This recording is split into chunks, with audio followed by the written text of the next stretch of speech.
Good morning. Covering the Tallahassee case. Donna Adelson on trial for murder. Day 3 here. Dr. Jeff Lacasse is up first. He was a boyfriend of Wendy up until a few days before the murder. Yes. Everyone's here. All right. There's Judge Stephen Everett.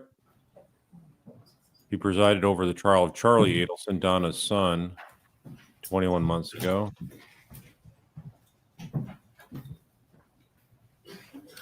You can let me know once they're finished with the bathroom. We'll bring them out and we'll get started. Yeah, we heard from Dr. Rob Adelson, another son, the eldest son of Donna Adelson yesterday, and his testimony was very much a shocking thing to see how cold and heartless and cruel Donna responded to Dr. Rob about any discussion involving the murder of Dan Markell. Yep. Was not to be discussed. It wasn't anything to talk about. So very, very damning testimony against Donna. Yeah, and it was very I believe the jurors might be ready, but if you need to use the restroom, please go do it now if you need to. Hold 1 second. Yeah.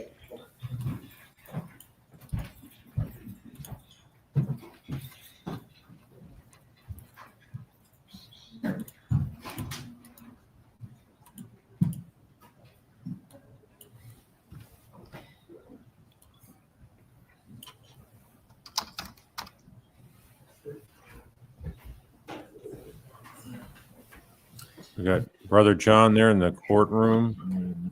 He's providing this live feed.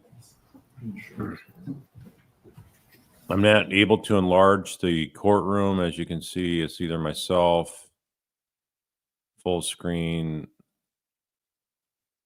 Sometimes I'm given that option, other times I'm not. So I don't know what's going on with StreamYard this morning. There, it completely cuts out. There's no courtroom shot.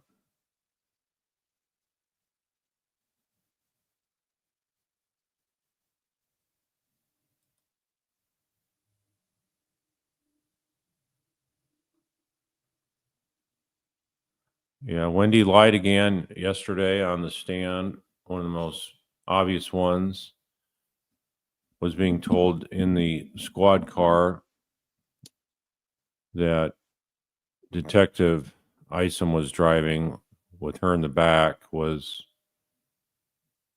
when she was told about the murder attempt on her ex-husband, Professor Dan Markell. So that was a lie because we have her on videotape being told that for the first time while she's at the interview room, interrogation room at the police station.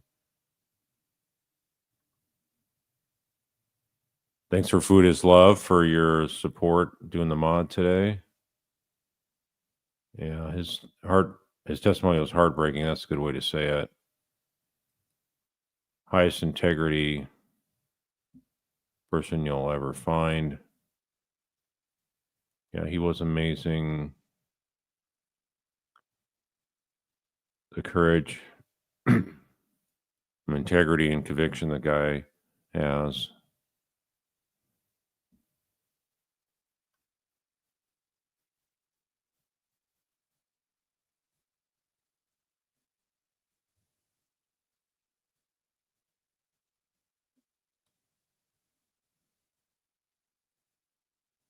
Worked all night. Yeah.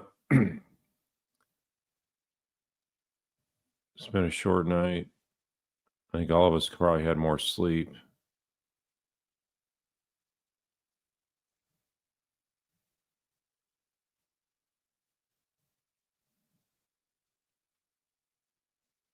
Yeah, utmost respect for Dr. Rob Adelson.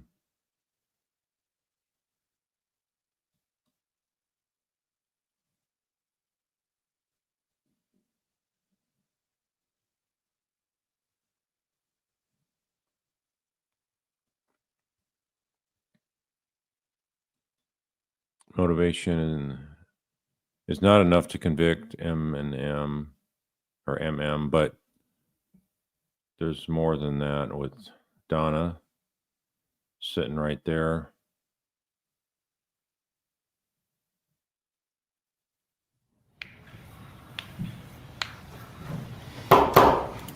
Jury heading to the courtroom.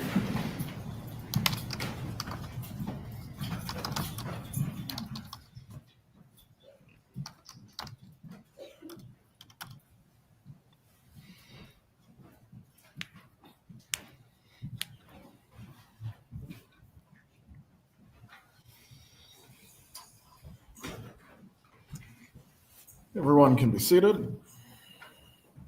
Good morning, members of the jury. Good morning. We are going to resume with the state's case once again this morning. Everyone does have their notepads and pens in their seats. All right. And for the record, the jurors have responded in the affirmative. Ms. Kappelman, you may call your next witness. State calls Jeff Lacasse. He's Dr. Jeff Lacasse, so I don't know why they don't add that title of his.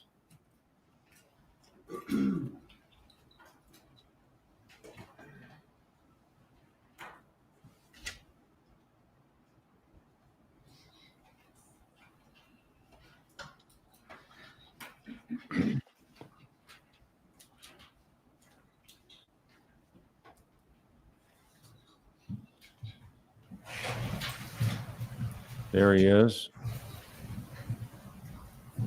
Please raise your right hand, sir. Do you swear or affirm the testimony you're about to give will be the truth? Yes. You may take your seat. You may inquire when you're ready, state.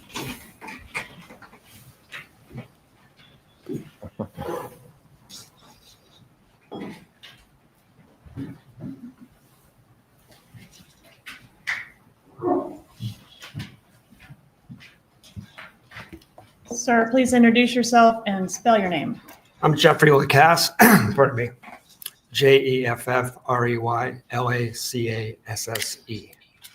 are you employed? I'm an associate professor at Florida State University. How long have you been at FSU? Since 2013, so 11 years now, 12 years now. Have you always lived here in Tallahassee? I was here from 2000 to 2008 pursuing my doctorate, and I went to Arizona State for 5 years, and I came back in the fall of 2013 when all this happened. Okay. It's direct. And back in that time frame, did you have a relationship with Wendy Adelson? I did. When did that relationship begin? We started dating in late September of 2013. What was the nature of the relationship? At first, it was very casual. We weren't exclusive. After Halloween, things started to accelerate. That's the fall of 2013. And then by late February, early March, we were an exclusive couple. When did the relationship end? It's a little tricky, but I would mark it around July 14th, Okay, 2014. Around the time of the homicide or shortly before? Right before, yes. During the time that you were dating Wendy Adelson, did you become aware of her divorce I did. and the litigation surrounding the divorce and subsequent to the divorce? Were you familiar with that as well? Yes, it was a constant topic of conversation. Were you aware that it was an unusually difficult or nasty divorce? I was. And during the time that you were dating her, were you aware that litigation was still pending during that time frame? Yes. Was there a specific item of litigation that was a common topic during the time you were dating Mrs. Adelson? Well, as far as what she discussed, there were multiple. The relocation motion had just been denied a couple months before we started dating, so that was still very much on Wendy's mind. That came up a lot. Then there were the custody issues with the kids, of course. Okay.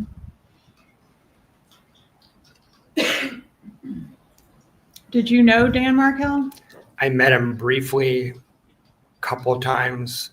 Was that in the context of you being the new boyfriend and exchange of the kids kind of Exactly. Picking up the kids, swimming lessons one time. Never spoke to him for more than 2 or 3 minutes. The interaction that you did have with him, were those cordial? It was polite and cordial. Did you have any issues with him other than things that Wendy was telling you? I sort of adopted the Adelson family narrative. I kind of believed what Wendy was telling me. And Wendy and I also had mutual friends from when I was here before, and they had sort of adopted that narrative as well. So I didn't have a personal beef with Dan Markel, but I did believe sort of the Adelson family story about Dan Markel. Which is that he was making it very difficult for Wendy. He was a difficult person. Yes. If you know, did Wendy Adelson want to relocate to South Florida? Yes, she did, very badly. And why did she want to relocate to South Florida? She preferred to be down there with her family. She also hated Tallahassee. That's in my original, police statements. It was almost a daily topic of conversation how much she disliked Tallahassee. So was both. She really disliked Tallahassee. She preferred to be in Miami. On our second date, she broke into tears talking about relocation and abruptly ended the date. I mean, it was still very visceral, very important to her.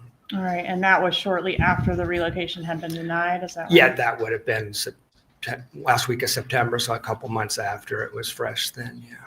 Okay, and were you specifically familiar during that time with the litigation seeking to limit Donna Adelson's exposure to the kids or to have her be supervised in the presence of the kids because Dan was alleging that she had made disparaging remarks about him to the children?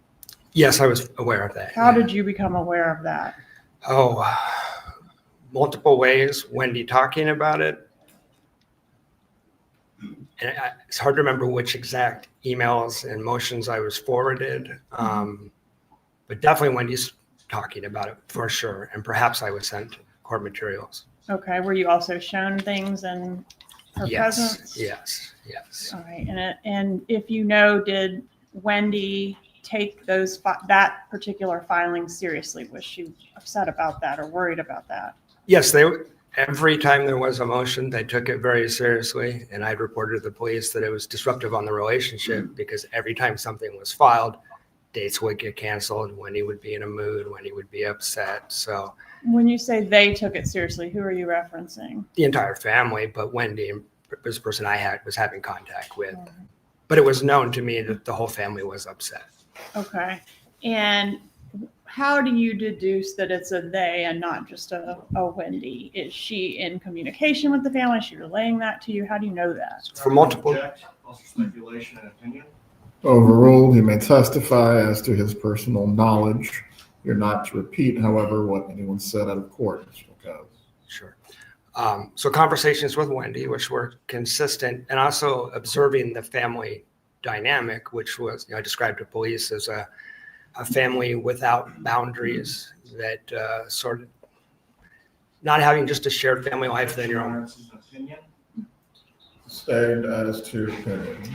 All right. So in your observations, let's keep it specific to Donna, if you don't mind. Was Donna Adelson very involved in her daughter's life? Yes, absolutely. Was she very involved in her daughter's divorce litigation? Yes. And I say divorce, I know the divorce is already final. I'm referencing the subsequent litigation as well. Yes. During the time that you were in a relationship with Wendy, did you have the occasion to meet her family? I did. When was that? I met Donna, we met her multiple times, but Wendy had me come over to her house and had me have dinner with Donna in mid-November. So sat down and had dinner with Donna. There's about 6 or 7 other occasions that we met and or interacted. Me picking up Wendy to go on a date, and the parents would be in the living room. We went to a Hanukkah party together. We went to the circus together. Wendy's parents would use Wendy's van to transport the kids. So I would come pick Wendy up from the house to bring her to work because the parents needed the car. I met Charlie in March when I stayed with him. So that's some of the interactions. All right. And when you met Donna here in Tallahassee, was Harvey always there as well, or would sometimes? keep I don't Donna believe Harvey was alone? there. I don't believe Harvey was there that time, but he was there other times. So did it appear to you that Donna was frequently in Tallahassee? Donna was definitely frequently in Tallahassee between September and early May. After that, I'm not aware of her being in Tallahassee. Well, I think she was in Tallahassee quickly once or twice after that, but in terms of extended trips, there's an awful lot of moms here for a while going on between September and late April, early May. And when Donna was here in town staying with Wendy, what was the purpose of the visits, if you know?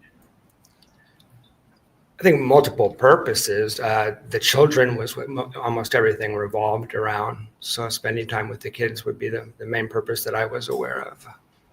All right. And you said you met Charlie. Where did you meet him? Wendy and I went to, sorry. Wendy and I went to alternative spring break in Immokalee, Florida for spring break 2014.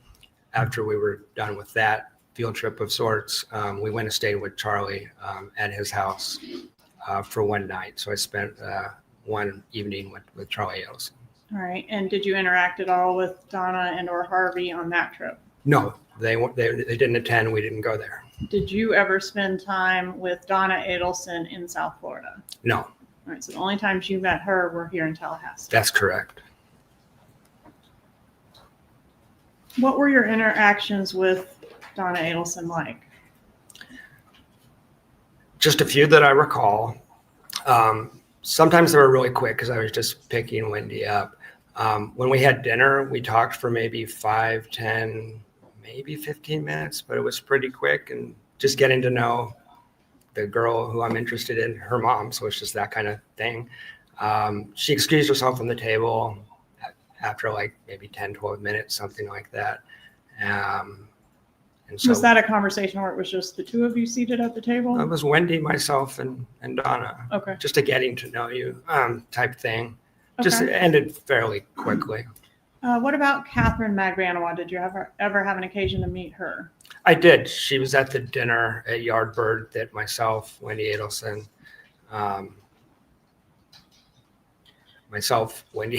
Katie, and Charlie were at. Yeah, All right. And that was the night that you spent in South Florida where you met Charlie. correct. Was that the only time you ever met Charlie? Only time I ever met Charlie. Okay.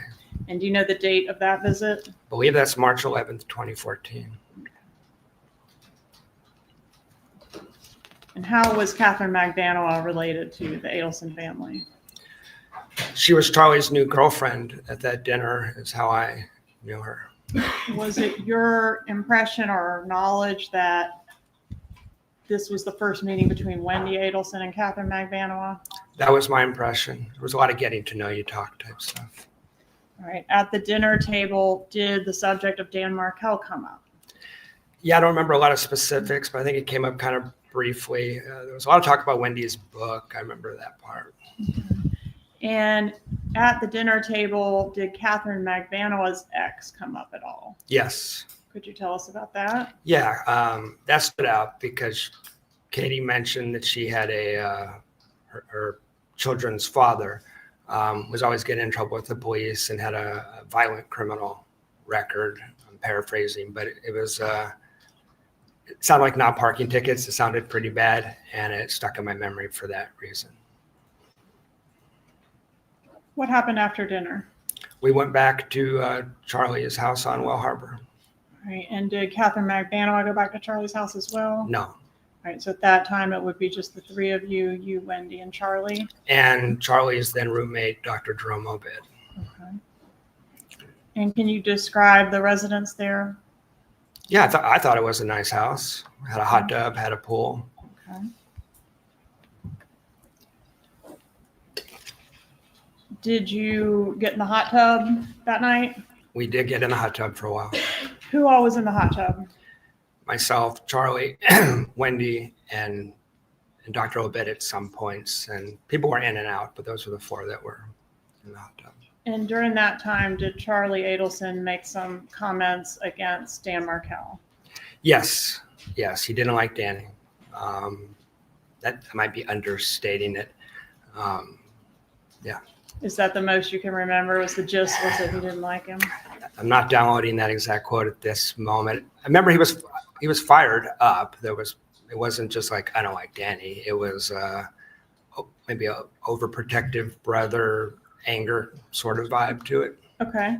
And did he make some other comment about wrong side of the tracks or something? Yeah. He's kind of, Your Honor, hearsay. Please approach.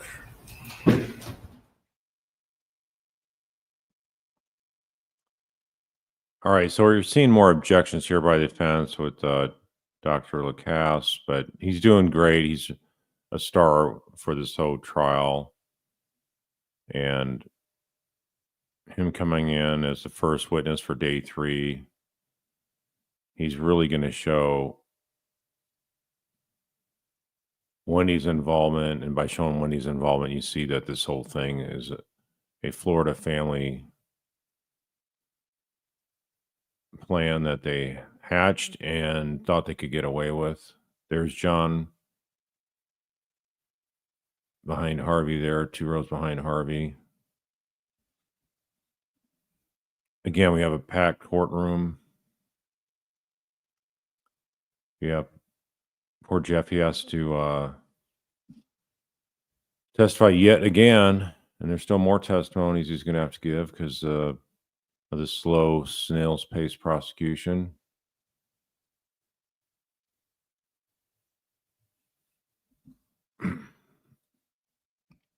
Yeah, that's not a good look. I would want, as a lawyer, constantly writing notes to the lawyer is not a good look for a defendant. Makes her look like she's very controlling.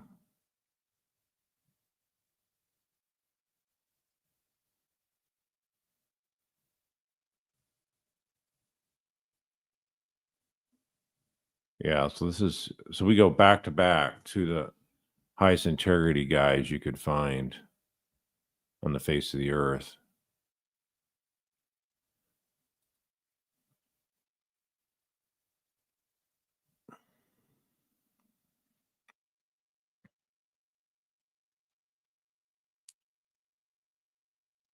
Yeah, there's ways around any of these hearsay objections, so. No, folks, he is not married, so whoever's saying that, he's not married, but that's incorrect information. I saw somebody said on Reddit he's married. He's not married.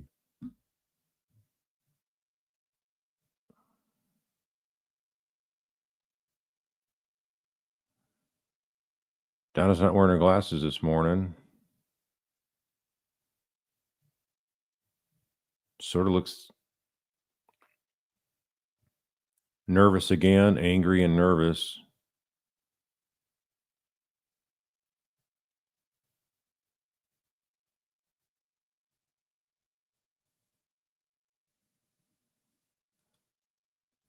Kristen Trapp. Yes, JL.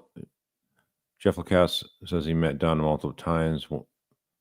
But Rob, yesterday when he testified, he said Wendy told him about Jeff Lacasse and not tell mom and dad about him. Yeah, some more strange behaviors there.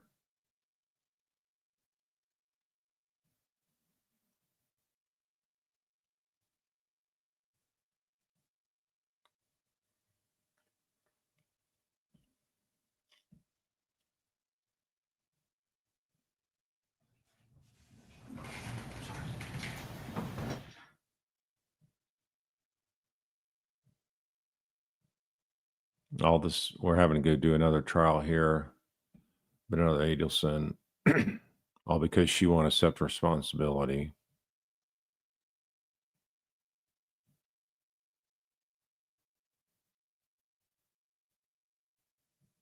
I don't know why they're taking this long on a simple question.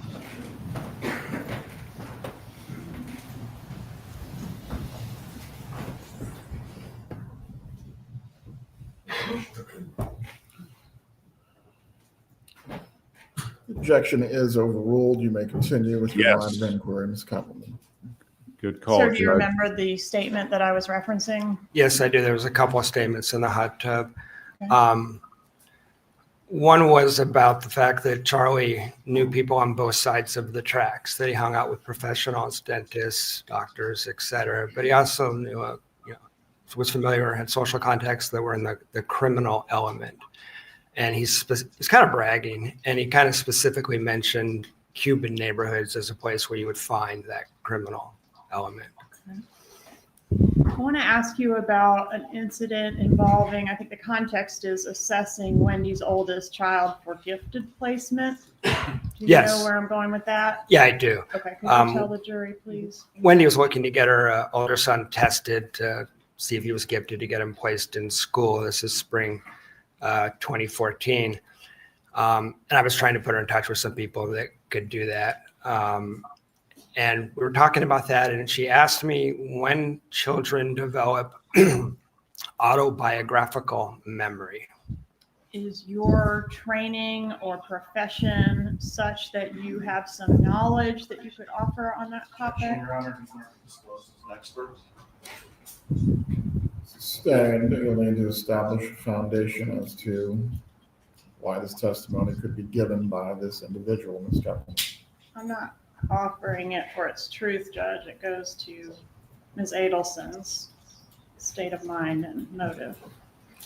Very well. As to that purpose, I will permit it. However, as to that limited issue only, can this be considered by the jury?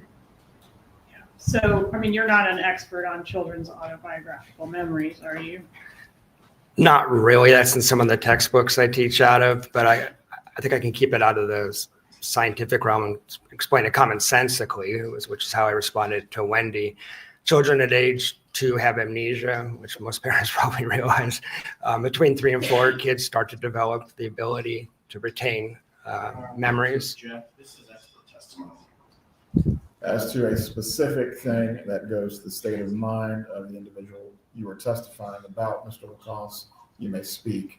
As to your knowledge of any literature or research on this matter, I do not need you to testify on that matter. What is your profession? What is your background? I'm a professor of social work. I teach mental health courses. Okay. So Wendy asks you what? She asked me when kids develop memory. At what age will kids start to remember what happened to them when they were a kid? And what was your answer? I think I said 5 or 6. Again, this is expert testimony. Overruled, Mr. Zalman, sit down. You may testify concerning not the truth of the matter asserted, but how this affected the state of mind of Wendy Adelson. Your Honor, this has not been disclosed to the defense. Please approach. Oh, brother. Not disclosed to the defense. Okay, if they didn't disclose that they're using him as an expert, they're just talking about a conversation that Wendy asked. And he can explain why he answered the way he did.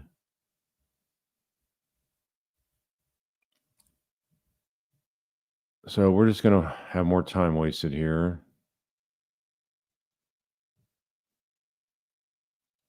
Yeah, this is, there's so much people that want to put out information that's completely false. I know for a fact he's not married. And whether he's married or not really is not a big deal, but let's focus on his testimony, not what his personal life is about.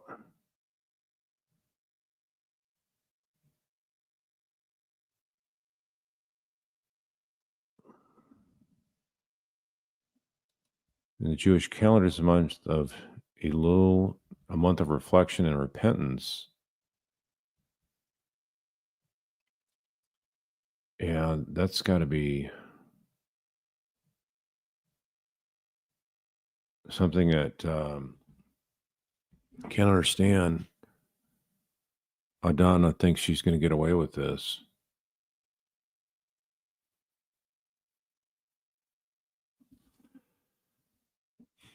Yeah, autobiographical memory is new. Great. Bailiff will take you to the jury room.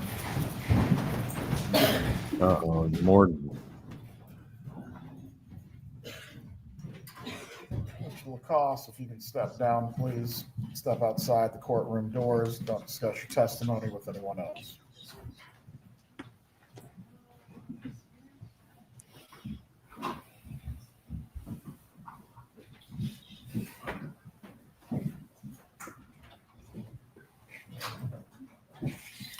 Everyone can be seated.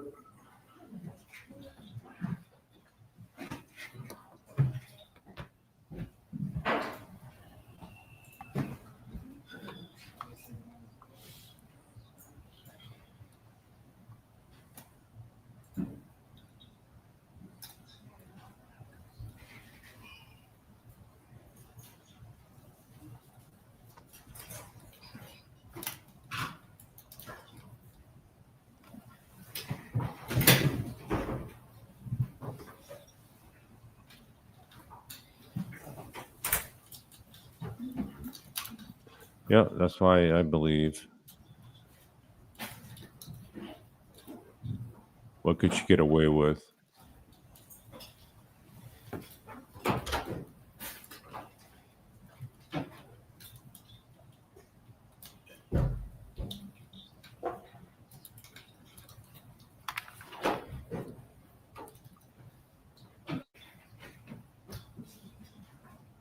I don't know why they're sitting there. Are they going to continue lifting here?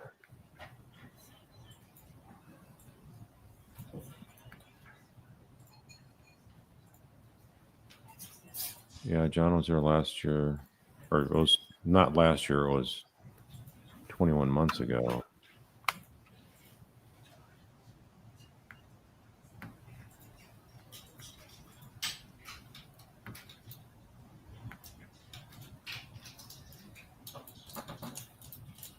I don't know why the judge isn't telling us what we're doing here.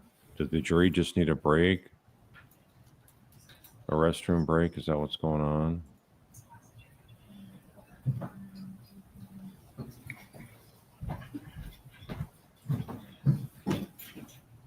Oh yeah, brief break.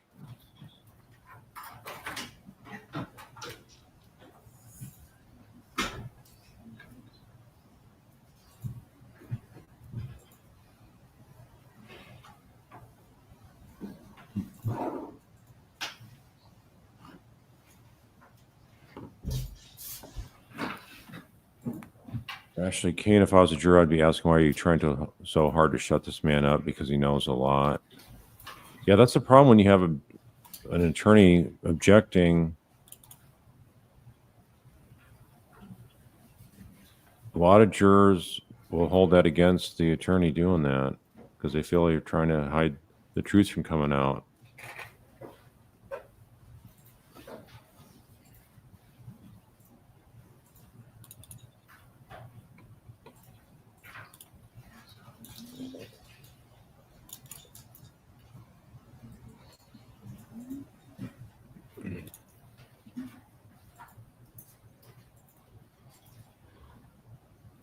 Yeah, that's true. He has testified before that Wendy told the kids to call him dad. She also told him not to buy a Jeep. That's not family friendly.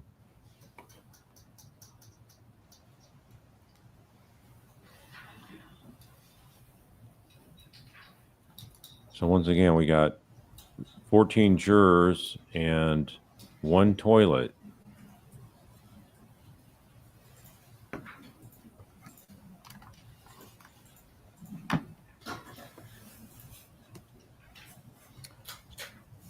Ms. Keppelman, how long do you think it will take to find this portion of either the deposition or material provided in discovery? Maybe another 10 minutes, Judge? Very well. We'll take a recess then until 9:40.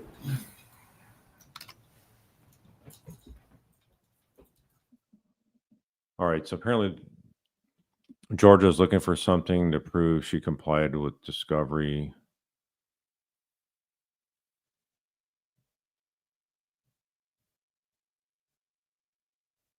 So it's going to take a little bit longer here on the break.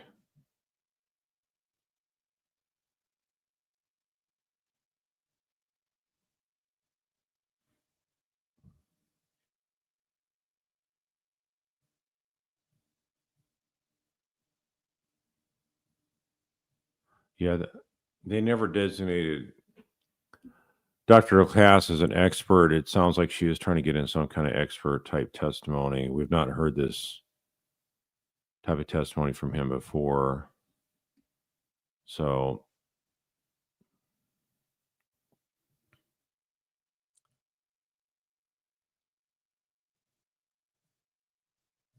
I think just sticking to the conversation will drive the whole point, whether it's actually true or not when kids have a memory. So if the boys were almost 5 and 3.5, then if they really will remember it or not, I don't think it's a point you need to prove as a prosecutor. I think just their conversation is what's relevant. So I think they need to stick to the conversation and not his professional assessment.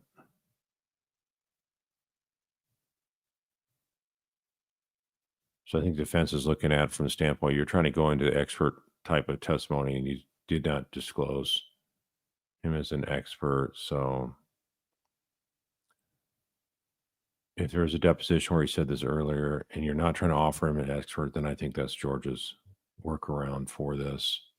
But otherwise, the fallback is just what conversation did you have without you analyzing it as an expert in psychology?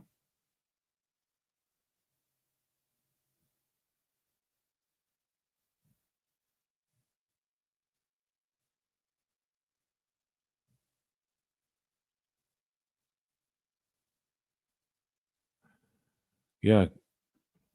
So this guy can't shake this horrible life experience. The prosecutor's office has to keep dragging him back to court because they don't like to move cases along in a quick, orderly fashion.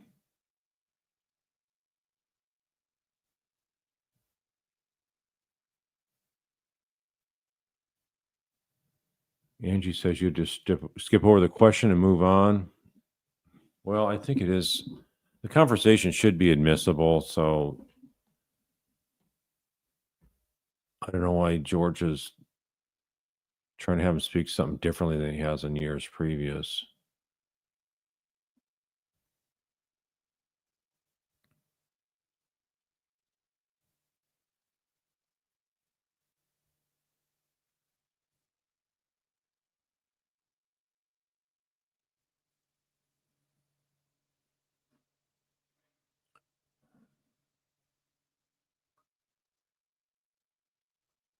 Yeah, Jeff didn't drive a Prius back then. He drove I think like a Nissan Sentra, something along those lines.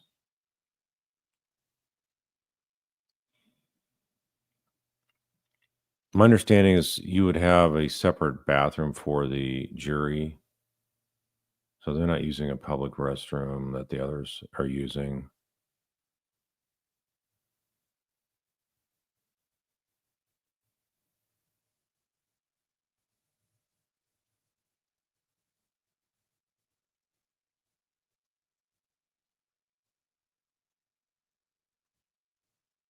Ashley Rose, would Dr. Lacasse be a personal witness or could they voir dire him as an expert?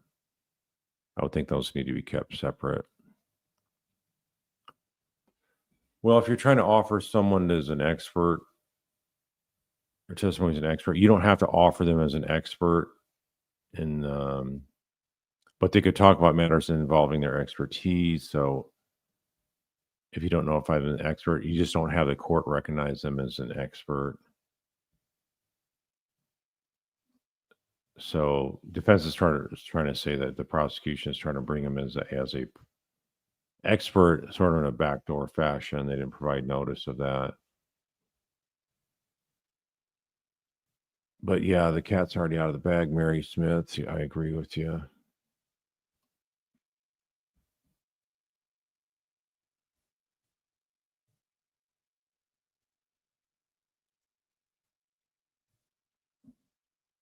Tracy D. Can Charlie plead the fifth since he's a convicted murderer? Under state statute, there's not an exemption for somebody that's already convicted. So they could order him to testify. If he doesn't, he could be held in contempt. Since he's facing life without parole, he could decide to just take a contempt conviction, a contempt conviction, because what are they going to do?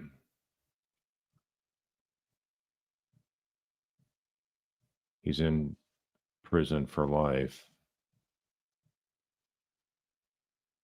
Nissan Versa, okay, Nissan Versa or Sentra, something like that. I can't recall.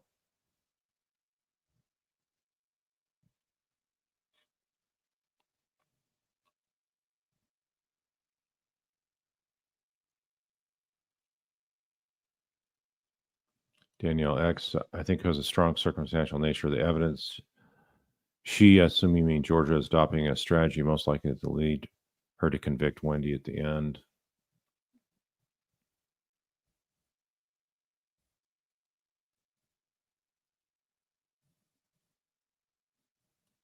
Fred Porlock, possible Brady violation. Looks likely, at least the defense hopes so. No, Brady has to do with exculpatory information that helps show the innocence of the defendant, so that's not a Brady issue.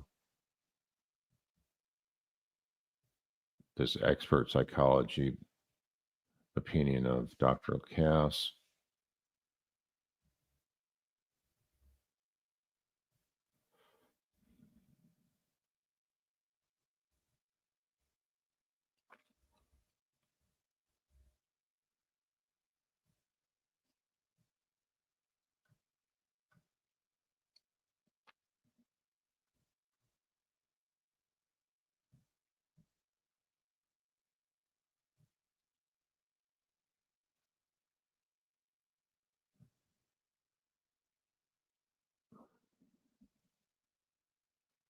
Don, you're asking why wouldn't they arrest Wendy during the trial? Can I explain the legal reasons for that? Well, prosecutors have discretion, and the pace they want to charge co-conspirators is up to them, not us.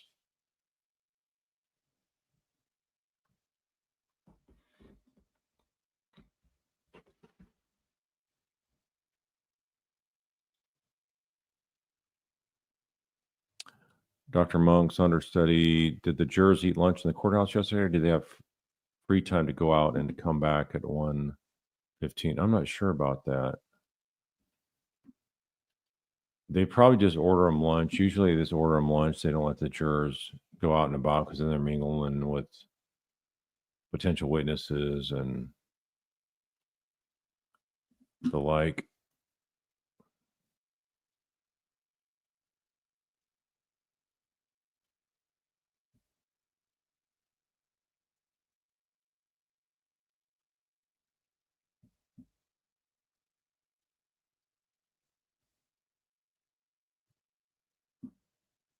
That's what usually works anyway.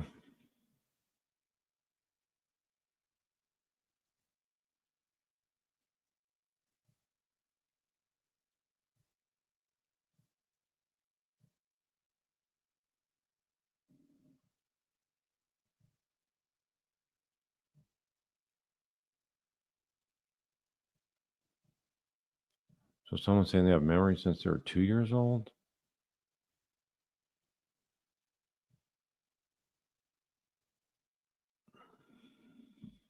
Donna Fullerton, are all witnesses' expenses covered by the prosecution? Yes, if they subpoena somebody, they are out of state or out of the local area, they would have to provide lodging, per diem.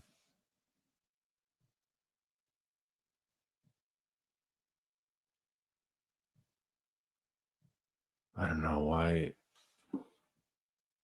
we have to have this.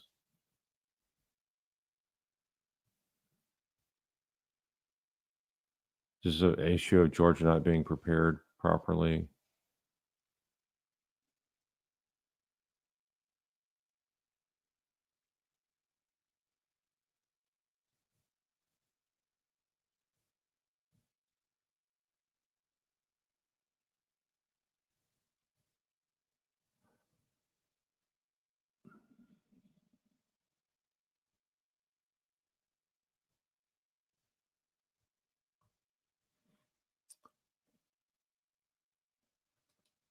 Emily Wine Zap, if they arrest Wendy, they really can't recall her. Yes, they could. She'll be there in the Leon County Jail. So that'd be great if they arrested her. If they arrested her today and then they have her be recalled, she'd be coming back in leg irons and handcuffs and a Leon County Jail orange suit. That'd be a classic.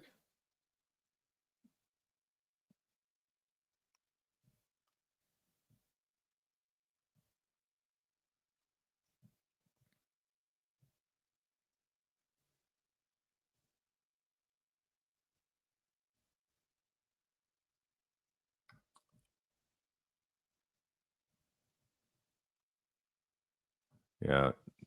Since they have, with all the things like food delivery services now, jurors could also order lunch individually, perhaps bring their own lunch.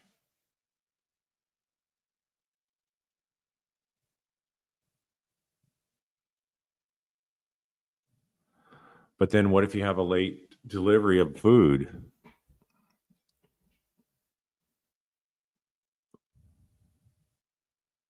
Like, for example, Leslie ordered me lunch yesterday, and a half hour later, the order was canceled.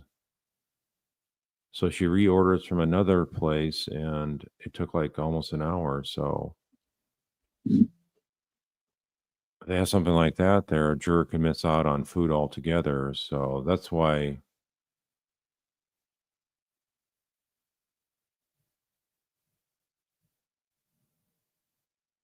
Yeah, that is true. He did mention that there's a cafe in the courthouse or a local eatery. So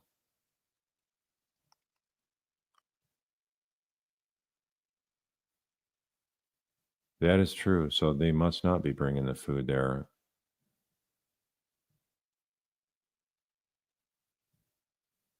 It does make for a longer lunch period, though. Like yesterday, we had what, an hour and 15 minutes.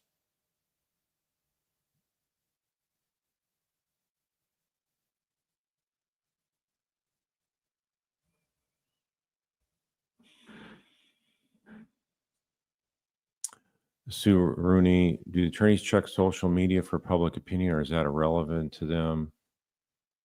No, I think they do check it, especially if they're building up to trial. So, for example, what was it yesterday? We noticed that Jackie Fulford explained to Wendy about how is it okay that I call him Danny or something like that, and Wendy seemed to have, yeah, go ahead, no, that's what we called him, Danny. So why would Jackie be worried about calling him Danny? Well, I think because there are a lot of social media comments who are saying, how dare her call him Danny.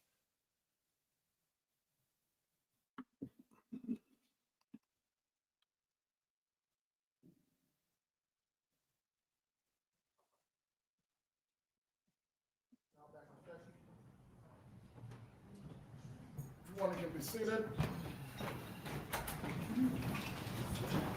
Ms. Kappelman, did you find the information that you were seeking to? Yes, elicit? sir. I'm sorry I didn't have an answer for you. The cases had so many incarnations, hard for me to remember who knows what, You've but been I prepared.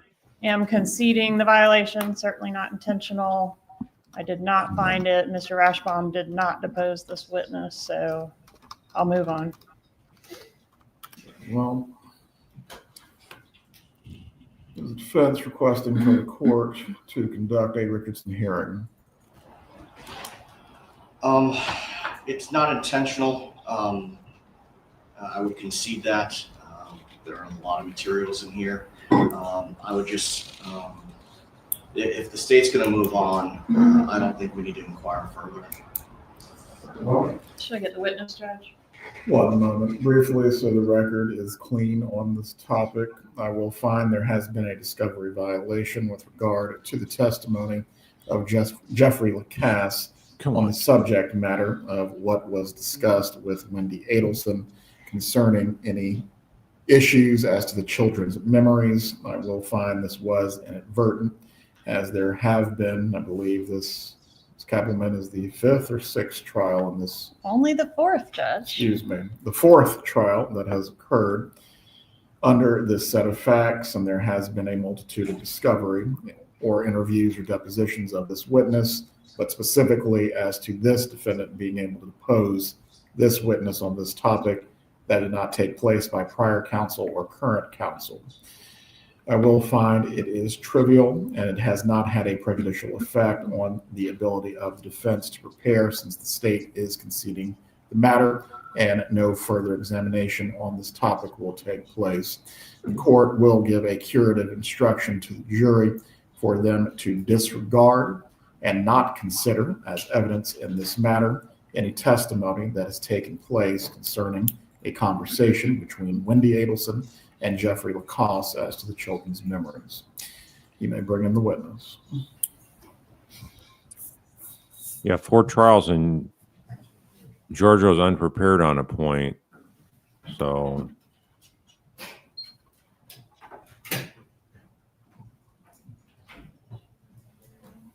disappointing to see.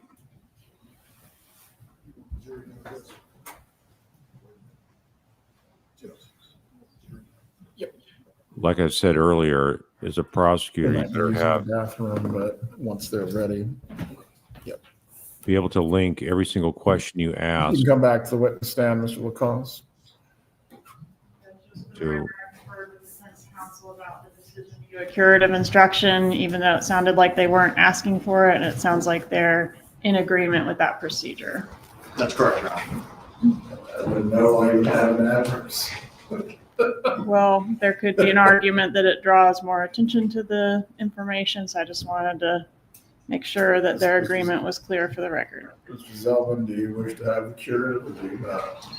The proposed curative is acceptable, Your Honor. Very well.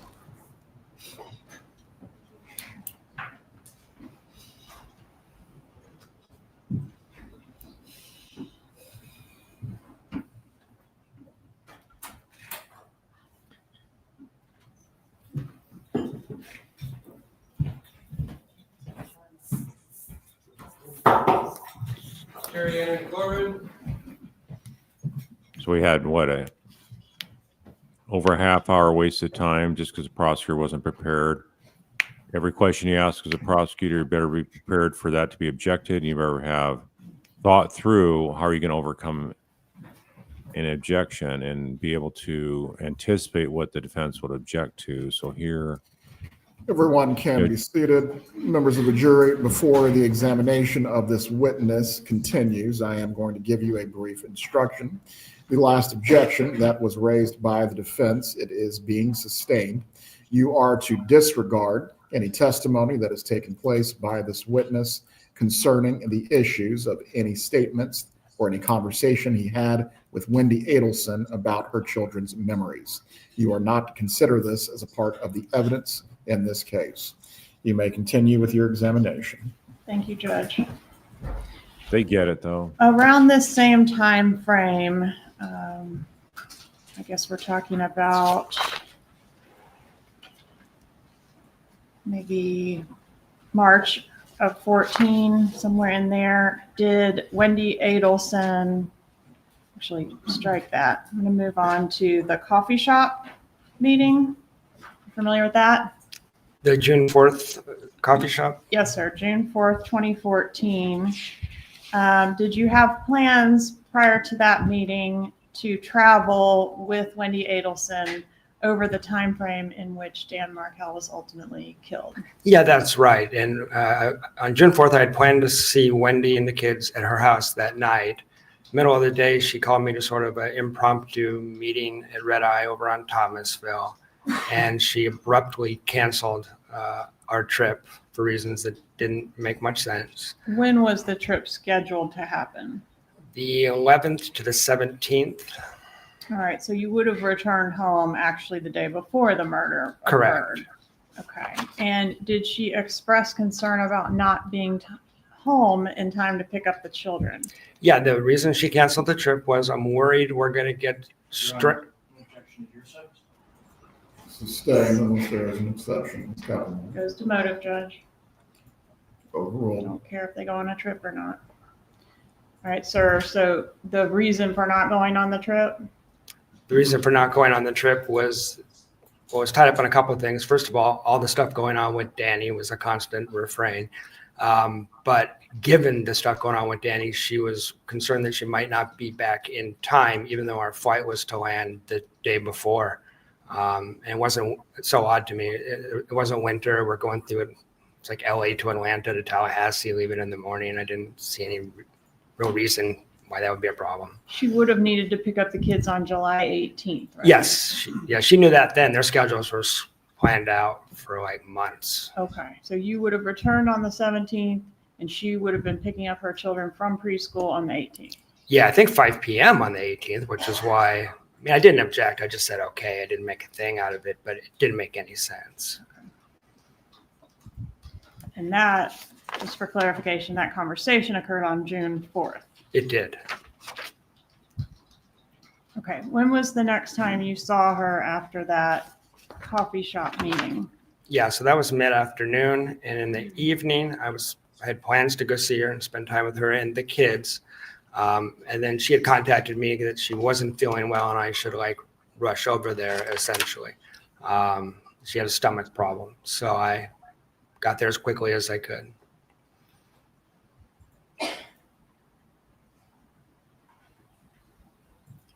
All right. So did you go to her residence that evening? I did. And what happened when you got there? Well, on the way there, I remember contacting her and asking her, do you want me to stop and get some stomach medicine or something like that? And didn't. I believe she told me not to. Once I got there, she hemmed and hawed a little bit, and then eventually I left because she was a complete anxious wreck. She didn't have the flu. She didn't have food poisoning. She was just a nervous, anxious wreck, and it was affecting her stomach. So after a little while, I drove to a nearby convenience store to go get her Pepto-Bismol, which I recall because I have a credit card receipt from this random convenience store a few miles from her house. All right. So she was a nervous wreck that night. And did she tell you what the problem was or not? No, there was no discernible. I couldn't figure it out. She didn't tell me. Okay.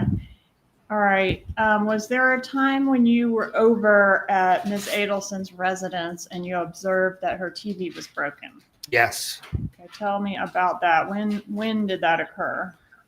That would have been around the week of June 11th to 18th, somewhere in that time period. I went over Wendy's to spend time with her and the kids, and she asked me to take a look at the television. I turned it on.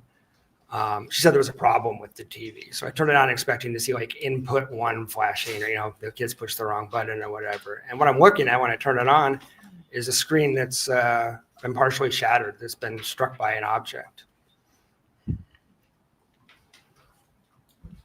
So she had a broken TV. All right. And did she tell you what happened to the TV? How it got into that? No, she kind of asked me to look into the TV as if, she didn't know. I looked around. It was impossible to me that the kids would have done it, but I didn't know the better explanation at the time. So I was kind of mystified as to what happened. It looked like a human being stood, between 5 and 6 foot, something like that. It stood in front of it and hit it. That's what it looked like. But she was asking me.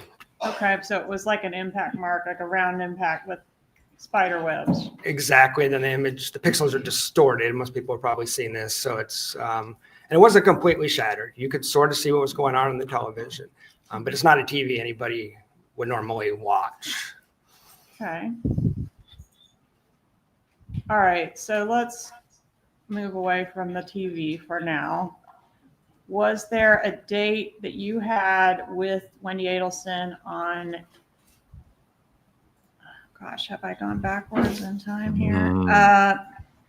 Come It was the on, day Gwen. before her birthday. What was the date of that? We were scheduled to have a date, the day before her birthday is April 21st. We were scheduled to have kind of a special date night that night. Wendy didn't answer her phone, didn't answer texts, and I got so concerned about her. A few hours after the date was supposed to have started, I just drove over there to check on her, knocked on the door for a while. She finally came to the door.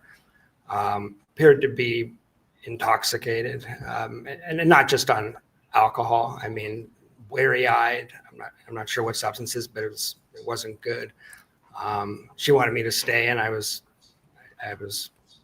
annoyed enough that I actually just left. I didn't stay the night. So. Okay, so I kind of got our timeline out of her, but some erratic behavior from her on April 21st and then again on June 4th. That's right. Okay.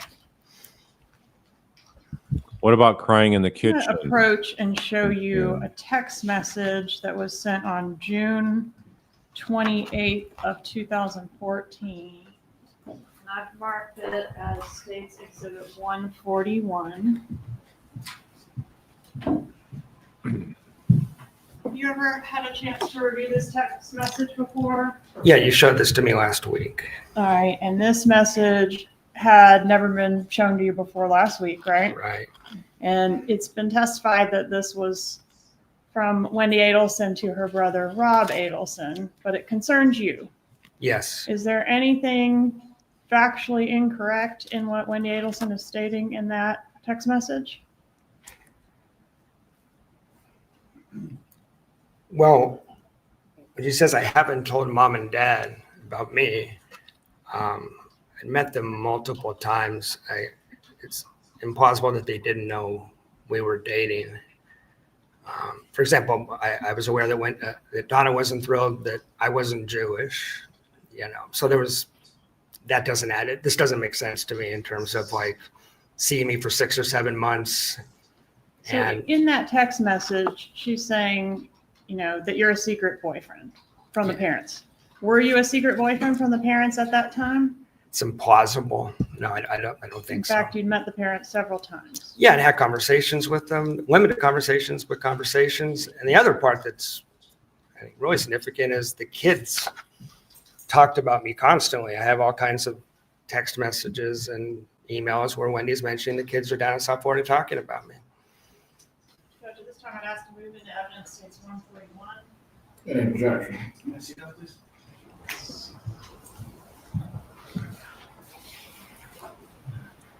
Doesn't have to do with a message Jeff Lacasse was receiving or sending, so there's probably going to be an objection here. No objection. States 141 is admitted. Surprising.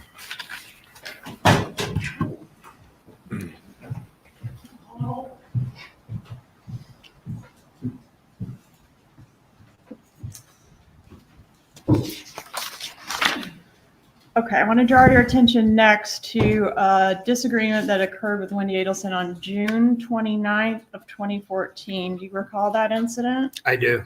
Okay. And at that time, did you confront Wendy about some suspicions you had that she was seeing other men? Yeah, that was part of it. That was the main part of the disagreement. I also had spent the last 2 or 3 months concerned that she seemed to be stringing me along. Where did the fight occur?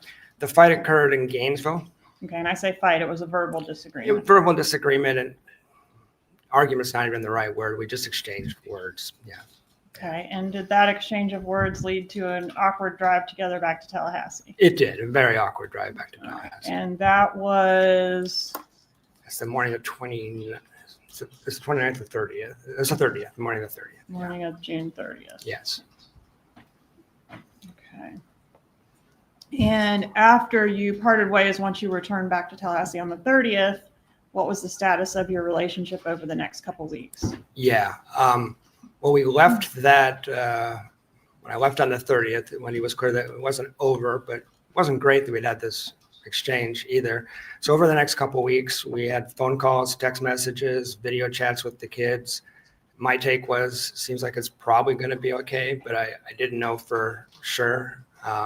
It did string the relationship out another couple of weeks when it easily could have ended. When was the next time you saw her in person? July 13th. All right, so about, I guess that's the Sunday before the murder, is that right? That's correct. And where did you see her? We went to dinner and a movie. I picked her up at her house at Aqua Ridge. We went to dinner and a movie and then returned there. Okay, while we're on the topic of Aqua Ridge, I'm gonna approach and show you what's been introduced into evidence.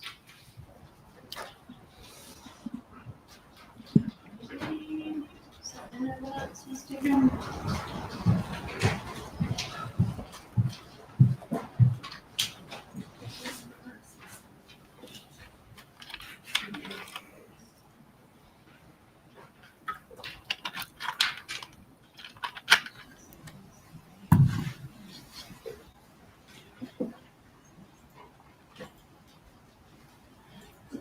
Something I just thought of they haven't brought out is how Wendy went 40 minutes out of the way to go to ABC Liquor at their supposed destination when there's all kinds of liquor stores near the place she was going to go meet her girlfriends.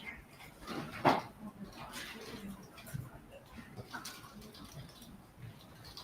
was in the PowerPoint, so you're not gonna find it.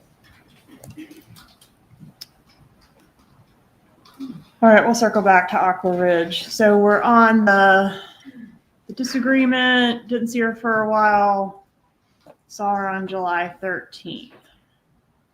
And you were at her residence. What was the plan for that evening? I didn't know. It was just to spend time together and maybe talk about the relationship some, but we were conversing. We had conversations. Were the kids there that night? They were not. Okay, so it's just the two of you at the residence? Just the two of us. All right, and did the subject of relocation come up? Yes. In what context? It came up in the context of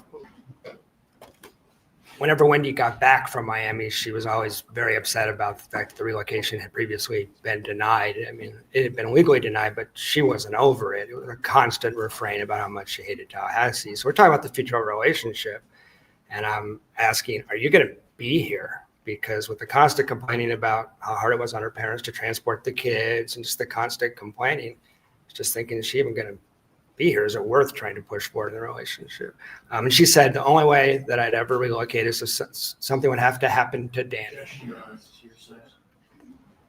Subject to the same ruling at sidebar. The objection is overruled pending the other matters that do have to be addressed. You may continue. Petition by party Please opponent. repeat your answer. Mind. Yeah, the only way she'd ever be able to relocate is if something happened to Danny, was the first statement.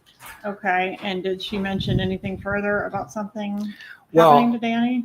Can I give the context before the next? Yes. Yeah, so I was getting a little tired of this whole drama around the relocation. And so I pushed back on Wendy a little bit and said, like, you're going to have to kind of make your peace with this. You're going to have to take some responsibility for this. You're linked to Dan Markell for life. Kind of challenged her a little bit. And she said, well, can I tell you something confidentially? And I said, sure. And she said, last summer, Same ruling remains. The objection is overruled. You may continue with your answer. she Can said, I tell you something in confidence? yeah, can I tell you something? After I challenge her, can I tell you something in confidence? Sure. Well, last summer, my brother looked into all options possible to take care of the Danny Markell problem, including hiring a hitman, and it would cost about $15,000. Okay, and when she referred to her brother, she's got two of those, right? She said Charlie. Okay. And when she said Charlie looked into hiring a hitman, are you familiar with Charlie's joke? I looked into hiring a hitman, but got you a TV as a divorce present because it was cheaper. Yeah, Wendy had told me that joke a couple of times. This was not that joke. Okay, so this was something different. Yeah, the joke was said with levity. It's a dark joke, but this I found chilling. I found disturbing. It made my stomach flip. It kind of took me aback. She was dead serious when she Okay. said this. And she'd asked to tell me in confidence, which you don't do before you tell a joke. Okay. So I want to take you to the next day then. So we're at July 14th, the Monday before the murder. Yes. Did you see Wendy Adelson on that date? Yes. We had contact throughout the day trying to arrange some kind of date. It kind of ebbed and flowed. But she was real enthusiastic about seeing me at one point, and then like mid-afternoon, let's just meet at yoga is what was decided. So we went to yoga. Okay, what happened after yoga? Well, I was wondering why we were at yoga, because when he was being very strange, I felt like the relationship was over. She wasn't feeling well. I'm not a big yoga guy, so I didn't understand why we were at yoga for like 80 minutes, stretching. But then when we left yoga, we barely spoke, and I was just getting a vibe that this is over. Tried to talk about the relationship, didn't go very well. It was pretty clear to me. My internal thoughts were like, well, this is over. And she didn't want to spend time with me the rest of the week. So I just put my hands up like this. I remember this vividly, and just turned around and walked away. Where were you when that was happening? We're in the parking lot of Journeys Yoga over by Winn-Dixie. Okay, so you have your two respective vehicles there. And Yes. You're parting ways. Yes. Okay, what happens as you walk away? Get about 10, 15 feet away from her, and she calls after me. I turn around, and she had a series of detailed questions about what I would be doing on Friday. I had a trip to Tennessee planned, and she wanted to know if I was going on that trip, and she wanted to know what route I would be taking. And if I didn't go on the trip, why wouldn't I go on the trip? And I answered the questions as best I could, but I was confused why at that moment she wanted to know the details of what I was doing on Friday, when she expressly didn't want to spend time with me on Friday.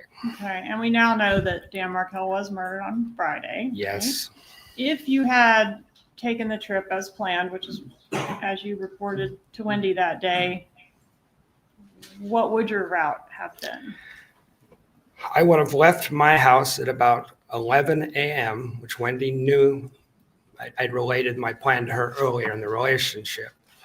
Needed to get to Atlanta for dinner, and was worried about traffic and stuff like that. So I would have left at 11, and I would have driven down. I would have got to Capitol Circle in Thomasville, which is close enough to Danny's house that it kind of gave me the creeps. It was kind of weird. Yeah. Okay, so physically, you're saying you might have been sort of consistent with how the killers fled town. Yeah. Okay, and after this yoga date and the discussion of your travel plans, did you get an email from Wendy? I did. I'm going to publish what's been introduced into evidence as states 64 GG.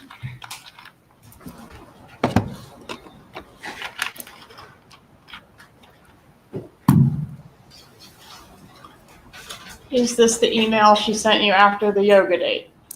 Yes. All right, so is she breaking up with you? Is that clear? No, she's asking, well, I considered based on our interaction, I thought this is over. I had told Wendy if she wanted to break up with me, she doesn't like confrontation, just send me an email or text. She sends me this, which strings everything out for a week. So she's not breaking up. Functionally, that's realistically, I'm not dumb. I'm thinking we're over. But she's asking for another week, which brings it to the 21st of July. And I was puzzled. I wondered what in the world is going to happen July 21st. But I just didn't respond because she asked for no contact. All right, so she wants to have no contact for a week. Right. Okay. All right, I was able to find that photo I was looking for earlier, 86A. Can show you that. You recognize 86A? Yeah, that's Wendy's Adelson's residence on Aqua Ridge, and that's what it looked like when we were dating. Okay. Moving evidence 86A. Any objection? No, Your Honor. 86A is admitted at this time. May I publish? You may. All right, so I blurred the boys' faces, but this is how the residents at Aqua Ridge appeared. Yes. And the kids' art that's shown on the wall here, was that present during the time that you were dating Wendy Adelson? Yes. Was it something that art would come down, other art would go up, or was it pretty fixed? It was, maybe some art would get added, but I never saw any come down until July 14th. July 13th. July 13th, you noticed that the art had been taken down? We walked into the kitchen and then Wendy was pulling art off the wall. The only time I'd ever seen her do that. Okay. And I want to ask you about, I've nicknamed it the celebration dinner. Are you familiar with that? Yes. topic? Okay. Could you tell the jury about that, please? Yeah. Objection, Your Honor. Calls for hearsay. I understand the court's prior rule. Objection is overruled. Wendy and I reestablished phone contact about 10 days after the murder. She called me. And we had 3 or 4 phone calls. In one of them, she related that her and Charlie had gone to what Charlie called a celebration dinner. And at that dinner, Charlie said something to her. She didn't specify what it was, and she spontaneously vomited all over the table. Are you aware, sir, that you were suggested as a potential suspect? in this Yes. murder? Where were you when Dan Markel was murdered? So I was in justify Tennessee doing- because I had left on my trip the night before. So Rather you than this- changed your plan. I changed my plans at the last minute. All right, and you provided law enforcement with some receipts and things to prove that you were in Tennessee at the time? All that, and I got a flat tire, so I ended up getting videotaped at a Kmart. And I know the TPD used that to exclude me with the timestamp on the surveillance footage. May I have one moment, Your Honor? Doesn't it just make you mad that they haven't tried these Adelsons years ago? And if you're going to try, At some Donna, point, no. did you learn that the killers came to Tallahassee in June, not just in July? Yes, when the arrests were made and the documents were released, I learned that, yes. And did you put together some facts about your travel plans that day that could have potentially made you a suspect on that trip as well if the murder had happened as Yeah, planned? that Friday, I was scheduled to go to a business trip in Gainesville, leaving at 11 a.m. So 2 times in 2014, I leave town on a trip by myself in my car, and both times hitmen are in town trying to kill Danny Markel, once successfully, obviously. Are you familiar with the type of vehicle that was originally rented by the killers in June to make that June trip? I am. And was that significant to you? Yeah, I mean, this is long after this all happened. I'm learning this from court proceedings in 2016. But when I heard they rented a gray Altima initially, I had a 2004 Nissan Sentra. That freaked me out because that's about as close as you were going to get to my car on the rental market. I'm going to show you what I've marked as state's demonstrative exhibit G. You recognize this exhibit? Yes, ma'am. All right, is this What's the make taking and them so model long? of it's not the actual rental car, but the make and model of the rental car under the make and model of your vehicle? Yeah, my car's right on top. That looks just like the car I had at the time. Permission to publish G, Your Honor? You may.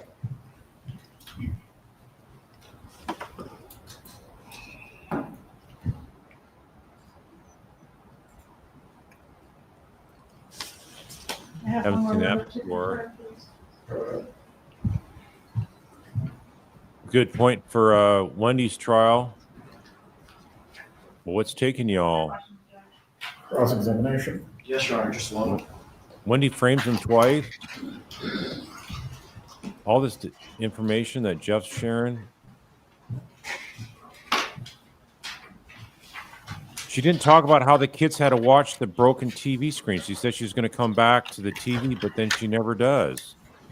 Georgia's really flat-footed here this morning, guys. I don't know what's going on. She needs to up her game.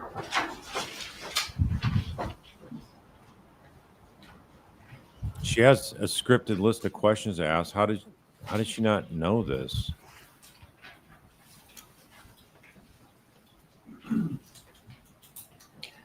Morning. Good morning. And it's Dr. Lacasse, correct? Jeff is fine. Mr. Lacasse is Exactly. Lacasse, yeah. You Call him testified that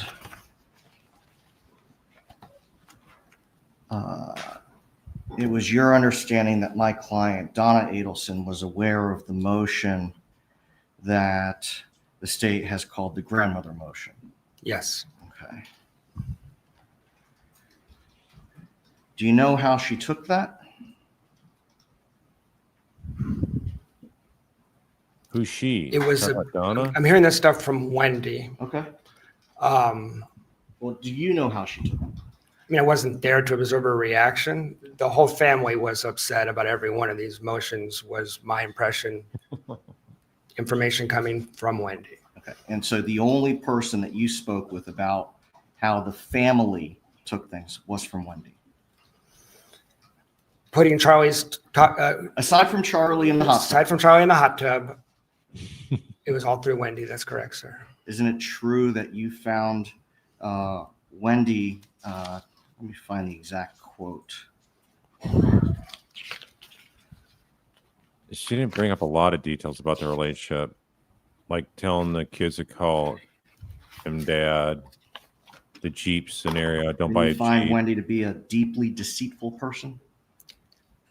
Yes, depending on the topic. I mean, that's true. But a lot of the stuff she told me about her family was later released in evidence. I'm talking about the kids getting. Your Honor, I'd move to strike that response. Stay. Mr. Lacasse, you are only to respond to the question that you are asked. Members of the jury, the portions of the answer that were non-responsive, you were not to consider. You may continue. Thank you, Your Honor.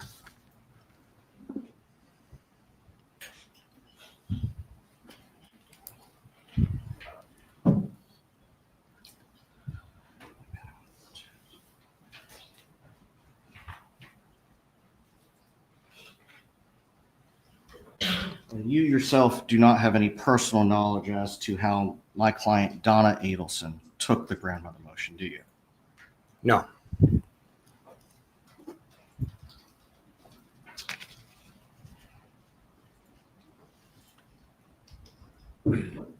Isn't it true that you only had limited small talk with my client, Donna Adelson? That's correct. He wasn't considered a serious boyfriend. That's true. He was being set up for the fall guy. She didn't bring that up either, that he thought he was going to be being set up as the fall guy. Now let's talk about the damage to the television that you observed in June of 2014. Can you tell us again how you described that? Yeah, there was a spider web pattern, like in the center of the screen, and it radiates outwards. Anywhere it's been cracked, it will pixelate. So you can see what's going on. You can track it, but it's not pleasant, and you would never watch that TV. And we watched a whole movie on that TV at Wendy's insistence, which was, There you why I go. remember this was a very strange evening. Thanks. Didn't you suggest going to watch the movie on another TV? Yes, I did. There was a perfectly good TV in the other room. That's correct. And she made a fuss. The kids I were tried to respect crying. Wendy's boundaries, her house, her kids, so she didn't have to make a fuss. It's an awkward situation dating someone who has, 2 kids, so I'm not insisting on anything. But the kids were whining about the broken TV. That is correct, sir. Made it difficult to They're even really crying. watch or enjoy the movie. That's right. Could you tell us about how big that impact was? Fist sized. Adult or child? I don't remember with that precision. Okay.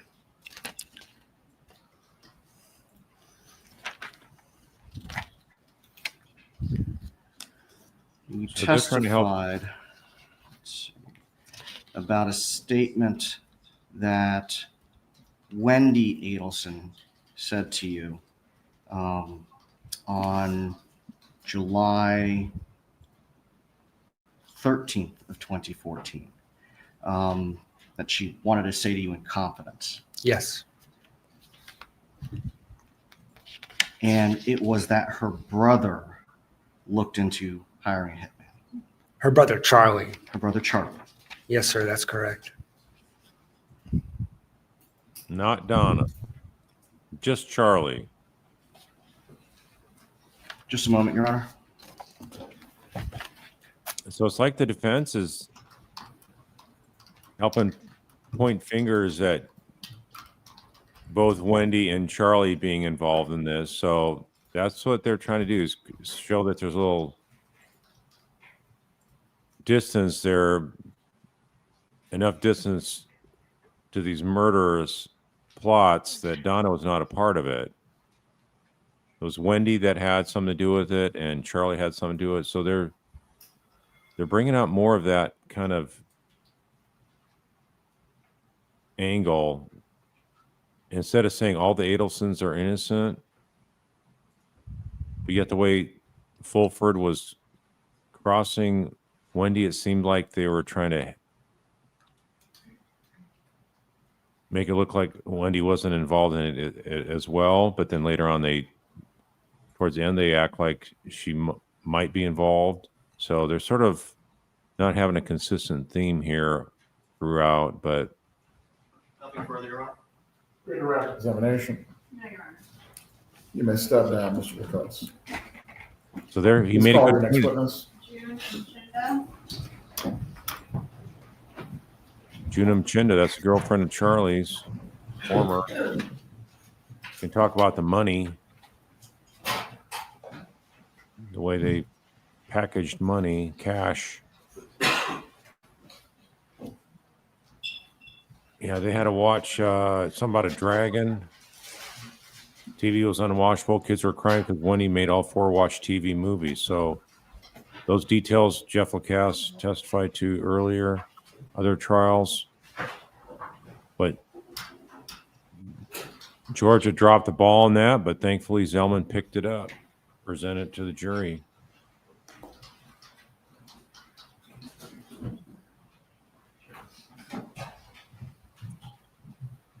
Don't tell me she's lost. I can hear that. There. To all bailiffs, United States Marshals, the FBI, please track down our next witness. Oh, June Umchinda, she's the one that they couldn't find the last time as well. She was in the ladies' restroom for a long time or Use the something. restroom during this period. Yes, we Bailiff, did. please take the jurors to the restroom. Might as well take a break. June's holding up the whole process here.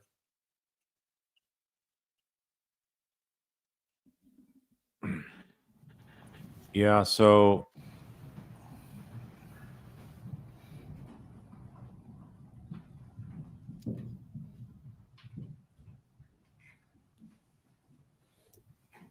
yeah, this is a good point here. Expect Zoom more at impactful. 10:25.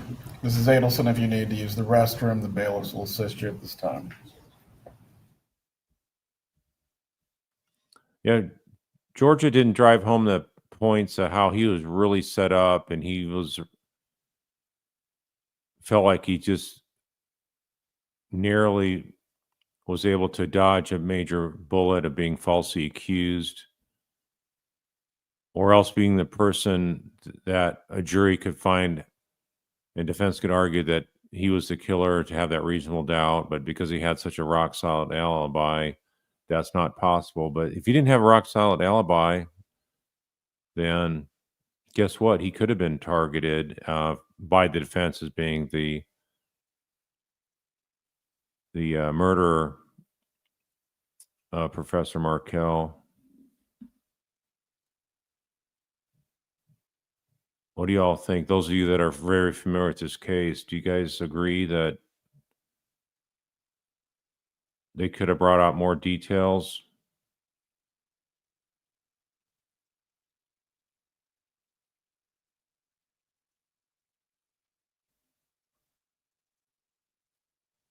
No, I don't think they're going to recall Professor Lacasse.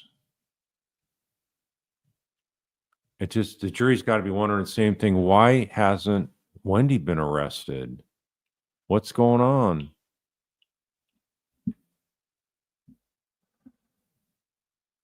You know, the last time they had the same goat rodeo trying to find June Umchinda. She's looking for Charlie. So you think somebody from the state attorney's office would know that and sort of be corralling her to make sure she doesn't get out of sight. I don't know. And I'm just,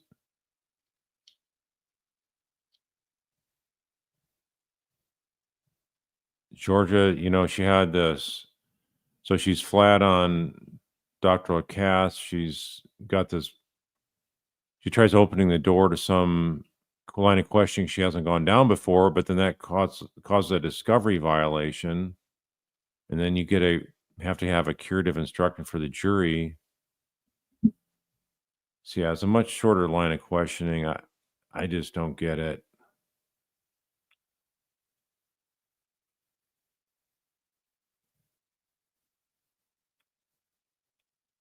No, they didn't bring in all that was allowed. She could have asked more questions. She's not prevented from going in the same line of questioning she did last time. Why doesn't she just use the same script as last time? I don't get it. So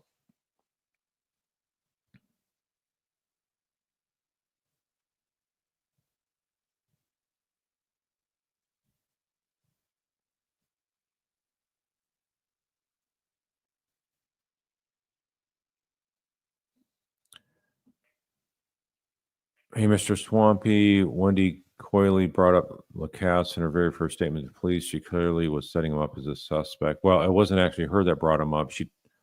She conveniently didn't even think of him. It was her friend Jane that happened to mention Jeff Lacasse. And then she said, oh, yeah.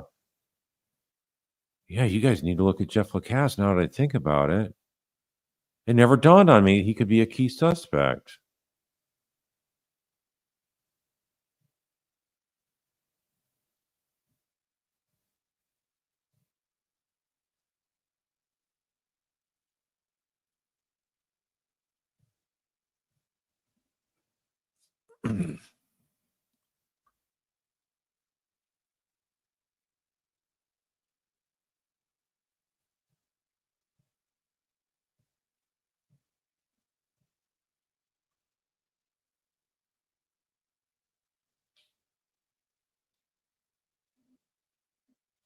Yeah, I don't think the takeaway from the jury was like he was really being set up as a fall guy as much as she could have. So, Gretchen Lefevre Watson, you agree with regarding Jeff being set up in more details?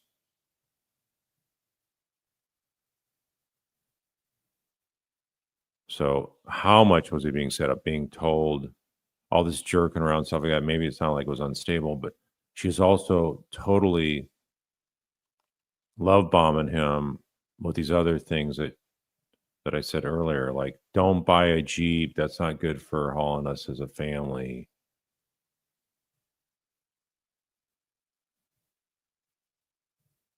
Having the kids, telling the kids to call him dad and stuff like that. So you're doing this to Jeff Lacasse, and yet you're dating other guys behind his back.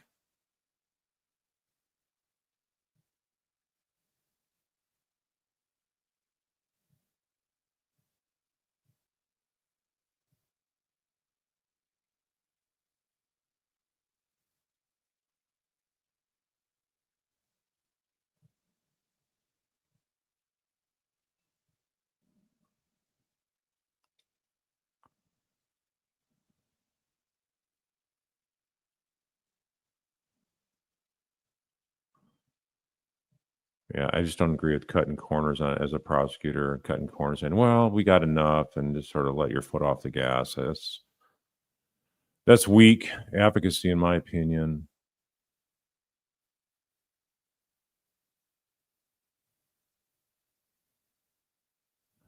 Yeah, Ashley Kane, you wish they could have brought up Jeff in counseling during dating when yeah, he was messed around so much his head that he had to go to counseling.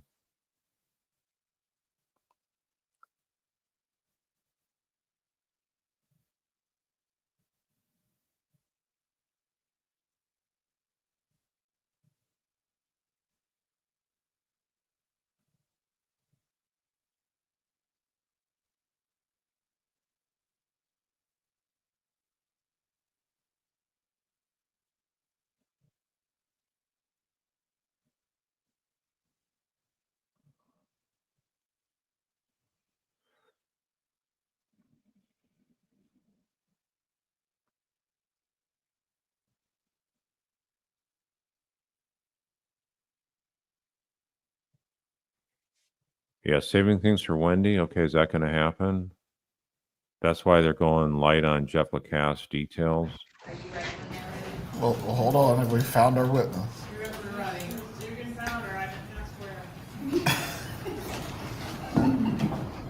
Yeah, that's Dugan, the not, jack of all trades. Bring him on.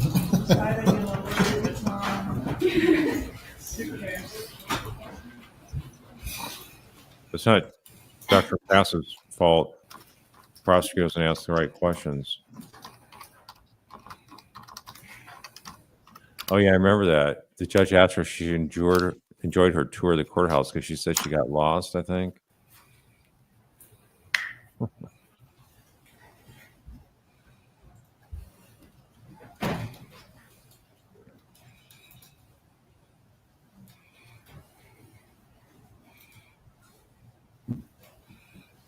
The jury will know there's other trials. There's got to come of Katie Magbanua. We've already seen. It mentioned about Charlie being a convicted murderer.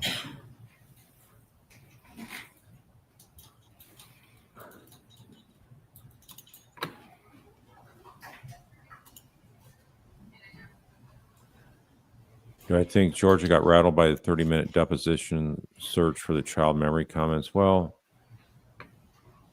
she should have been prepared in advance, and she has everything scripted anyway, so she should not have missed out on these other details of setting the scene.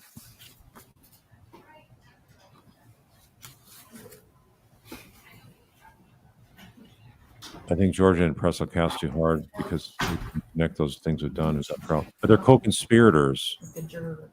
So co-conspirator actions are highly relevant and probative to show motive of all co-conspirators. So I disagree with that comment.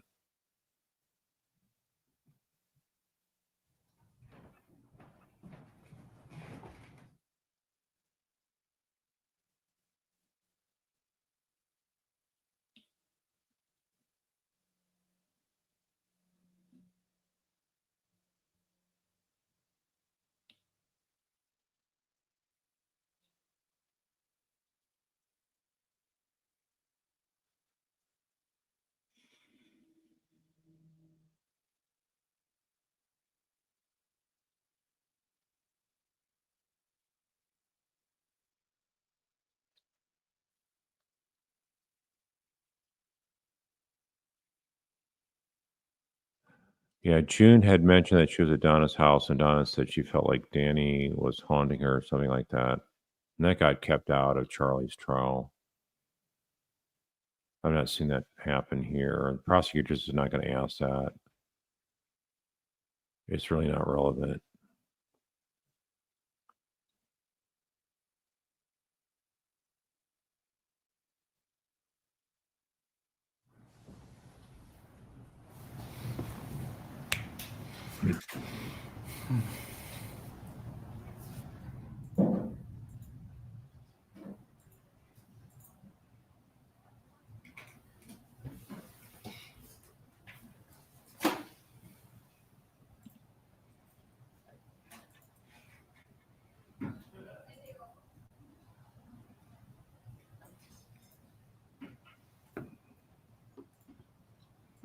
Have we found June?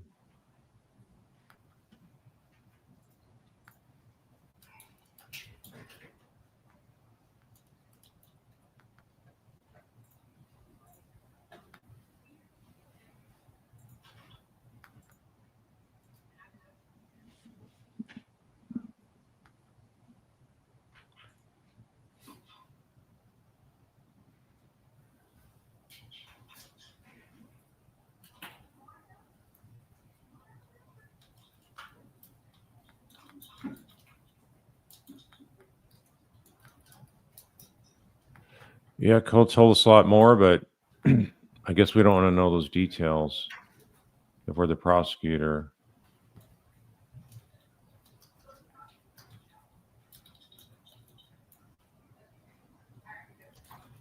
All right, you're entering courtroom.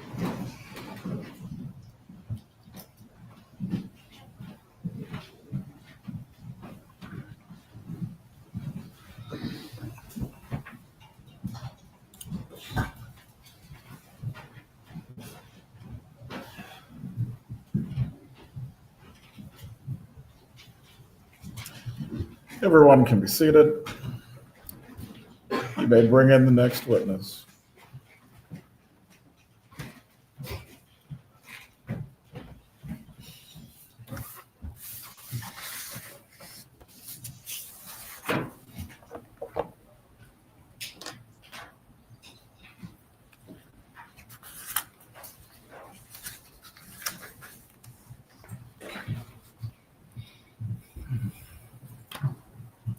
Here.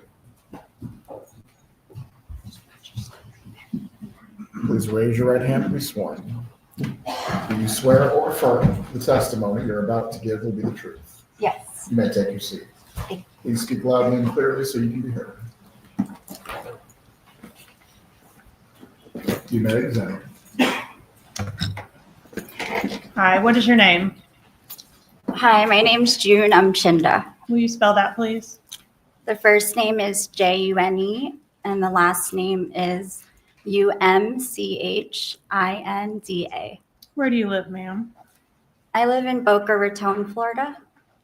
Do you know Donna Adelson, the defendant in this case? I do, yes. How do you know her?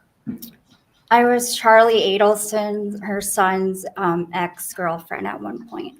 Okay, when did you date Charlie Adelson? I dated him in 2015 to 2017. I met him after the murder.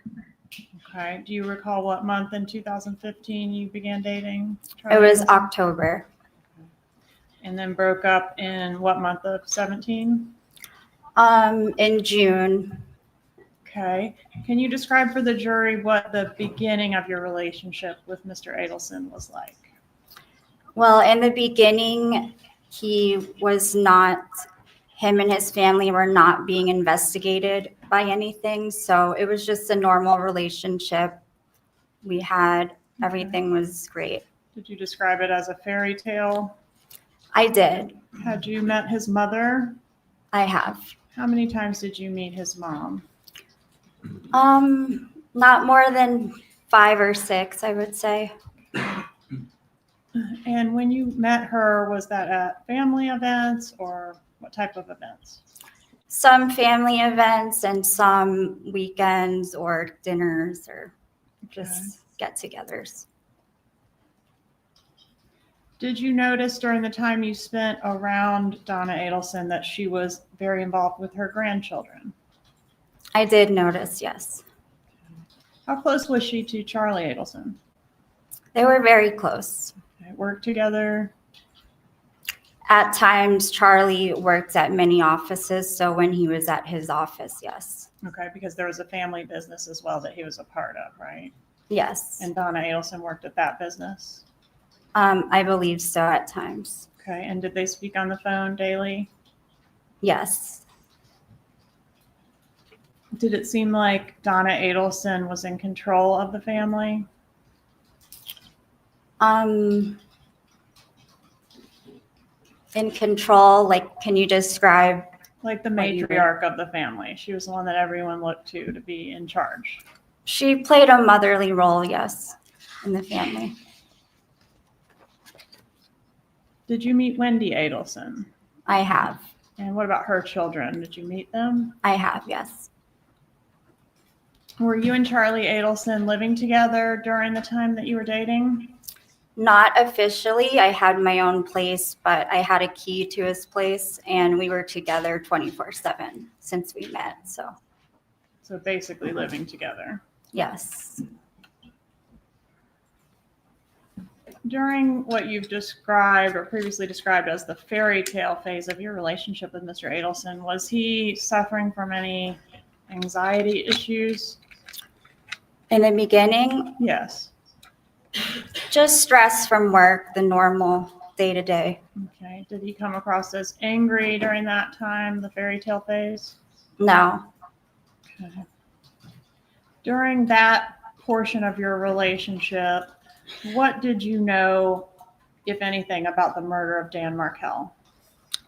I had no idea who Dan Markell was. I've never seen the case in the media. I just know that when I asked Charlie about his family, he advised me that his brother-in-law was murdered and shot in the head in the garage, and they don't know who did it. So that's all I knew. It was pretty short. Is that a topic that came up one time or more than one time? It was one time when I asked him about his family in the beginning when we were dating, getting to know each other. And then obviously throughout our relationship, it became a bigger topic.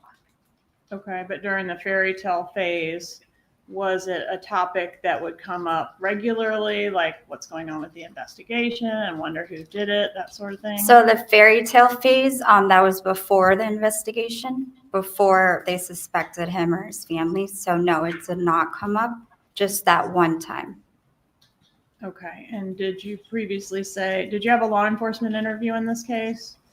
I did. I did not know I was being recorded, but yes. It was recorded. I though, was, right? yes. You had a chance to review it? Many times, yes. And in that interview, did you say for court and counsel, page 50, lines 19 through 23, quote, like they weren't ever curious, like who really killed him. They weren't upset about it, it seemed like. Did you say that? If it's there, yes, I said that. All right. And then there was a time, which, are you familiar with the bump in which law enforcement approached Donna Adelson posing as a gang member or a criminal? Yes, ma'am. Okay.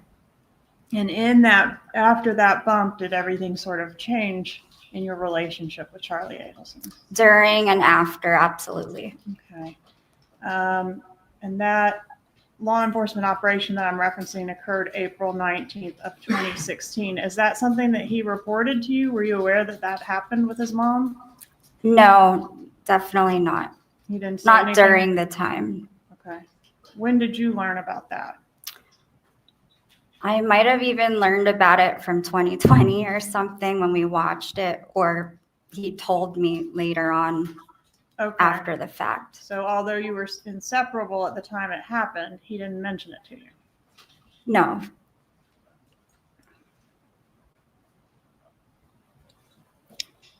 In what ways did Charlie Adelson's behavior begin to change around that time?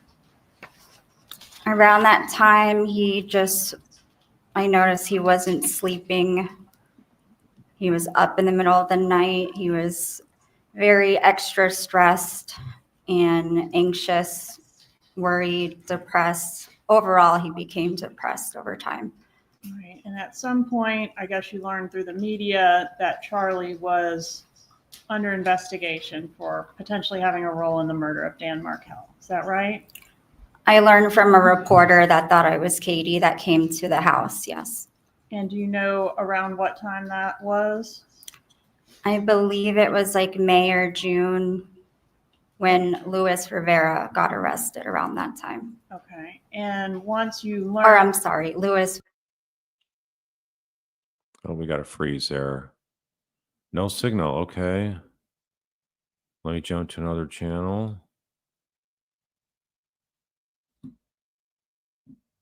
Go to the Tallahassee Democrat.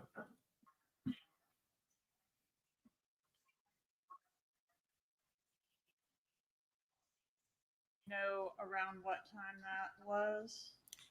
I believe it was like May or June when Luis Rivera got Okay. arrested around that time. Okay. And once you Or I'm learned, sorry, Luis.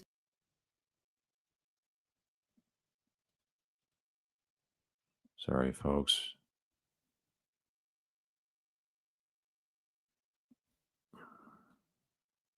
Trying to be on the Tallahassee Democrat. They're also off of a court TV feed. did learn some things from the media about this case. Was there something that stood out to you about how the hitmen said they were paid? I did read the affidavit and everything, which said Luis or somebody mentioned they were paid in staples, like bundles of And- cash with And staples. why in it. did that stand out to you? Because I noticed that Charlie stapled his money, or he had money that was stapled. Okay, so you had seen that in his residence before? Right after I read that, so after I After you- found out that the money was stapled. I did After you found read out the money was the stapled, you saw the affidavit stapled and, money? everything. Or no, sorry, Okay. let me think. What's that? Somebody mentioned I can't remember the exact moment, but I know when I saw the money, a red flag came up and I was like, after the fact that I saw it, I was thinking, oh, I think Lewis said he got paid in some stapled cash, and I mentioned to Charlie that he should just put a paper clip in it. Instead, we talked about the staples. So Okay, but you had seen, before learning that the hitmen were paid in stapled money, had you not seen stapled money in Charlie Adelson's residence? before the hitmen were paid, Yeah. I didn't know Charlie back then when the hitmen were I'm paid. sorry. I'm sorry. Yes. Before you learned that the hitmen were paid in stapled money, which you learned from the media, you had seen stapled money in Charlie Adelson's residence. It was after, because when I saw it, I was thinking to myself, that's strange, the staples, and then it clicked. So it was after I saw. After you saw the article or the TV broadcast, you then observed it. in his After I residence, found out. And that's when Yes. it clicked. Yes. Okay. And the stapled money that you saw was $100 bills stapled into $1,000 bundles. Is that right? Yes. And there was quite a few of them that you saw, right? Right. Okay.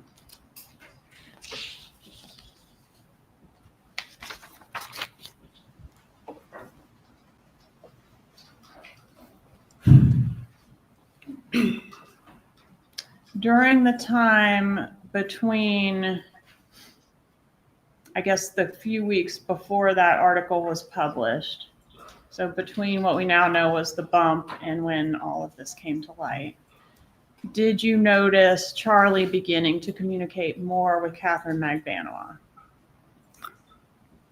I believe I saw like a message from her, or they were on the phone once or something like that. I asked him about it.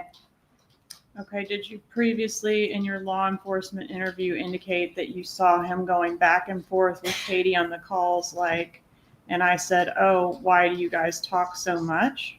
You remember that? I do. So I was referring to the episode where it shows him and Katie going back and forth on the calls. And then I told Charlie and said, like, you never talked to me like that. So I was wondering why he talked so much to her. Isn't it At that true time. that you noticed him talking to her at odd hours prior to the media broadcast? No, that was all in regards to the episode that I saw, that they showed him talking to her at odd hours. You don't remember telling law enforcement that it was weird because he didn't wake up early and you saw that there were on the phone the times that they were talking and it was like 7 or 8 and you thought, oh, that's odd. No, I did say that, but that was in the episode. I told Charlie that I thought it was odd because we don't talk that way, and he said we live together. So Okay. Have you described him as being paranoid during this time frame? yes. Okay. And did he talk to you during this time frame about believing his phone was being tapped? Yes, a lot. Had you ever met Catherine Magbanua? I met her briefly. She worked at her front desk dermatologist office that I went to. So before I knew Charlie, I met her there. And was at the time that the law enforcement operation occurred, the time frame we're talking about, was Katie his most recent ex-girlfriend? No. Who was the most recent ex-girlfriend? Before me, it was someone named Whitney Kick. Okay, so she was in between you and Catherine Magbanua. Yes. Did you ever know of Catherine Magbanua working for Charlie Adelson or the Adelson Institute? No.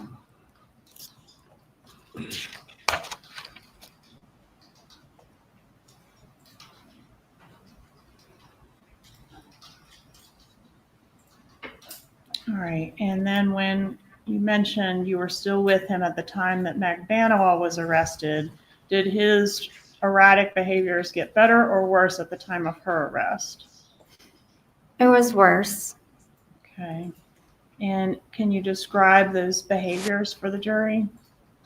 Well, it was a lot mixed with what I said earlier, the no sleeping, depression, and our whole relationship just took a big turn, and I wasn't sure why. In the beginning, he was just acting strange and would go to his friend's house, and our routine kind of got disrupted, and I wasn't sure why. So it was just like I knew something was going on, but I didn't know exactly what the problem was. So Did he become angry, short-fused?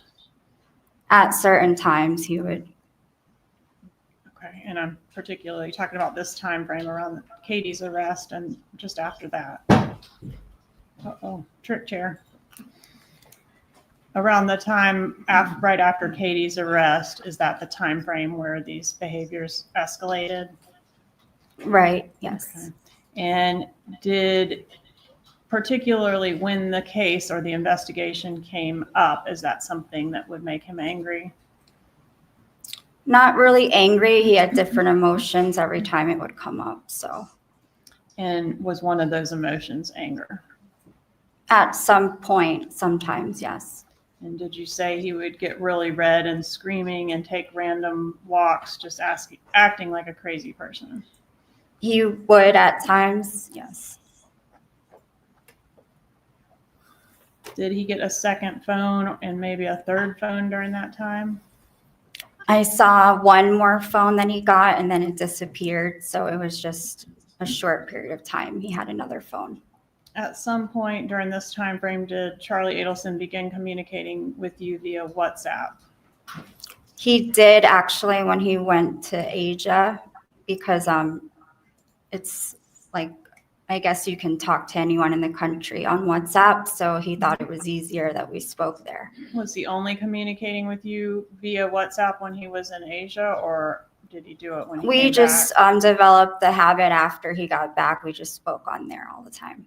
Do you know if he was communicating with Magbanua via WhatsApp? I don't know.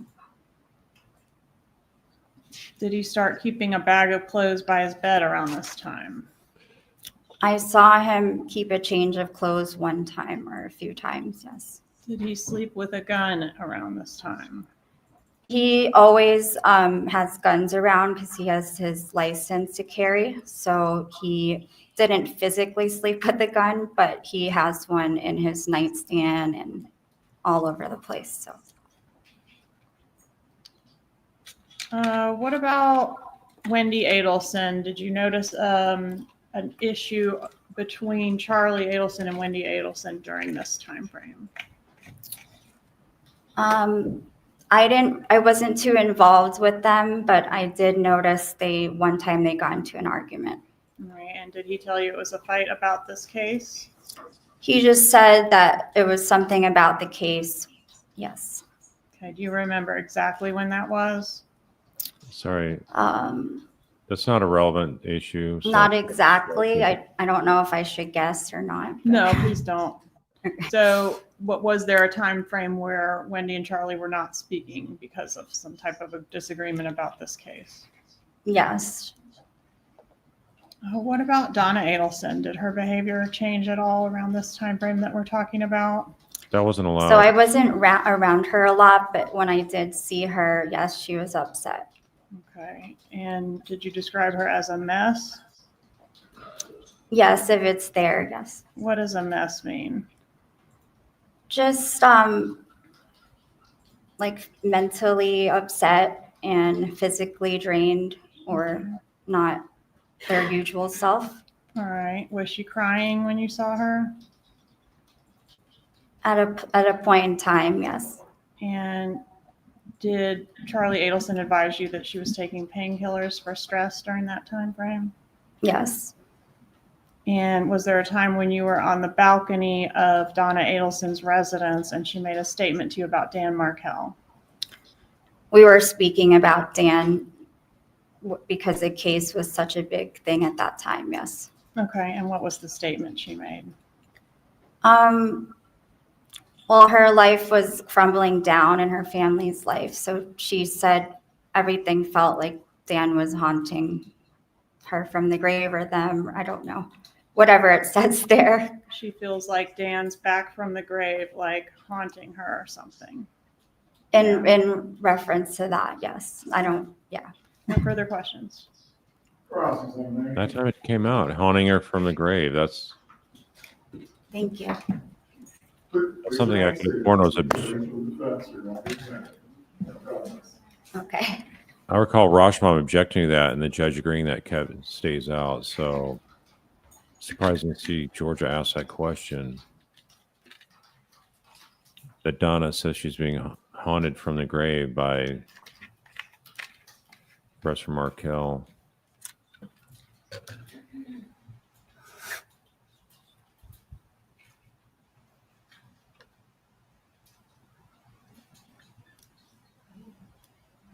Yeah, some of the stuff like the gun and all that, she made it sound like he always keeps guns there. But I recall from Charlie's trial, she made it sound like he got paranoid and got more guns and then put a gun on his nightstand or in the nightstand drawer, that kind of thing, showing more paranoia.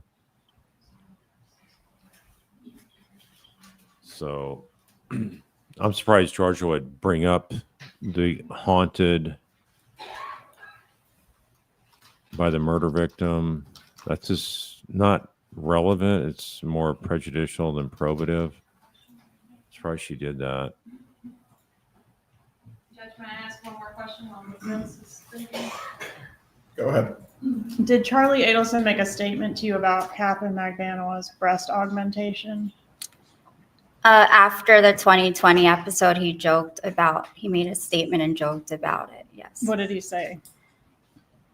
He was saying they were thinking that he paid for the whole thing. And then he said, he paid for one or something and laughed. Only paid for one of the breasts. Half of the work. Right. But he was laughing. So it was just a joke. Okay.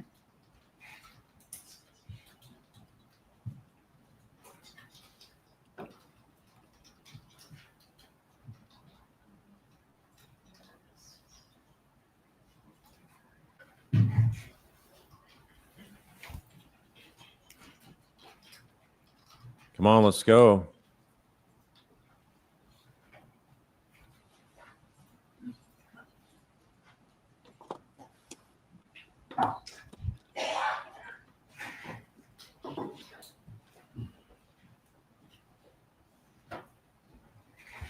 Morning, ma'am. That's a lot of Morning. papers. My name's Jackie Fulford, and I, along with Josh Selman, we represent Donna Adelson. I've never met you before, correct? No, never. I just really have a few questions. There's been some discussion in your direct examination about what you might have told law enforcement during an initial interview, correct? Correct. And you were told that that was not being recorded, correct? Yes. And that whatever you said wasn't going to be used, right? Yes. Okay. And you gave a lengthy interview then that day. Yes. And at the time that you did that, you were broken up with Charlie, correct? We were going through a horrible breakup at that time. Yes. Okay. You've previously said that Charlie's really good at persuading people. He lies and he makes it believable. You recall that? I do. I want to talk about the cash for a minute. He had a lot of cash, right? From what I saw, I don't really know his bank account, but I'm just talking about the cash that you saw. yes. Okay. And you testified, there seems to be some confusion about whether you knew that before you saw it come out that it was stapled, because I thought you previously had said that when you saw in the article that Luis Rivera referred to being paid in stapled cash, that a light went off in your head because you had previously seen Charlie had stapled cash, correct? Correct. Okay. And he had it stacked in $100 bills in groups of 1,000. He'd put 10 together and he stapled them, right?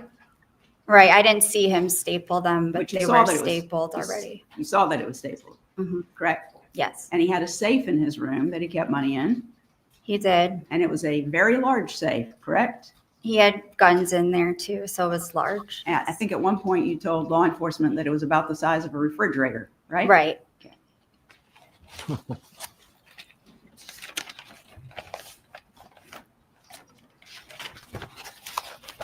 So you did an initial interview, you've been deposed, you testified in Catherine Magbanua's trial and in Charlie's trial, right? Right. This is my 4th trial. Okay. So I have the transcripts from each of those. And you testified on direct that you didn't think the Adelsons, referring to all of them, you didn't think they were curious about who had killed Danny and what had happened. You recall telling law enforcement that? Right. At that time, it seemed that way. Okay. And didn't you later say that you were really just speculating about that? Yes.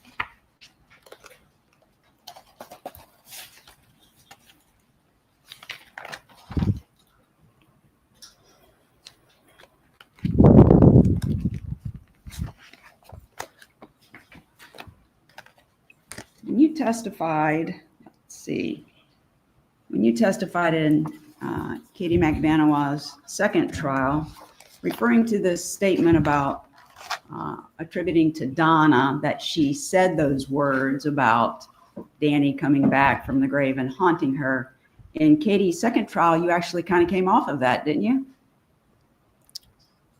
Wait, I'm sorry. Can you say it again? Yeah, sure. When you Lost train of testified, thought. so you originally made that statement to law enforcement. You used those words. Yes. He came back from the grave, haunting her, something to that effect. Right. Okay.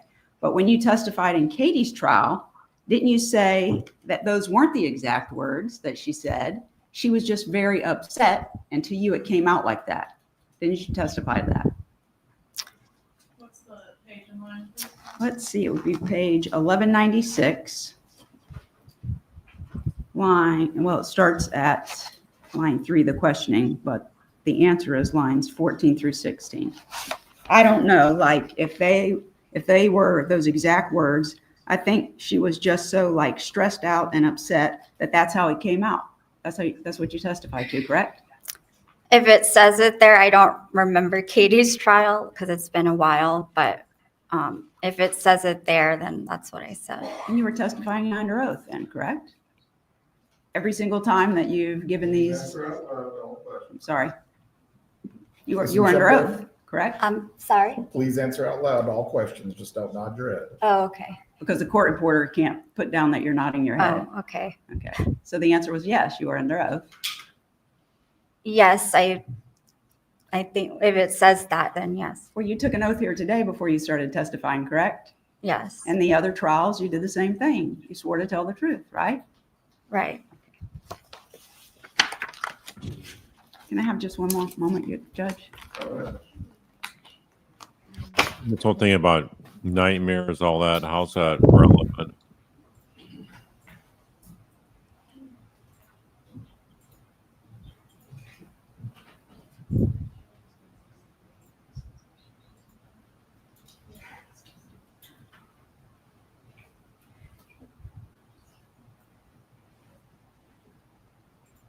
So defense, once again, has no momentum here.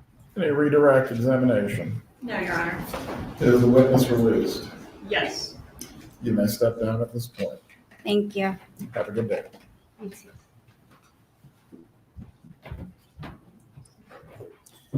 Please call your next witness. State calls Ryan Fitzpatrick.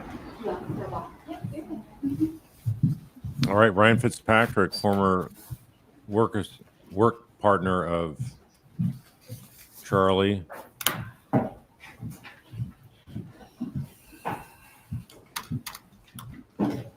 Bad blood between him and Charlie when they separated ways.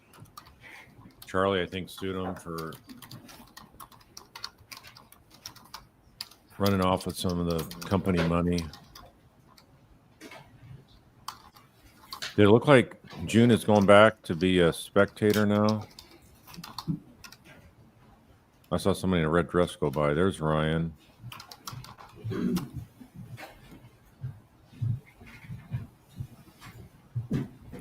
Please raise your right hand, sir. Do you swear or affirm the testimony you're about to give will be the truth? Yes, Your Honor. You may take your seat. Please speak loudly and clearly. Sir, please introduce yourself and spell your name. Ryan Fitzpatrick, RyanFitzpatrick. Sir, do you know the defendant in this case, Donna Adelson? Yes, ma'am. How do you know her? She was Charlie's mother.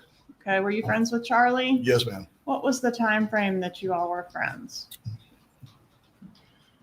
Probably 2013, 2014 to 2019, 2020. I can't really. Okay. And during the time y'all were friends, were you like best friends? We're very close Acquaintances? friends. Yes, ma'am. Close friends.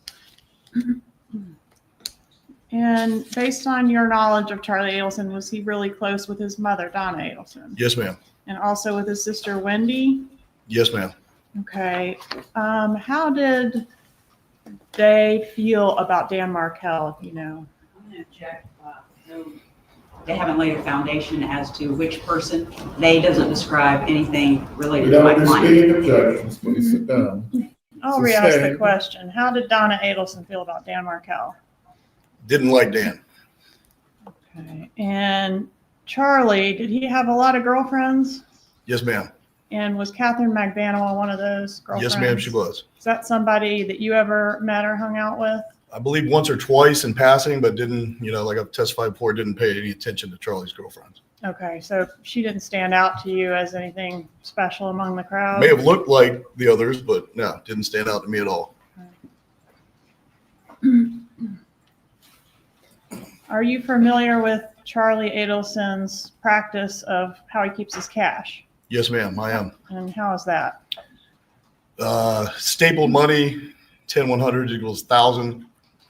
I've been paid by stapled money by Charlie Adelson before. That's how I know. Okay.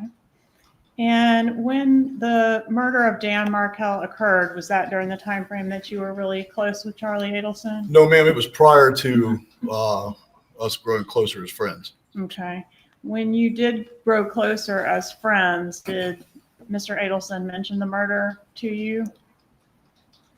It wasn't discussed. Dan wasn't a topic of discussion. There was no, nobody, it was odd because it wasn't. Okay. So you were aware of it, that it happened? Yes, ma'am. It was, Okay. But nobody talked about it? no, ma'am. Okay. And are you familiar with the law enforcement operation that's been referenced as the bump, where Donna Adelson was approached on the street? Yes, ma'am, I am. Okay. And did Charlie Adelson talk to you about the bump? His mom being yes, ma'am. approached? Okay. And prior to that, had Charlie Adelson ever mentioned being harassed or extorted or anything like that? No, ma'am. Okay. So when this happened with his mother, did his demeanor change? How was he acting about this incident? Charlie became agitated, nervous, anxiety. I guess looking back now, guilty,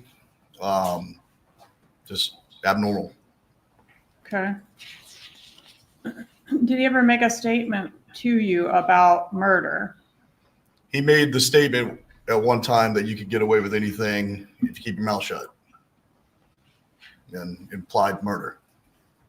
All right. After the arrests that occurred in this case, and I'm referencing the 3 suspects that were arrested prior to him, did that impact his behavior or demeanor around you When the others were arrested? when the other arrests occurred? Yes, ma'am.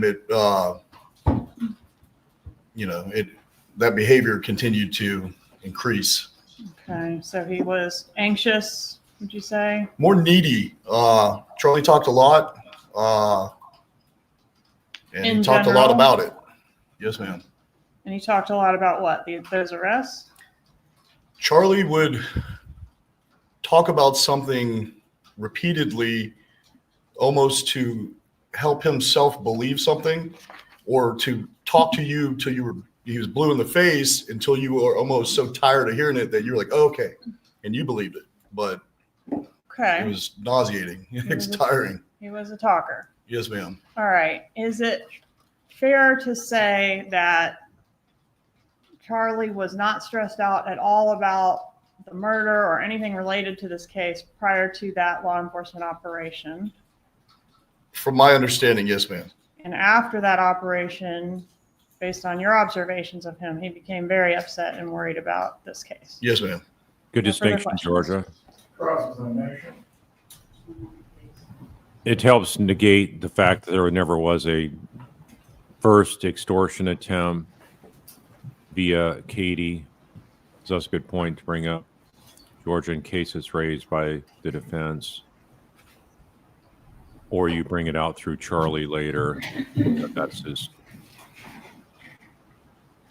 insane story.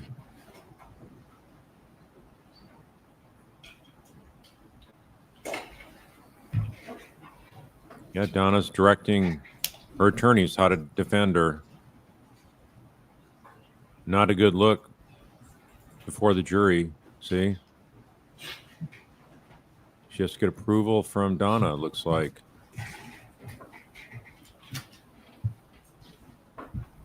Morning, sir. Lauren? I've never met you, but we spoke on the phone once and then you did a deposition. You recall that? Yes, ma'am, I did. The deposition was recently, I think August the 14th. You recall that? Yes, ma'am. I think you appeared by video. Yes, Right. ma'am. Okay. When you gave your deposition, you indicated that you barely know Donna Adelson, correct? I didn't know her like I knew Charlie. No, ma'am. And you've been around her many times. Yes, ma'am. And she was always nice to you. Very nice. She and Harvey were pleasant to be around. Very pleasant. You knew Charlie very well, as you've testified, Yes, ma'am. and you were friends, Yes, ma'am. correct? But that ended, didn't it? Yes, ma'am. And it was an ugly ending. Yes, ma'am. Okay.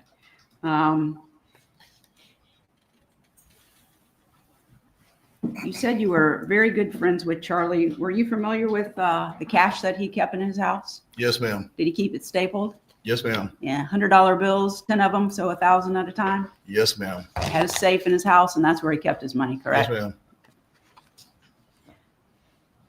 Kind of had some issues. I think my co-counsel was asking you some questions in your deposition, but the bottom line is you have a feeling, and that you say that it's known that the Adelsons didn't like Dan Markel, but you couldn't give us a specific comment in your deposition that Donna Adelson ever made. It's just well known, correct? It was implied. Yes, ma'am. Thank you. No further questions. Direct examination. No, Your Honor. You may step down. Will the witness be recalled at any time? No, Your Honor. You are released, sir. Have a good day. Please call your next witness. State called Mary Hall.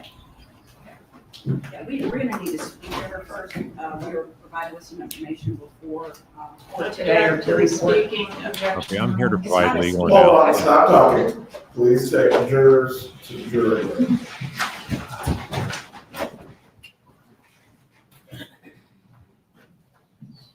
I'm here discussing the justice of the matter. So if you call this quarterbacking that I should stop, then you should probably turn off the channel. I'll take care of that.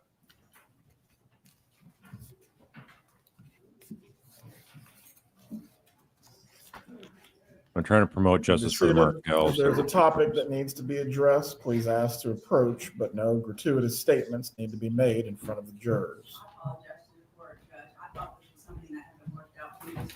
And I should not have made those comments. I apologize. You need to speak with Ms. Hall before she testifies. We do, Judge.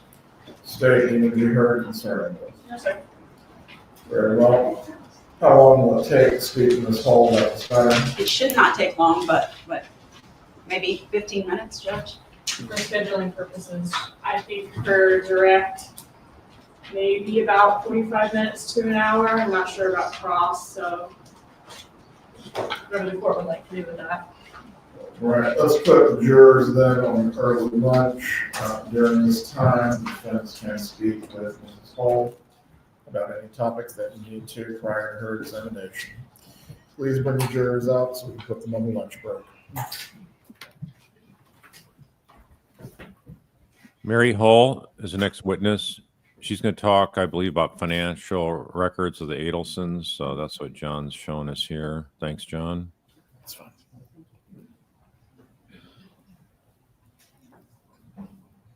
Yeah, cross on Ryan didn't amount to anything.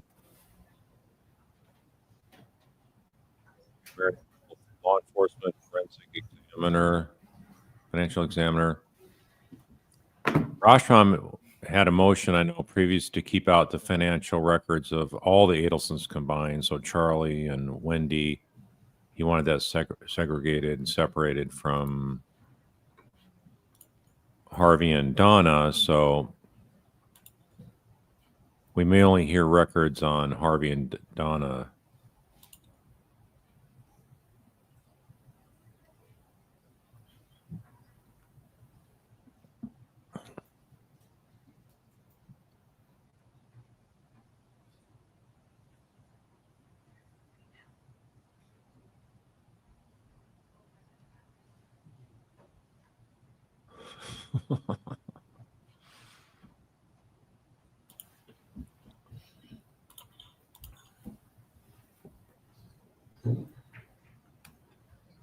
Yeah, Mary Hull, she testified previously. She's law enforcement. She might be retired now, like so many of them.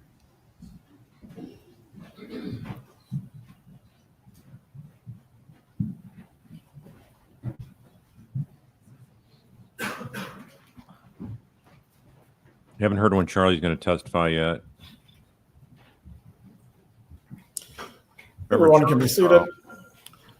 Members of the jury, we're going to take an early lunch break today. Once again, I'm going to remind you of the instructions that you have received before, not to discuss this case with each other or anyone else. If anyone attempts in any way to speak to you about this case or talk to you, please make sure you report that matter to the bailiff so I can deal with it appropriately. Also, during the lunch break, do not look at any information about this case or any of the news reporting.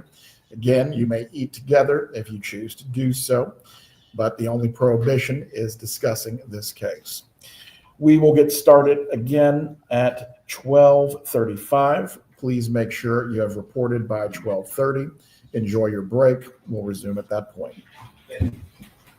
See, they can't discuss it, but you know what? They could go down to the Capitol Deli and hear all this people talking about the case and commenting on witness testimony and how guilty Don is, all that kind of stuff.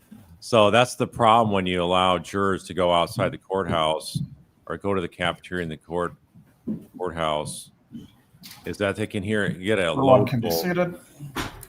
of info. For the parties, please report back at 12:30 as well. This should give the defense an opportunity to speak with Mrs. Hull and have your midday break as well.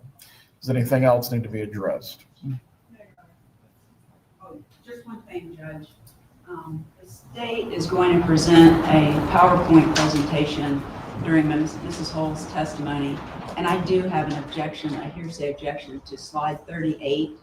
It's a text messaging conversation between Harvey Adelson and Charlie Adelson, and Harvey's statements would be hearsay, and that was ruled on yesterday as well. May I respond, Judge? Go ahead. Let me pull up the slide just a moment.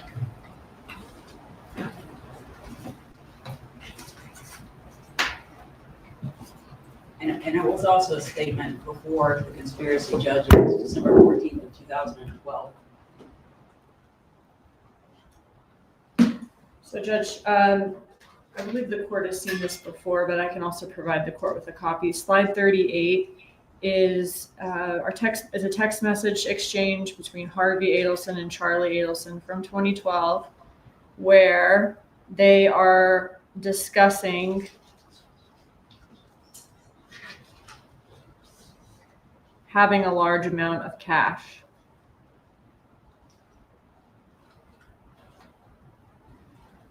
And I plan to ask Ms. Hull, did the family keep a large amount, or did the family keep cash?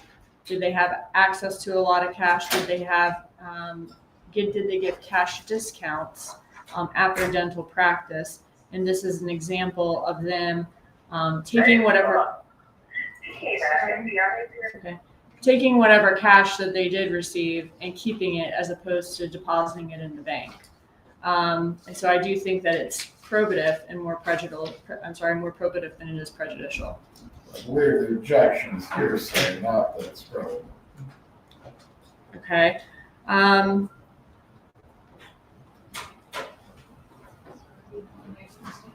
Yeah, let me see. Harvey is the one making the statement.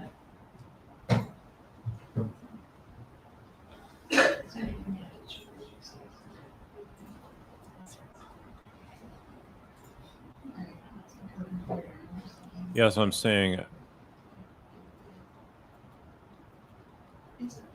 I would let them order in their own lunch or bring their own lunch or do something where they're not going to hear the chatter I about the mean, case. okay, so the statement is, I have too much cash, and talking about there's no tax advantages for a large gift, except that he has too much cash.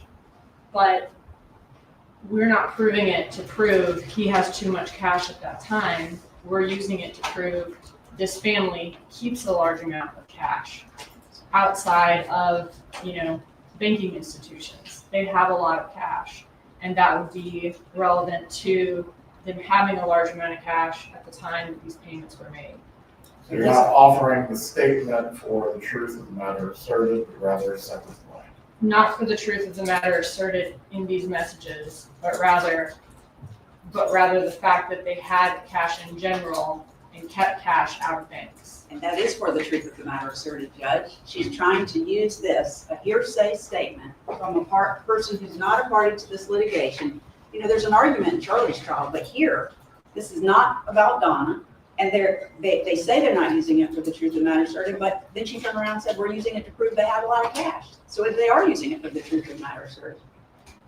What would be the other issue that is being offered for Ms. Dugan? It's not for the truth of the matter asserted. Ms. Fulford is making a good point. Judge is not near a mic. I agree with the I think that if it defense. were for the truth of the matter asserted, it would be that he has too much cash on this date and there's no tax advantage of this gift. But we're using it to show that they keep a large amount of cash outside of banking institutions, that they have a large amount of cash in general. That's just the distinction I'm saying. But the statement is, I have too much cash. Splitting the hair is pretty thin. On that matter, I'll reserve a ruling for now. Corroborates. Do you have a copy of slide 38 that I can review? Yes, sir. Corroborates actions of the co-conspirators that they had cash to pay the I'll be hitmen. right back with it.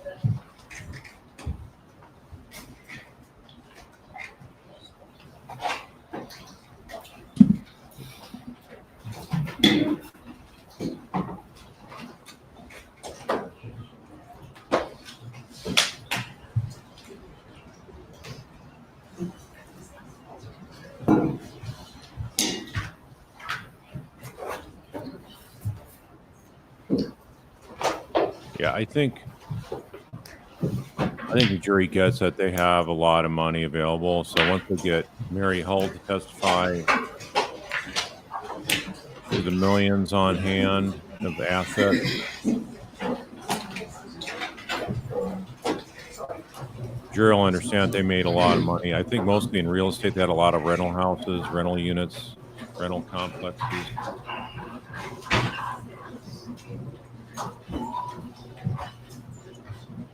So I'm going to stand by and see if we can get John on screen.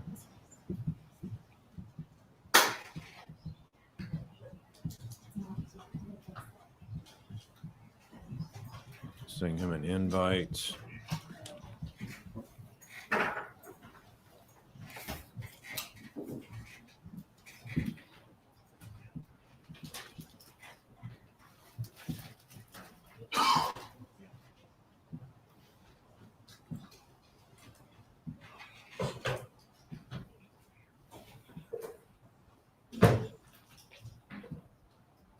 Tell him get to the green room.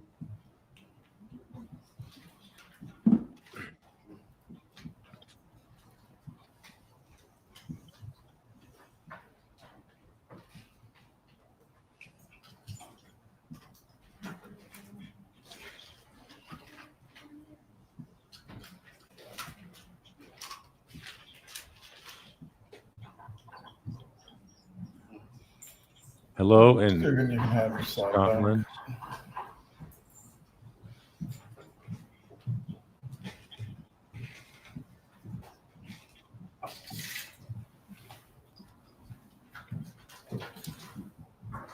Right, as to slide 38, I will find that this does predate the conspiracy, at least as it's been alleged Yeah. during this trial.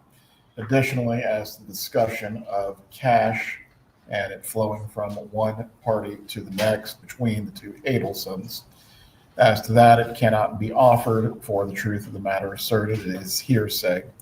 The non-hearsay basis that it's being offered for, again, Ms. Dugan, is what exactly? That's unrelated to the money specifically. Can you say the last part is unrelated to What is the unrelated aspect of this exhibit that's unrelated to the money that you're Admission by offering it party for? opponent. Exception to hearsay. Right, I mean, it is related to the money. We're trying to establish that they keep a large amount of cash, they don't put it in banks, and they transfer it from one family member to another. All right, that Transfer it via Come on, just Judge. to them, as opposed to putting in a bank. Allow it. You may question Investigator Hull concerning what she learned as a result of going through the financial records, but as to the slide, I will sustain the objection unless there is another basis for which it's being offered, not the truth of the matter asserted. Well, that is our break at this point. Please return at 12:30. Well, if you're calling Charlie, maybe he'll admit it himself. He likes to brag about himself. And you know what? As I was saying earlier, they understand the Adelsons have a lot of money. Yeah, A-Rod was a neighbor, so Dr. Rob Adelson mentioned that in his testimony yesterday. So A-Rod is a wealthy baseball player, multimillionaire baseball player. So yeah, they're having wealthy celebrities staying in their high rise, having their own condos there. So yeah, they're rolling in the dough. So I'm sure there's some members of the jury know who that A-Rod is. Nickname for something Rodriguez, I think his name is. I don't follow baseball.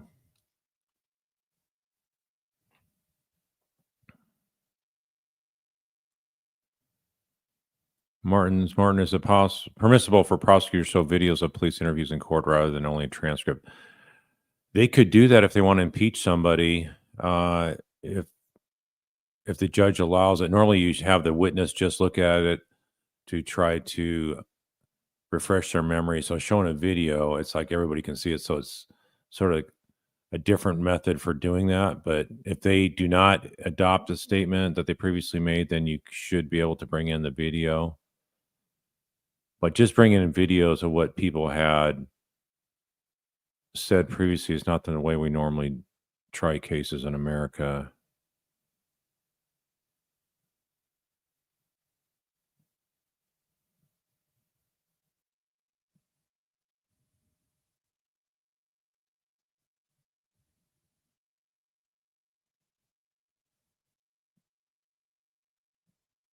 Okay, somebody's saying one of the richest baseball players of all time.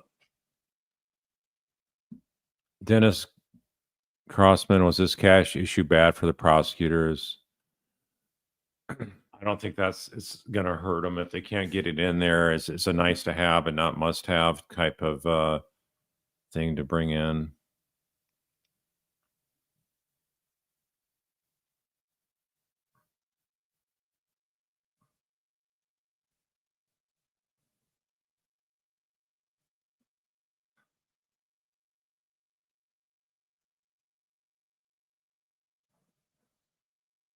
All right, so we're going to go ahead and take a break here. I'm not hearing back from John. Maybe his cell phone died or something. So we'll just come back here about an hour. And John said they're going to be starting back up at, what time was that? 12:30-ish their time. So I'll be back in about an hour. So y'all take care. Until then, grab some lunch or breakfast, whatever part of the world you're at.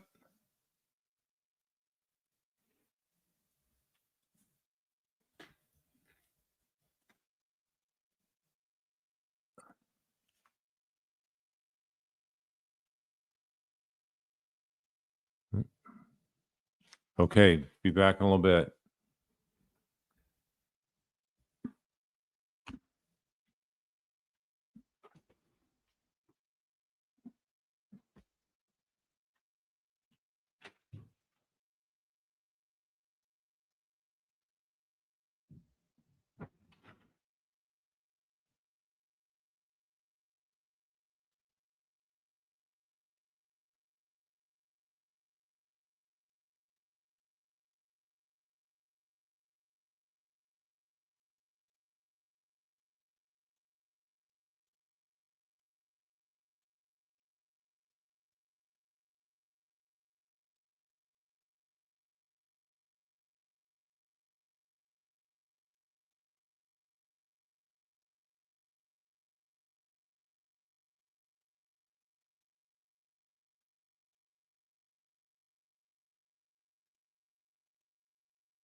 John, Hey, Carl. what's happening there in Tallahassee courtroom? Very interesting day today. A couple things that I want to relate to you guys that are a little bit different from last time. I talked to two other court observers because I noted that Donna had not looked back at Harvey a single time today. But of course, I'm not looking at her the whole time. So 2 other court observers sitting around me said, agreed with me that they hadn't noticed her look back a single time, like she had the first time she was in there on just a little bit on day 1 and on the day before that. So she's not looking back at Harvey at all. And as far as the jury's concerned, I really like when I think there's an important point that the prosecution makes, or even the defense makes in favor of Donna's guilt, which they are apt to do sometimes. It's really interesting how not all, about 5 or 6 to 7 of them go down on their notepads. I think that's a very good sign. There's one juror in the front, the youngest one, who sometimes sloughs in his chair, but I talked to some other observers, and we all agree that he's still attentive. He just he's not as eager to follow the discussions as everybody else. But my pick for foreman would be the military guy in the middle, who's probably around 55 to 60. He's got a military background. He's like, watching him is like watching a tennis match, except when George is talking. Usually he's not looking at her because he's focused on the witness like all the rest. But he's the most intense, I would say, as far as following all the action. And I would say overall it's good day today. What was your feedback for instance, Jeff Lacasse's testimony, Carl? Yeah, I just think Georgia could have gotten more details out of him. She seemed to ask different questions of him. She committed a discovery violation by going down a line of questioning about kids' memories. Mhm. And so that's sort of inexcusable, but it's not going to cause any kind of disruption in their continuing to drive the train down the tracks of getting Donna convicted. So overall, it's a good day. Like this Ryan guy, I think a lot of it shows their consciousness of guilt because they're so concerned when the bump happened with Donna. Donna's freaking out about it. They're going to hear more about the wiretap, I'm sure. We still haven't heard from Sergeant Corbitt. That's right. And I think when Sergeant Corbitt really shows the fact that the vehicle that Donna and Charlie were driving, they actually showed up at Charlie's house to do the money drop that Katie's going to talk about. Mhm. All that kind of stuff is going to help further show that Donna is just not somebody on the sidelines. She's an active participant in this murder. Yeah, I agree. And I think at this point, Carl, the jury totally understands what's going on. And my guess is with every new witness, their minds are blown. In fact, one juror in the back, you can just tell he's sitting back in his seat like, you got to be kidding me. Mm. This is what happened. So definitely, the evidence definitely has their attention. Here's what's changed with Harvey. Harvey's now has a notepad out. It's a the yellow legal notepads. His is white though, and he's got long paragraphs of notes on them, and that just started today. So I didn't see him taking notes yesterday. So who knows what that means? But he's taking notes. Donna's not looking back. To me, Carl, of course, I don't have a vantage point that you guys have. You guys have a better vantage point when it comes to looking at their faces, defense table. The defense has come across to me as flat and unorganized. What say you?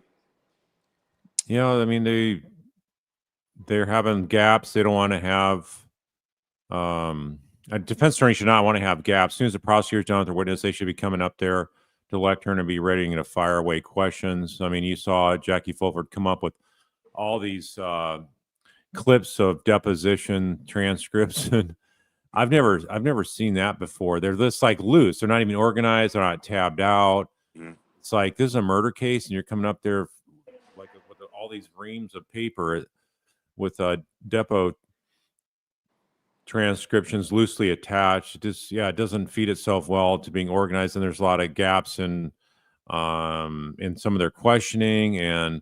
But even Georgia is not really, considering this is her fourth time, she's not really firing away questions. And so anyway, it's sort of a flat day in terms of all the attorneys seem sort of flat. Yeah, I can see that. I can see that too.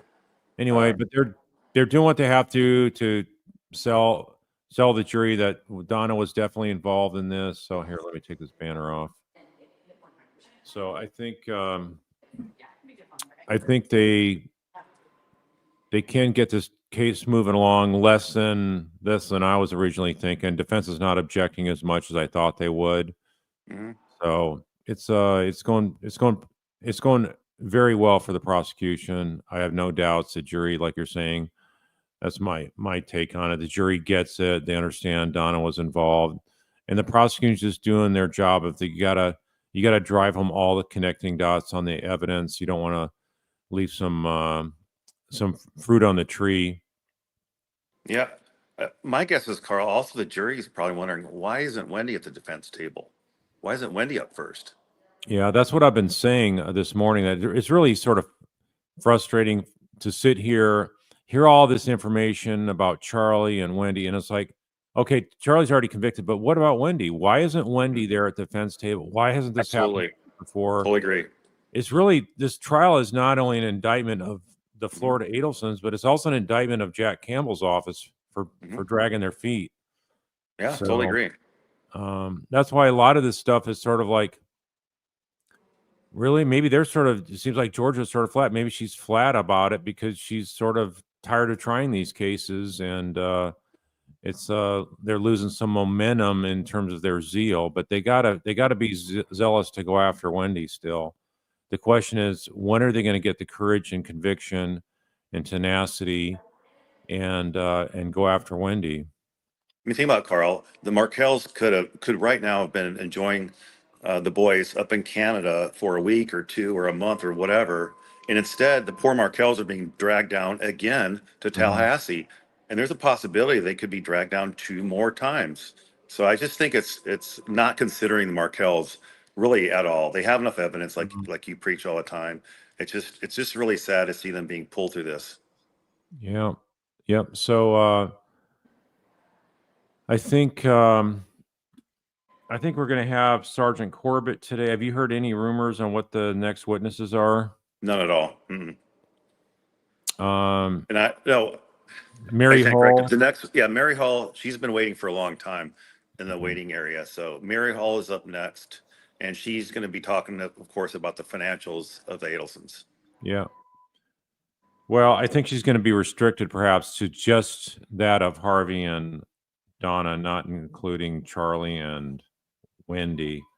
Gotcha. But anyway, all right. Well, let's see. All Is right. there anything else? Let me see if there's any questions, John. Okay. You guys have any questions of John's boots on the ground coverage there at the courtroom? Court's now back in session. You can be seated. Hey, we're back in session, John, so you got to get back in there. All right. Talk to you later. All right, bye. Do we have our jurors, or are we still collecting them?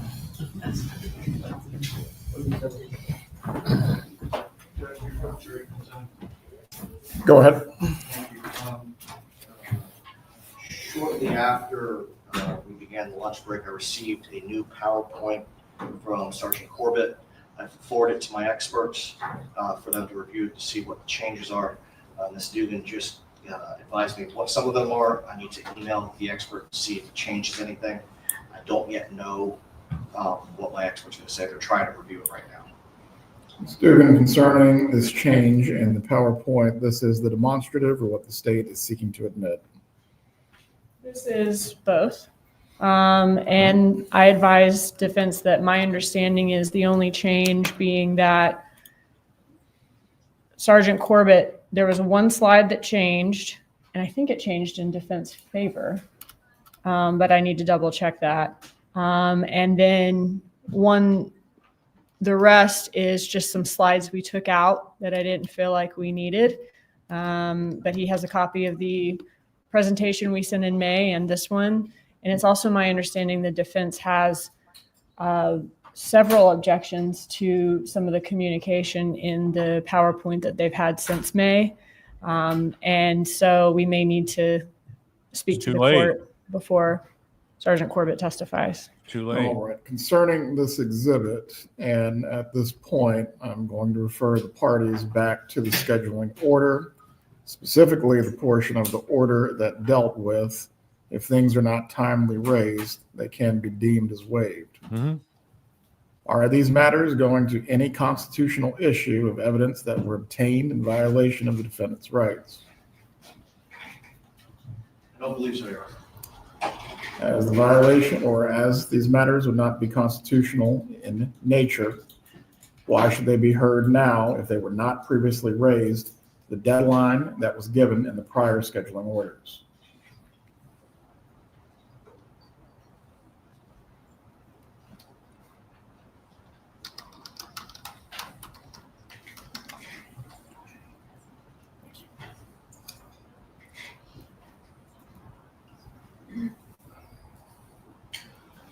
Judge, the only explanation I have for not having raised this previously is the amount of information that we were provided beginning in April.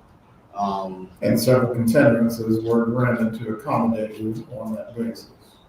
There was one trial continuance, yes, Your Honor. And multiple, I believe, deadlines were extended as well, That's at correct. least 3 or 4 times. Yes, Your Honor. On that basis, why was this not raised? Just didn't have time, Your Honor. Didn't have time. Wow. What are you raising for the record? I don't know how this applies to the new one. It's one of the reasons why I forwarded it immediately to my expert to see how it has changed. I don't know how the pagination has changed. So if we could have some time to review that, it might resolve some of what I'm objecting to. Some of the objections had to do with hearsay. I understand the court's ruling concerning That's not constitutional. What's constitutional? allowing the state to prove up the co-conspirator exception as we move through the trial. So that would probably apply to the vast majority of what the objections were. But if I could have a few moments to review this, please. Ms. Dugan, as you stated, you may have a few moments. As you stated before, we're not talking about new information. This is just being packaged in a different way. Correct, and all the communication that defense let me know that he is objecting to, which is essentially all the text message communication, all of that remains the same and has remained the same not only in what we sent him in May before the deadline, but I believe it was all the same as well in the presentation that was provided to Ms. Adelson's previous attorneys before that trial. There's no constitutional violation before. Deputy Phillips, if you can inform the jurors that we'll get started in about 10 minutes. I'll give you this opportunity, Mr. Zellman, to look at the document. But again, on these issues of exhibits specifically, there was the pretrial scheduling order. Also last Friday, I provided each party the opportunity to go through these items if they were still disputed. Neither side took me up on it. At this point, we're not going to be wasting time on exhibits that could have been objected to and ruled Right. upon. Take your 10 minutes now. Thank you. Yeah. Zellman, you know the rules. You had plenty of time to object. And you say you didn't have time to object? Well, that's on you then. What's a deadline for objections if you don't have to follow it? As soon as you received that, you should have gone over it, compared it to the previous one. It's not ineffective because there's not a constitutional issue here, so this is not an ineffective issue of a constitutional magnitude where the case could be reversed on appeal.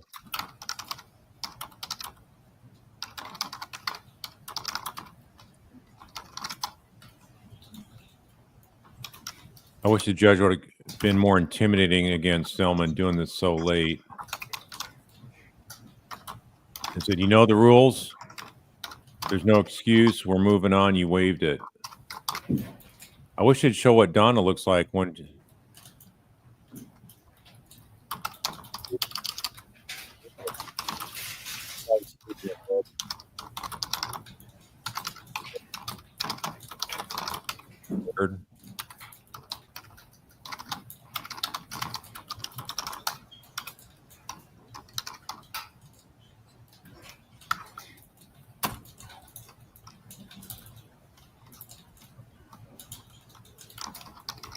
I mean, you got not one, but two lawyers on the case.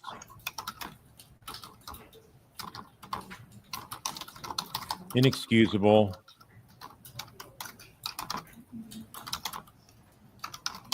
Not sure who else that piping we hear.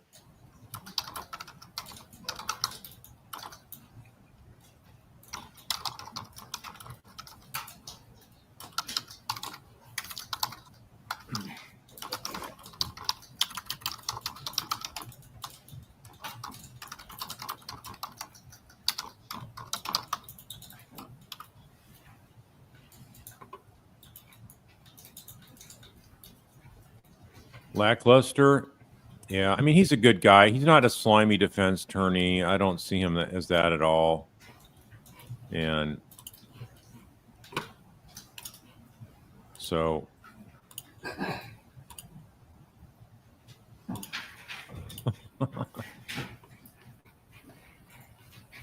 she's not happy.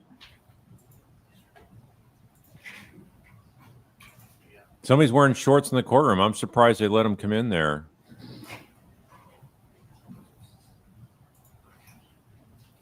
A lot of courtrooms, they would say you're not coming in unless you have long pants if you're a male.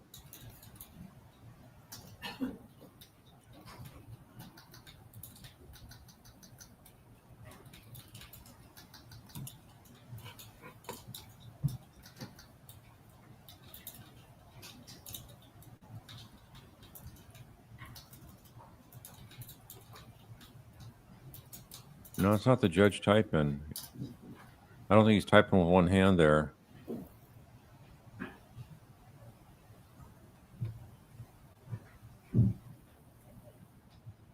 There's Phil Markell.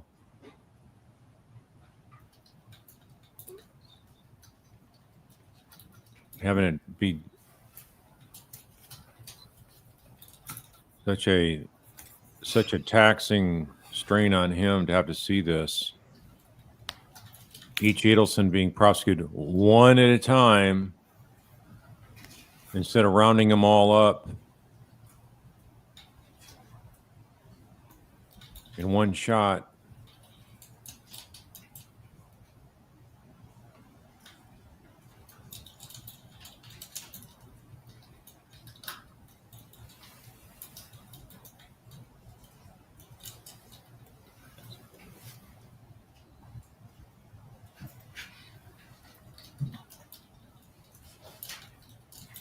Defense is disgrace, wasted so much time.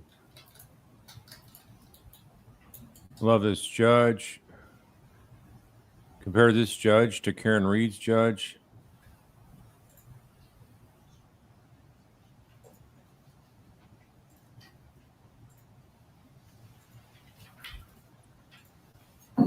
So why are we still waiting?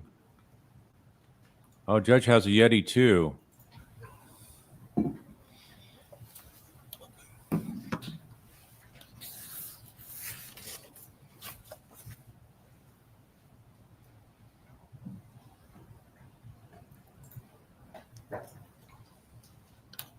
Yeah, Scooby, Harvey should worry not to be hand-cut out of straw instead of taking notes.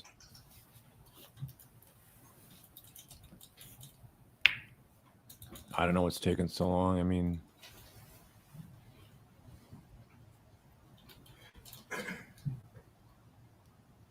you don't have time to prepare. So you're not prepared to go to trial.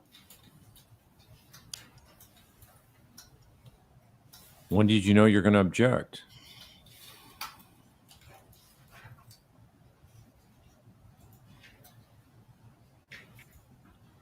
All right, stand by a second.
Jay's not happy with Georgia dropping the ball with Jeff Lacasse.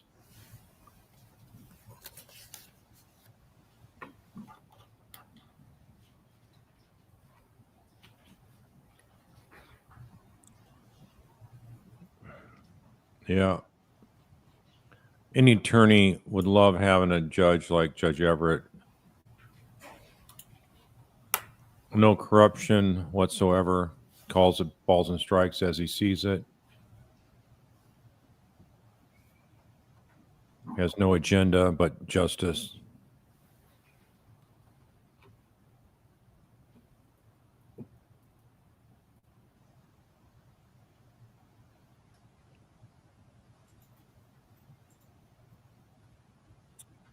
Yeah, the strength of Markel's is inspiring. They're in their golden years.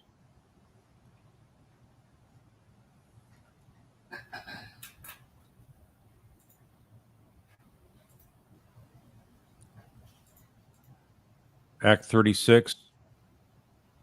Reminder, I'm not asking for money. Is there any way after this atrocity that you can see Donna testifying?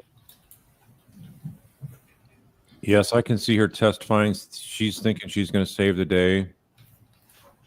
Her attorneys act as if she wouldn't through some of the questioning, but that could be part of the normal voir dire where they understand that they're trying to get the jury to understand that we don't have to present anything, including Donna not testifying. So,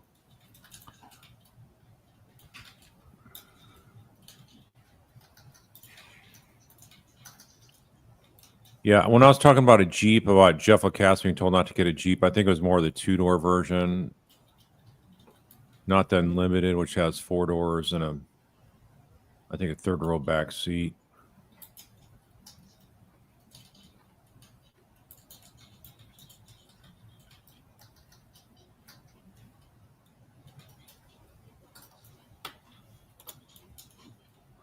Zellman's making a lot of money. Don't feel too sorry for him.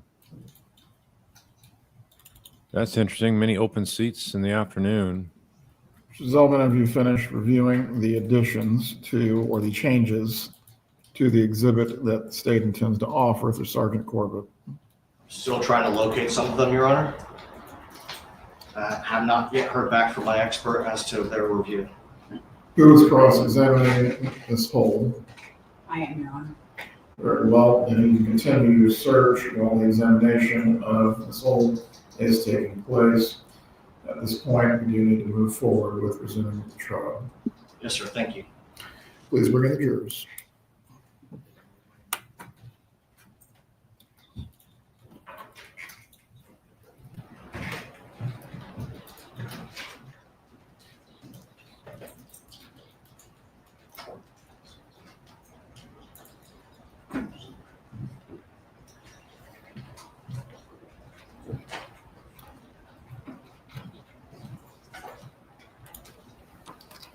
This is so much a repeat of Charlie's trial.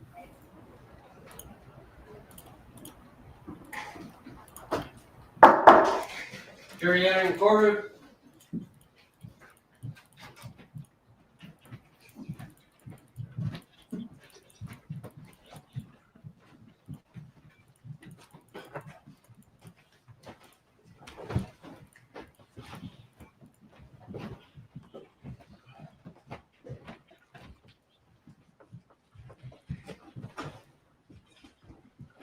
Everyone can be seated.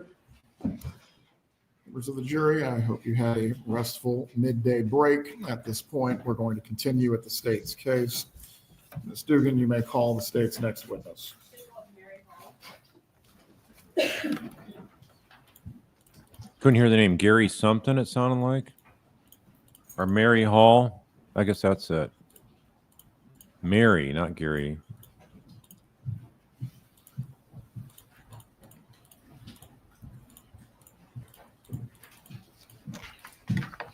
Please raise your right hand. Do you swear or affirm the testimony you're about to offer will be the truth? It will. You may take your seat. Please speak loudly and clearly. You can adjust the microphone if you need to. Thank you.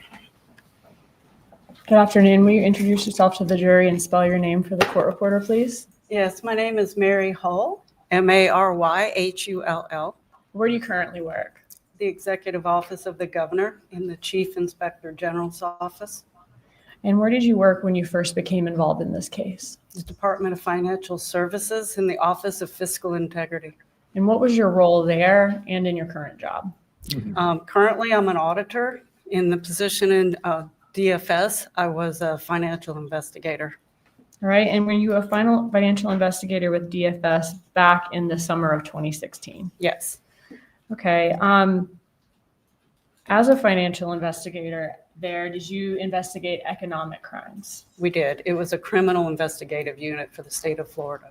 And how long did you work in investigations there? Investigations there 7 years. Okay.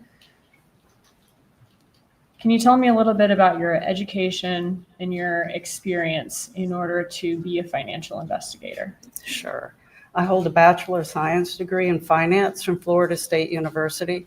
I'm a certified fraud examiner in good standing with the Association of Certified Fraud Examiners. I have 22 years of financial analysis, auditing, and financial investigative work for both the state of Florida and the United States Attorney's Office. And has much of that 20 years been doing white collar crime investigations?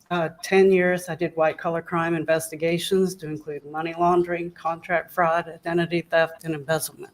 Okay, and were these like multi-agency financial investigations for both state courts and federal?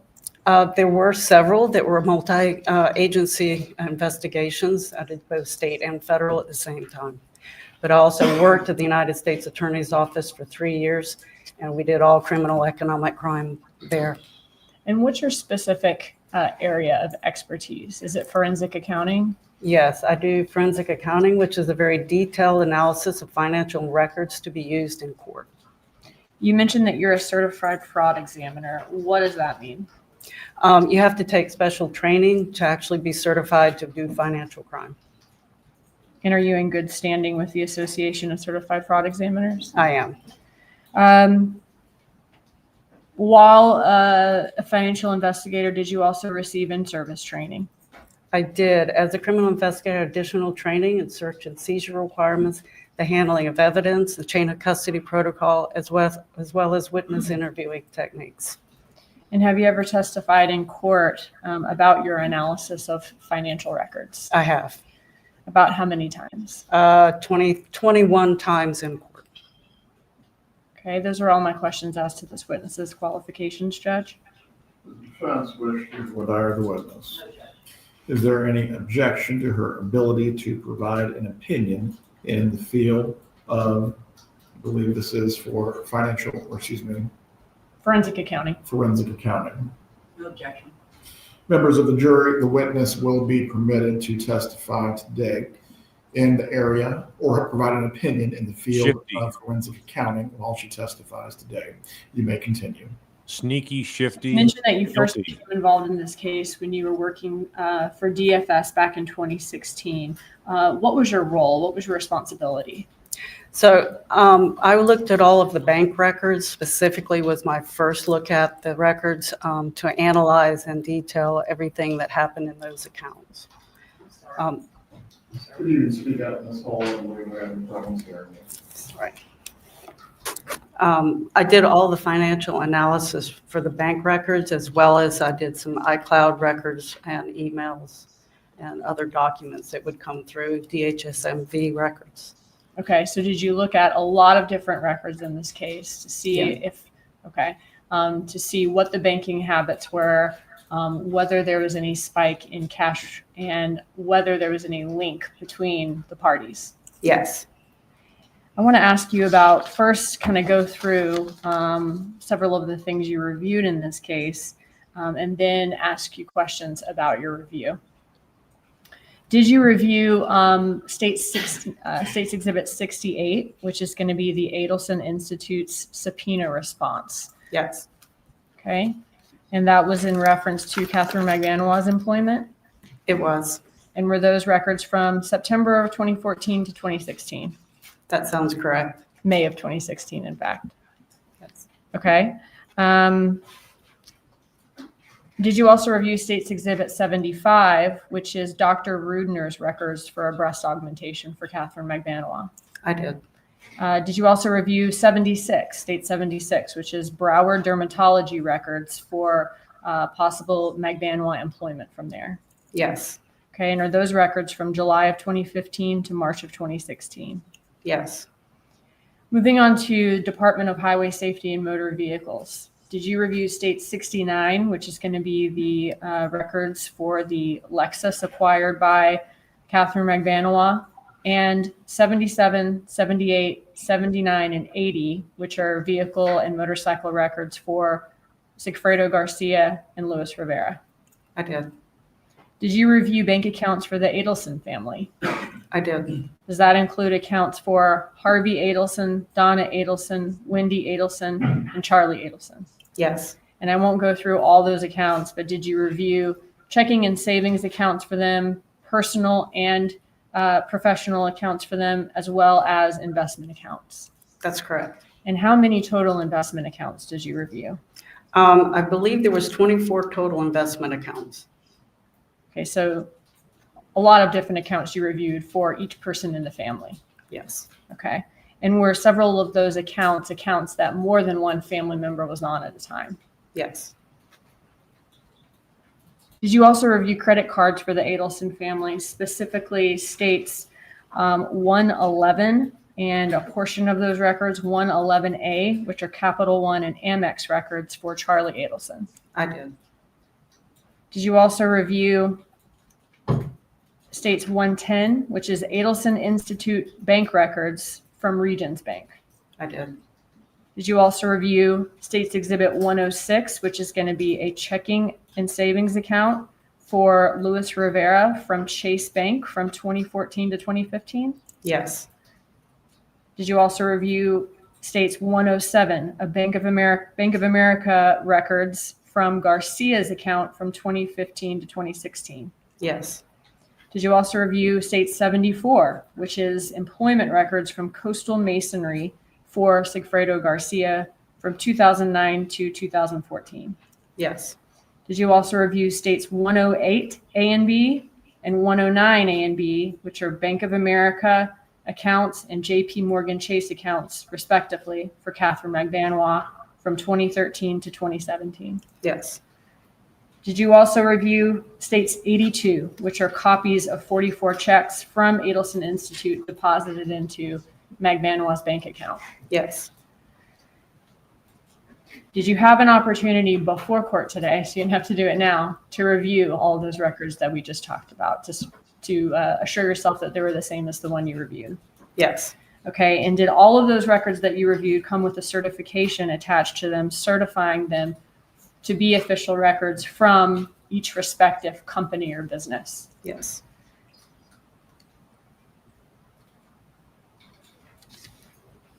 At this time, Judge, I would enter into evidence States 68, 75, 76, 69, 77 through 80,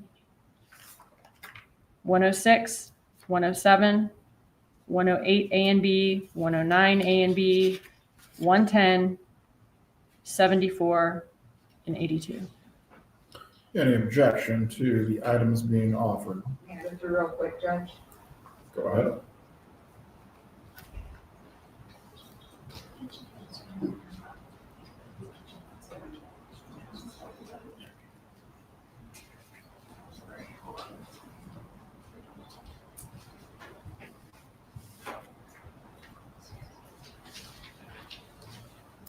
Student clerk, need you to go through the item numbers one more time, please. Sure.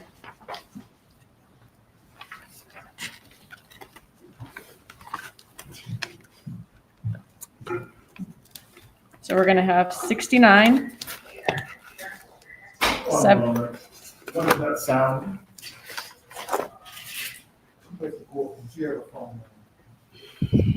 Once again, please turn the phones off or turn the sound off.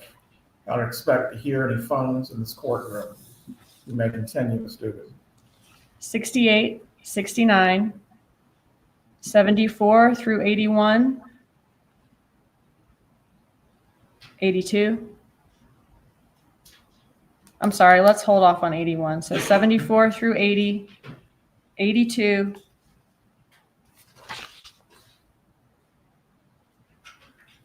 106 through 111A.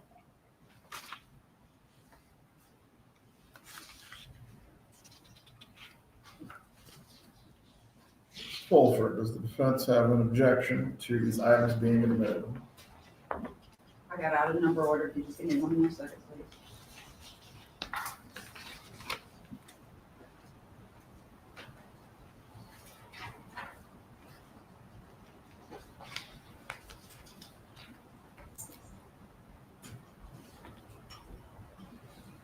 No objection, Judge. The item numbers are admitted as previously stated with the exception of states 81. You may continue. Thank you. Did you also review, you mentioned iClouds as far as written communications, whether that be emails or text messages between the parties to determine the financial relationship between them or whether there are any money or gift transfers between them? I did. Okay. And did you also review those items to determine how the Adelson family received or kept their cash? Yes. All of the records that we talked about today so far is the amount of data in all of those records pretty voluminous? Yes. Are you going to be relying on a summary of all of the records that you've reviewed today for your testimony? I am. Okay. And did you review before court today? This notebook states 81, which is a summary of your findings from all the records that you reviewed. Yes. And is it a true and accurate copy of a true and accurate copy of the results from your findings? Yes, it is. Okay. At this time, Judge, I would move State's Exhibit 81 into evidence as a summary. Any objection? Yeah, if I can just look real quick, Judge. Go ahead.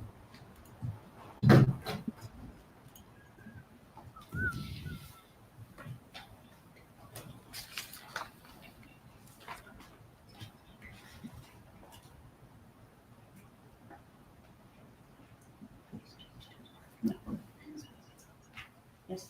No objection, Judge. States 81 is admitted at this time. Thank you. And just for the record, that's going to be a composite exhibit. Now, in this composite States 81, for each of the graphs that we see that were created, after each graph, is there also information from the accounts kind of showing your work of how you made those findings? Yes. Okay. And is there a PowerPoint that's been created showing the graphs in the case that report your results? Yes. All right. Judge, I'd ask for permission to use a demonstrative in this case, which is going to be a demonstrative of parts of the records and the witness's graphs in this case. You may proceed. Okay. Now, the graphs that we see, we're not going to see portions of the records in the notebook on the PowerPoint, right? Yes. Okay. But those portions are in the notebook. If the jury wants to review them in the jury room, they're there for each graph. Yes. Which is what I'm saying is the portion that's kind of showing your work for each graph. Correct. Okay.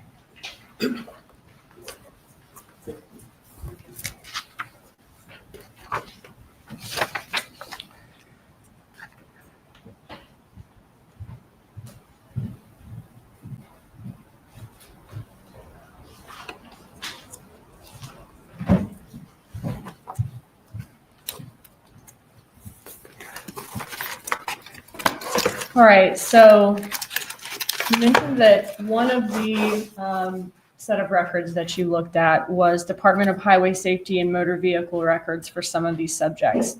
Did you review the Department of Highway Safety Motor Vehicle records for Luis Rivera? I did. And what, if any, vehicles did Rivera acquire after the murder of Dan Markel on July 18th of 2014? He purchased a 2003 Suzuki motorcycle on July 28th, 2014, and a 1996 Toyota Camry on July 31st, 2014. And here are these pictures from the social media records in this case of Luis Rivera and Garcia on motorcycles. Yes, it is. And the one that Rivera's on is on a yellow motorcycle. Yes. Looking at Luis Rivera's bank accounts in this case, the Chase bank account from May 2014 to November of 2015, were his checks from his workplace direct deposited into that account? They were. About how much was direct deposited every week? Every week was about $500 or $600. And where were his paychecks coming from? Coastal Masonry. So he had a steady job at Coastal Masonry throughout the time that you reviewed his bank records for in 2014 and 2015? Yes. What did you learn about how his banking patterns or banking habits changed following the murder of Dan Markel? Yeah, he had a very interesting banking pattern. All his bank checks were deposited into his account, but then he would go by and withdraw virtually all of it. And he had certain preset auto drafts that would come in, and then they would bounce because there wouldn't be any money in the account. So he had a lot of overdraft charges. And how did that change after the murder of Dan Markel? Right after the murder, he all of a sudden left the money in the account, and then nothing overdrafted for about 4 months. When was his last large cash withdrawal before the murder of Dan Markel? It was 7/15/2014. And and you said it was about 4 months then that his old habits of... Yeah, the next overdraft didn't happen until November 1st of 2014. And what do we see here? So this is a visual depiction of his bank account showing the overdrafts. The red bars are the overdraft amounts that happens, the number on the specific days. And then you can see that big wide span in the middle where there's no red bars. And then it picks back up in the first part of November. I will add that even though it's not on this chart, that the car and the motorcycle was purchased in that section where there were no overdrafts. So in the same section where there's no overdraft, he's also acquiring those vehicles. He doesn't have any overdrafts from the time of the murder until about 4 months later. That's correct.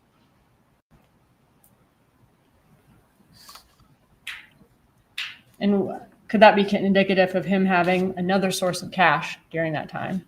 Yes. All right, moving on to Sigfredo Garcia. Tell us what you saw when you looked at the DHSMV records for Garcia. Yes, he purchased a 1997 Honda Racer on July 26, 2014, a 1984 Monte Carlo on August 22nd, 2014, and a Nissan Maxima on October 17th, 2014. Okay, so we didn't find a picture of the Maxima, but that's kind of how a Maxima of that style would look here. Yes, it was a sedan. Okay, and then the Monte Carlo is on the Tuto Dade account here. Yes, that's correct, in blue. Okay, and then we see his yellow motorcycle all the way to the right of the screen. Yes, And so those were all purchased within 3 months of the murder. that's correct.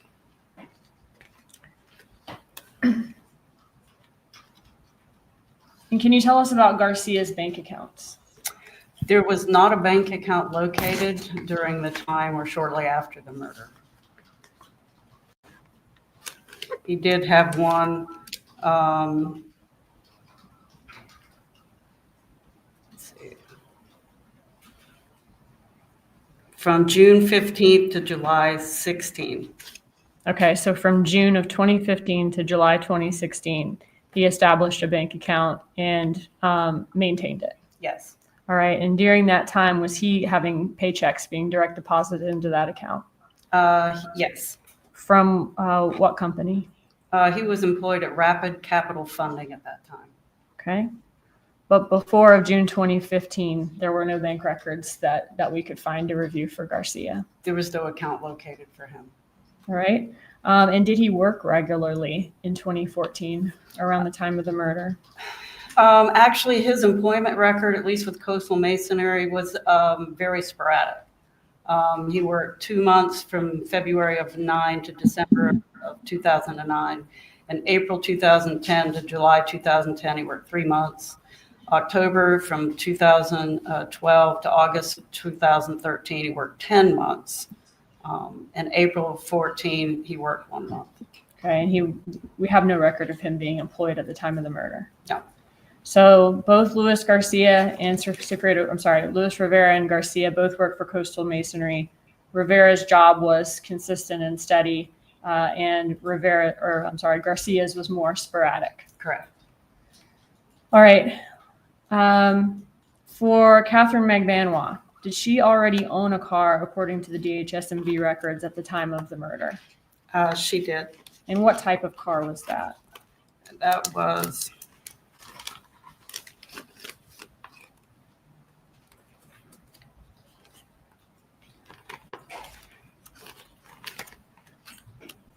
One second.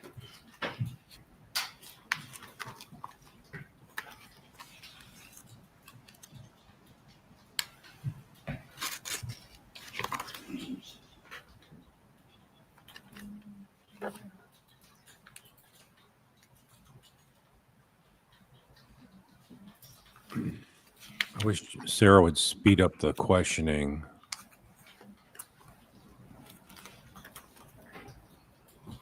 Here, I might be able to show you something to help move it along. Sorry. If you're having trouble finding it. Yeah. Did you, when you're reviewing the messages in this case, did you find some evidence that Charlie Adelson helped her financially with the car that she had in 2014? Yes.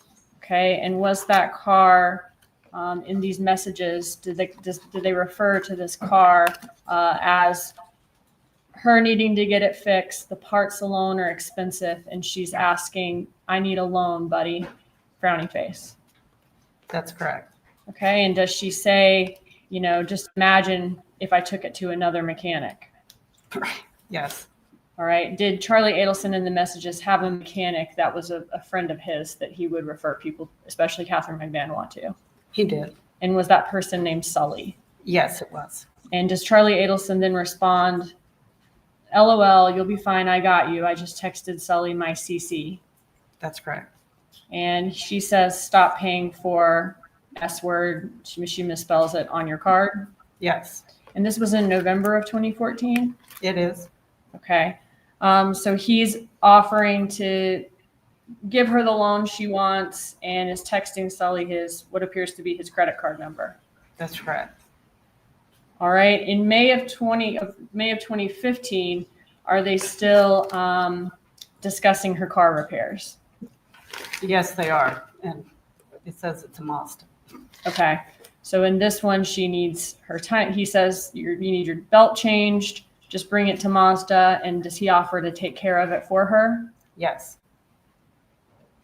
And she's saying, yes, she needs to take it ASAP. Yes.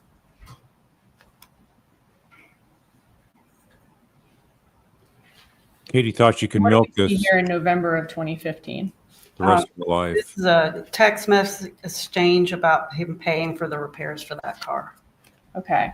And in this exchange, Charlie Adelson is continuing to offer to put these repairs on his credit card. Yes. And this is Charlie Adelson words in blue and Catherine Magbanua's words in green. That's correct. Katie, but And at the end of that conversation, does Catherine Magbanua let Charlie Adelson know how much the repairs ended up being? Yes. And what was the amount? $1,650. Okay, I'm sorry. I'm on the next page. I think you are correct at the bottom of that. That's what he authorized to put on his card. But the actual payment was for $1,620.77. Okay, thank you. So looking at the bottom of this exchange, Catherine Magbanua estimates, she says, just put $1,630, and Charlie Adelson offers, how about I put $1,650? Yes. So he offers I'll even pay $30 more. Yes, And then she says it came out to $1,620. She says, thanks again, I'll pay you back. Is that right? that's correct. And then when you looked at Charlie Adelson's Amex, what did you find? I found the payment to Mazda for the $1,620.77. At the end of 2015, after all these repairs and Charlie Adelson offering to help her financially with these repairs, at the end of 2015, does it appear that Catherine Magbanua got a different car? She did. And what's the first indication of that? There was the title. We looked up for the GHSMV records and saw where it was purchased. Okay. Were there also messages where they discuss basically her having the Lexus now? Charlie Adelson needs to cancel his insurance on the Lexus. Yes, that's correct. Okay. Can you go through what we see here? This is where he's discussing on December 14, 2015, that he's canceling the Lexus insurance. And she said she would get to it. She has a kid. She would do it later. And then he says, I just paid for it. Okay. And in these messages, when he says he's going to cancel the Lexus insurance today on December 14th of 2015, does he say, just spoke to my mom. She's paying the insurance now. Just please go this Saturday, smiley face. Yes. And that's when she's saying, I'll do it. I've got my kids. Mm-hmm. And Yes, then ma'am. does Charlie Adelson then say, just paid it. They'll prorate it back to us. Just go Saturday. Don't rush today. And she's saying, I'll take care of it. Don't worry. Yes. Does he say, already paid it 5 minutes ago. Just chill. You are still the best. That's correct.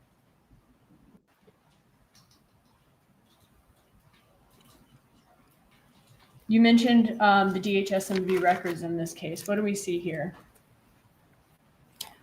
This is showing that the title transfer between Harvey and Catherine. And what date did this take place? This says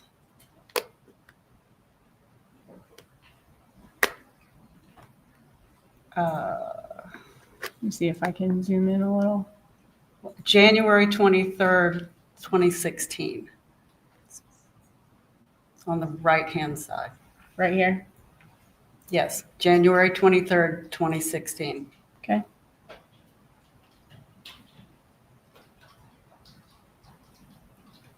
And what type of vehicle was that? That was a Lexus, 2001 Lexus? black four-door. That's correct. And the previous owner is listed as Harvey Jerome Adelson? Yes. How much did this DHSMV title indicate that it was sold to Magbanua for? $1,700. And that's there on the right side of the screen? Yes.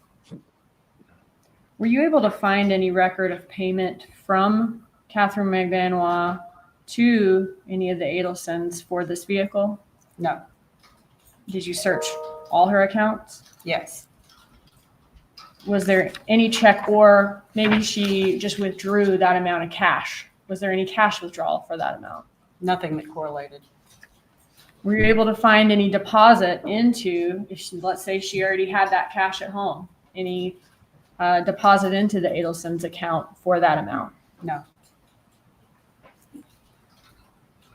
Was there, in a little while, we'll see that she was receiving money from Adelson Institute, correct? That's correct. Was there any drop in the money she was receiving from Adelson Institute in that time to account for maybe this was just taken out of her salary? No. Can you insure a vehicle without transferring title? No. Do you have to put a sales price or list it as a gift on the title transfer? That's correct. If you say it's a sale on the title transfer, are you taxed? Yes. Is there a financial benefit for listing a really low sales price on the title transfer for a vehicle? Yes, it makes the registration fees less. And who decides what number goes on the title? Normally, it's usually the seller that's supposed to put that on there, but all the transactions I've ever heard of, they just leave it blank and let the buyer put in the amount. So just the person who's submitting it to the tax office so they can later get their car insured. That's correct. So if I sell a car to you for 3,000, but we agree to put 300 on the title transfer, we would pay less taxes on it. Yes. Looking at other written communications between Charlie Adelson and Catherine Magbanua, did it appear that Charlie Adelson provided other financial assistance or gifts to Catherine Magbanua? Yes. I was trying to go to the next slide, but I think I got to zoom out first.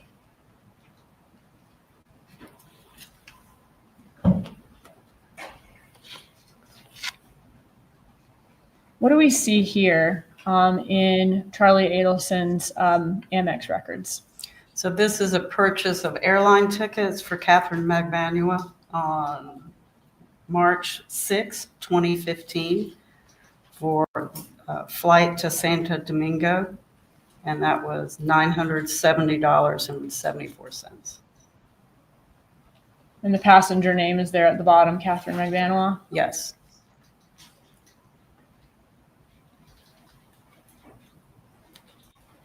Okay, other than these $970 worth of airline tickets to Santo Domingo, were there other evidence of financial assistance or gifts? Yes, there was. Looking here on October 19th of 2015. This is a set of text messages from Catherine, between Catherine and Charlie, that she's asking for, she wants to take her kids. I'm sorry. You don't have to look up with plane tickets. I want to leave for Thanksgiving. I want to take my mom. It's her 60th on November 9th. And then he's discussing cruise options. She wants to take a trip with her mom. Okay, so she wants to leave for Thanksgiving. She wants to take her mom too. It's her 60th birthday. And at the bottom, he asks, where do you want to take your mom? Correct.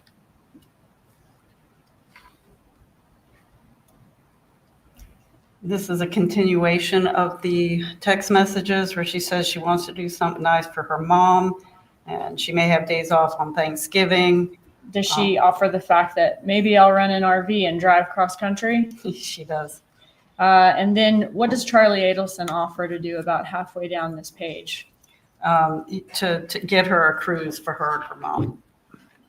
And she agrees. I was thinking about a cruise too. Yes. And then he discusses, perfect, they have really nice ones. Y'all can leave on a Friday, go to 2 ports, come back on a Monday morning, and you won't miss work. That's correct. Okay, and this is in October of 2015? Yes.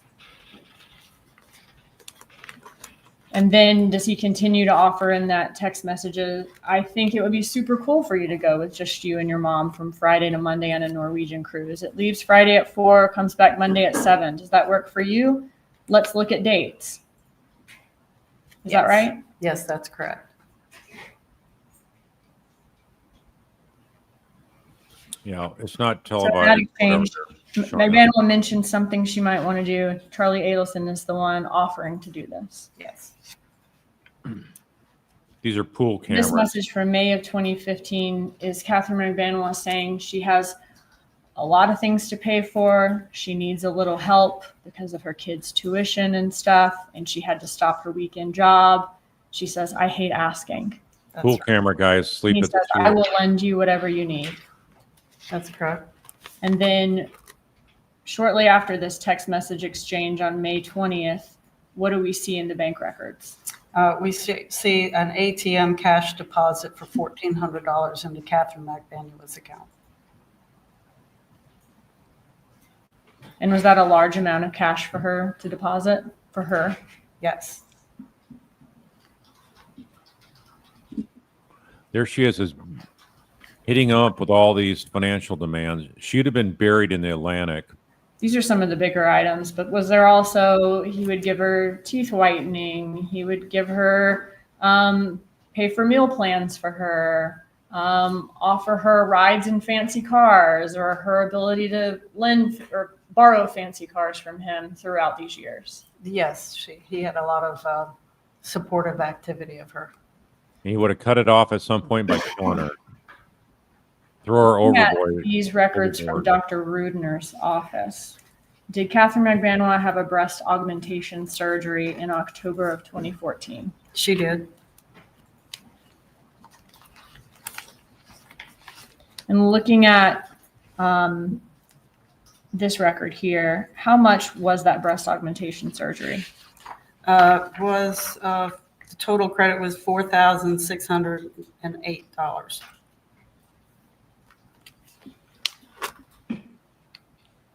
Looking at the records, how was that paid? Oh, I'm sorry, let me go back. How was that paid? Was it paid by cash or credit card or both? Just to keep her quiet. 4,400 was in cash, and then the 195 was on her credit card or debit card. Lost at So sea. what was the portion of that breast augmentation surgery that was paid in cash? 96%. Are there corresponding withdrawals of cash from any of Catherine Magbanua's accounts to No. reach 4,400 No, or even 4,000 no, around that time or before that time? no. Did you actually add up all her cash withdrawals from January 2014 to October of 2014, and they only totaled a little over $2,000? That's correct. And what date was her surgery? Surgery was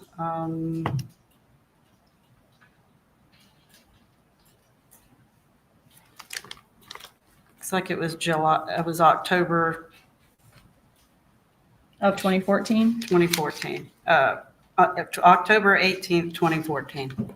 Okay. All right, now I want to focus on Magbanua's bank records. Based on the bank records and employment records that you reviewed, were you able to ascertain where Catherine Magbanua may have worked or what business she received income from her bank records? I did. And what do we see here? Can you walk us through this?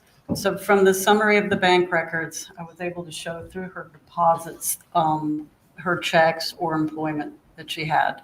So this is a schedule of the bank records from 2013 to 2016, showing her employment deposits. And at the bottom here, do we see the name of each business that she received income from and the dates that she received income from those businesses? Yes. All right. Quintana Lopez, we see her at the bottom. Was she a realtor? She was.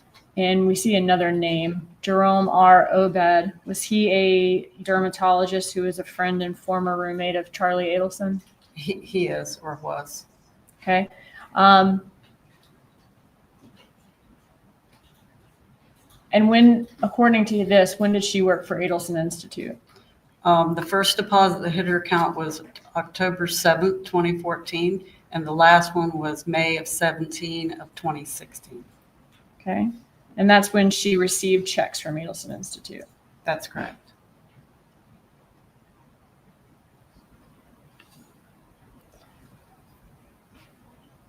What do we have here?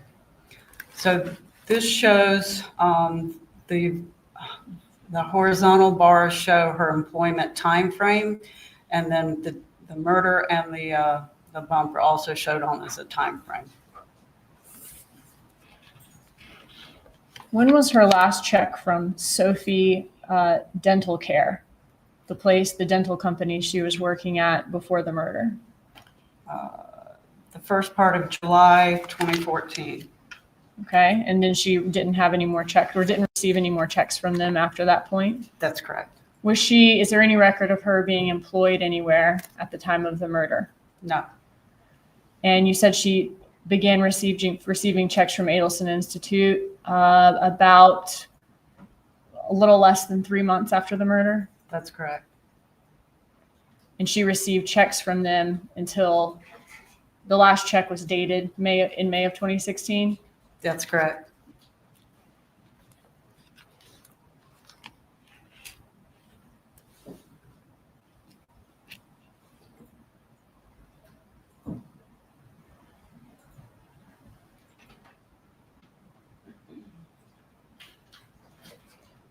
Did she receive any checks from any other company anytime between the time of the murder and when she received checks from Adelson Institute? No. And is Adelson Institute the Adelson family's dental practice? It is. Was it a financially successful dental practice? Yes. In 2012, did Charlie Adelson become the listed manager of Adelson Institute? Yes. And then in 2015, did the articles of organization change from both Charlie and Harvey being listed managers? Yes. And what date was that in 2015? October 2nd, 2015. Okay. Now, even though Charlie was the manager beginning in 2012 to October of 2015, was Harvey Adelson still employed as a dentist at Adelson Institute He was. and received checks from there? Yes. In 2016, in July of 2016, did it change to only Harvey being the listed manager and Charlie being a registered agent? That's correct. Okay. Now, throughout all those years, 2012 to 2016, did Donna Adelson have signing authority for the Adelson Institute? She did. And what does that mean? She had the ability to move money without having someone else approve it.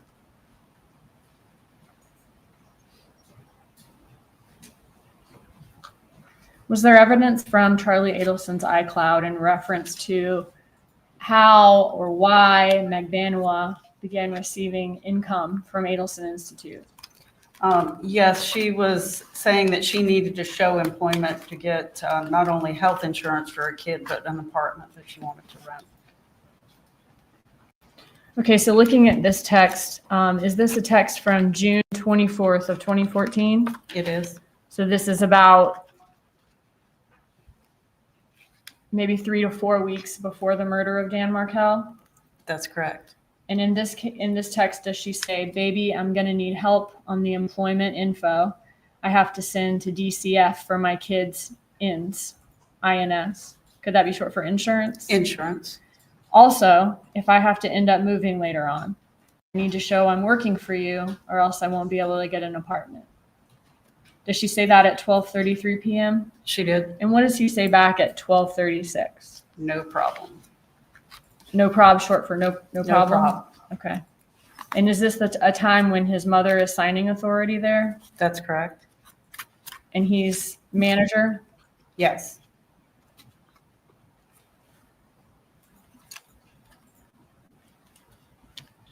And his dad is a dentist there? Yes. Now, during this time, was that Charlie Adelson's only form of income?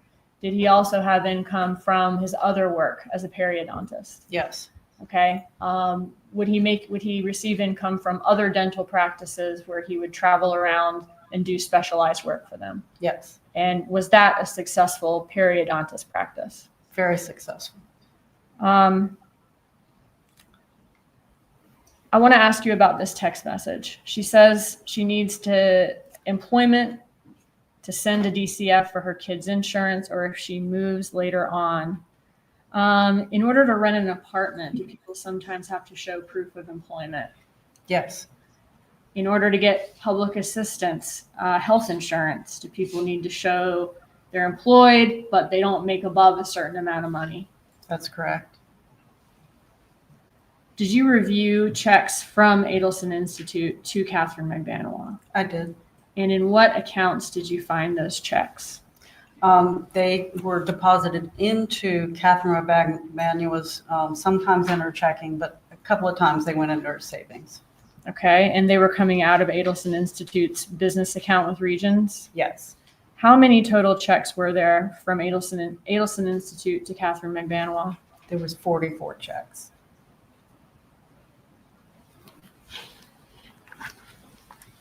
What do we see here? It's not allowing This me to. is a do list of the checks that she received from the Adelson Institute.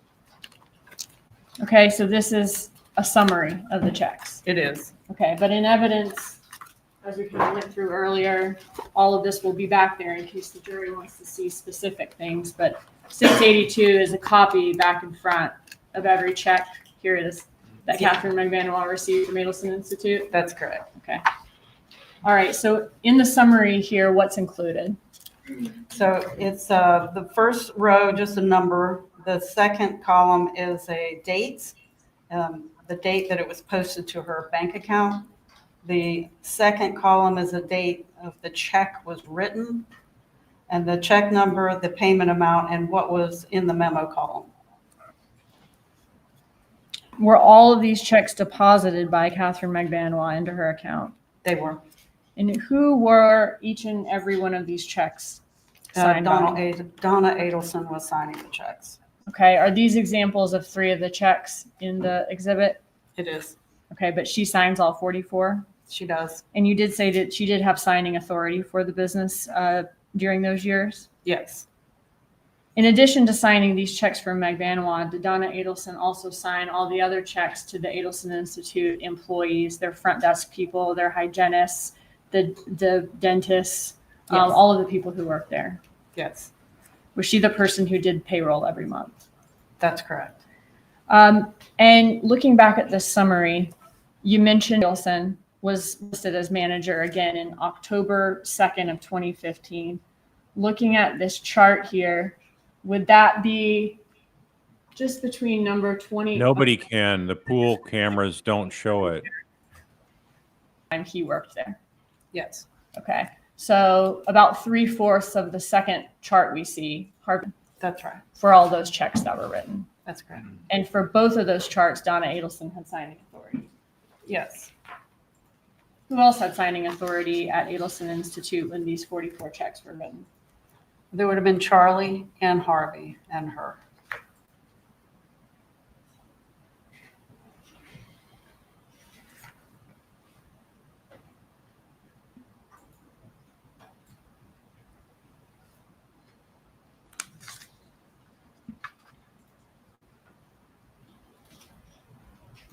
When you reviewed the phone records in this case, did Donna Adelson manage more than just the money at Adelson Institute? Did she also manage a lot of personal details of Charlie Adelson's life? Yes. Would she often book his travel as far as his plane trips, his hotels, whenever he wanted to take a trip? Yes. Would she remind him regularly to pay this bill on time, pay that bill on time, transfer this amount of money to this account? She helped him with all of his money. Yes. Did she kind of run his life, so to speak, as far as helping him keep up with the details of all of his day-to-day needs? Yes. When was the first check issued to Catherine Magbanua here, looking at the summary? The first check that shows up in her account is October 8th, 2014.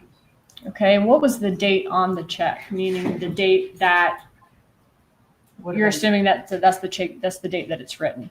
Right. So the date that was on the check was September 17th, 2014.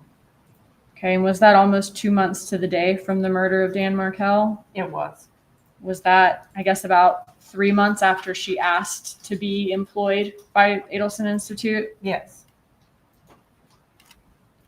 And how often did Magbanua receive checks from the Adelson Institute after that? 2 times a month for almost 2 years. Looking at these checks, can you show us? You have your clicker. I'll just ask you. On the bottom right of each check where it says Donna Sue Adelson on these checks, is that the signature line? It is. Thank you. Checks are kind of becoming an ancient art form, so just in case we have any jurors who haven't written one. The amount is here. Yes, that's the amount that's written the check for. All right. And then the amount's written out here. And then you mentioned a signature line. I'm sorry, a memo line. Is this the memo line? Yes, that's the memo line. Okay. And what does this memo line say on these checks? On, I believe, all of them, let me just look for a second. Almost all of them have a date range. There's a few that don't. And would that date range be the pay period? Yes. Okay. All right. Looking at these Adelson Institute checks to Catherine Magbanua, I have a couple of questions. When we're looking at the memo line for each, do the time ranges for the pay periods vary? Yes. They're not all for the same amount of days. In other words, They're roughly around a 2-week period. are all of the checks for the same amount? All except for the first one, which appears to be a 1-week pay period instead of 2. Okay. It was $203.79, which is half of the $407.58. And so for these red check marks, the red checks denote all of the checks that were for the same amount. Yes, Were some of the checks advanced pay? they were. And what does that mean? That means that she actually would have received the check or deposited the check before the end of the pay period. So the check is posted before the pay period on the memo line is complete. Yes, And were any of these checks sequential? they were. And what does that mean? That means they were all the next in line check numbers, 25, 26, 27. So going back to our picture of the checks, excuse me. So Are yeah, these 3 checks sequential here? they are. Okay, so 24, 25, 26. Yes. Let me go back to where we were.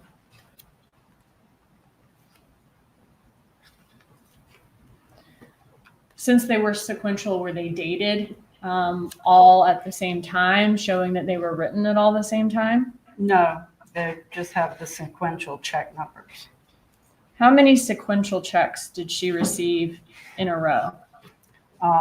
There was a total of 18 sequential checks. There's one set of 3, another set of 6, and another long set there. 1, 2. Okay, so are these 3 checks 10. sequential here that I'm pointing to? Yes, Okay, and then are these 6 checks sequential? that's correct. And then these first 6 check marks, were these sequential? They were.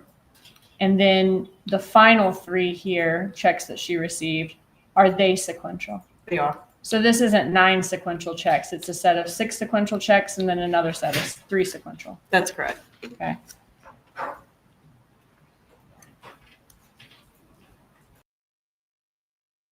All right, I'm switching it up here. Since they were sequential, were they dated all at the same time, showing that they were written at all the same time? No, they just have the sequential check numbers. How many sequential checks did she receive in a row? There was a total of 18 sequential checks. There's one set of 3, another set of 6, and another long set there. 1, 2. Okay, so are these 3 checks 10. sequential here that I'm pointing to? Yes, Okay, and then are these 6 checks sequential? that's correct. This And then Tallahassee these Democrats, first so they're not 6 showing check marks, were these sequential? slides They were. either. And then the final 3 here, checks that she received, are they sequential? They are. So this isn't 9 sequential checks. It's a set of 6 sequential checks and then another set of 3 sequential. That's correct. Okay.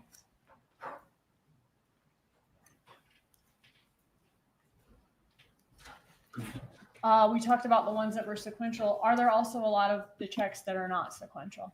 Yes, And if they are not sequential, does that mean that those checks appear to have been written in the normal course of payroll? that would appear so. So when you're looking at the records, she may be check 1,000 and then another employee, a hygienist, might be check 1,001. Harvey Adelson might be check 1,002, and a front desk employee might be check 1,003. That's correct. And are the ones that are not sequential, do they not have a check mark in the summary in the sequential column? That's correct.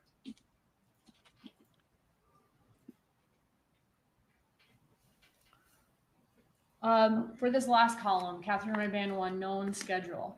You said earlier that except for the first check, they were all the same amount, all 44. We know that she received a breast augmentation surgery in October of 2014. Was she receiving checks at that time in October 2014? Was Magbanua receiving checks? She was. Was there any disruption in her paychecks from Adelson Institute during that time to reflect needing time off from a major surgery? No, there was not. After her surgery, was there any decrease in the amount she received from Adelson Institute that might reflect her being off or having a reduction in pay? No.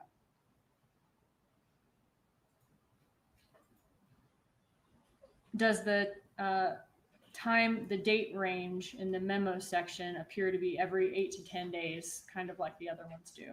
Yes. During that time. Now, what about the time of her trip? We saw she went to Santo Domingo on March 22nd of 2015. There's no reduction in her pay. So nothing to reflect time off for going to another country during that time? No. No decrease in the amount she received for him having paid for it? That's correct. No decrease. What other records did you receive with respect to Catherine Magbanua's employment at Adelson Institute? There was a subpoena that was issued for any and all employment records, and what we received back was a simple QuickBooks summary that you see there. So this is the QuickBooks summary here? Yes, that's correct.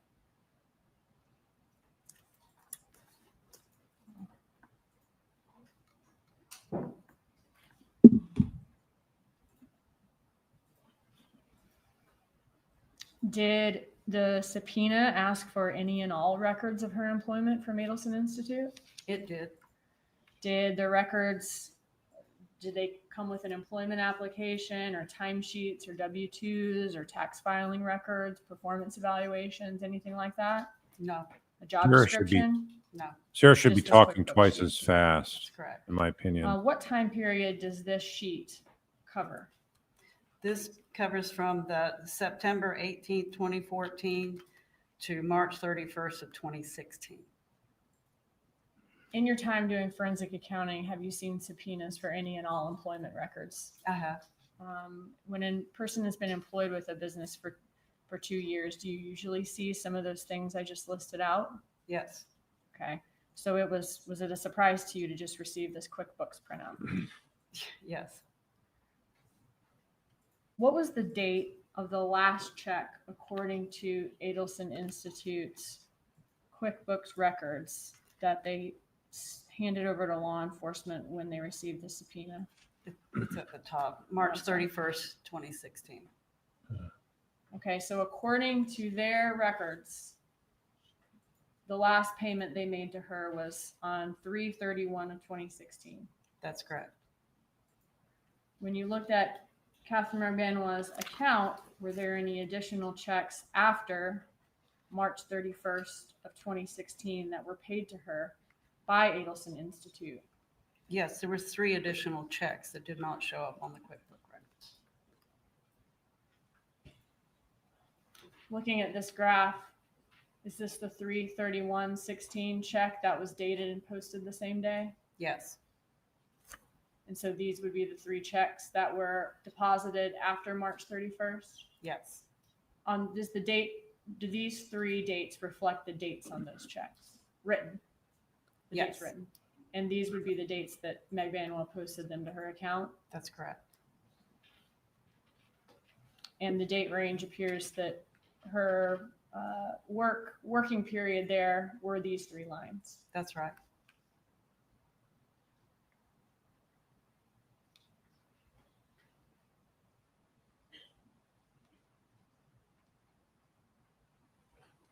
Was the last check deposited into her bank account dated on May 12th, 2016 and posted on May 17th of 2016? Yes, If Garcia was arrested on May 25th of 2016 and the last check to Magbanua was May 12th, did it appear that she did not receive any checks according to her records after he was arrested on May 25th?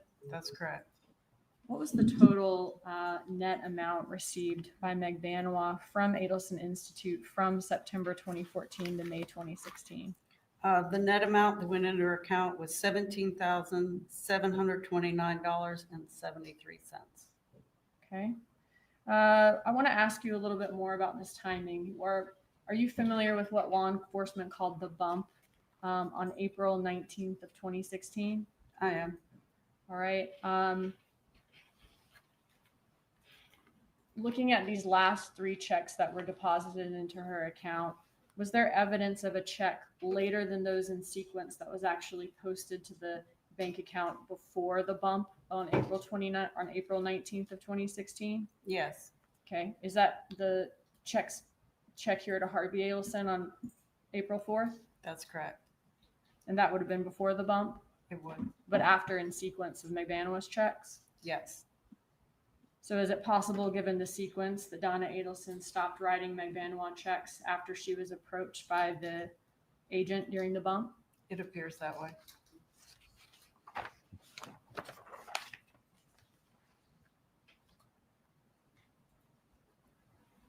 Looking at Magbanua's income from 2013, how much cash did she deposit into her bank account for that year, the year before the murder of Dan Markel? $13,035.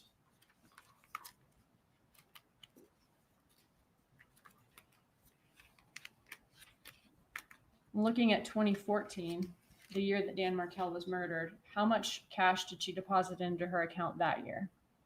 $46,820. And were cash deposits the largest or the highest source of income for her that year? It was.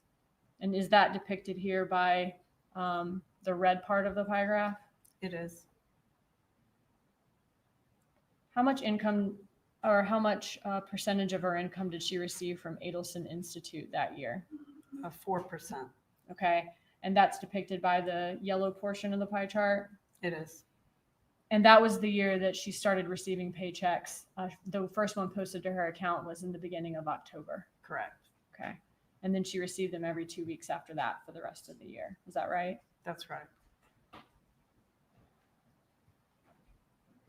Combined with Adelson Institute was 68% of her income from either Adelson Institute or cash deposits that year. Yes.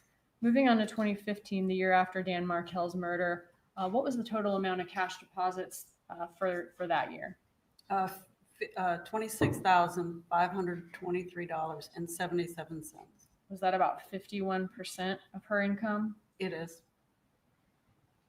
Was about 20% of her total income from Adelson Institute that year at a little over 10,000, Yes. and a little over 5,000 at 10% of her income was her income from Dr. Obed's dermatology practice. It was. Okay. And he was Charlie Adelson's roommate. That's right. They were good friends.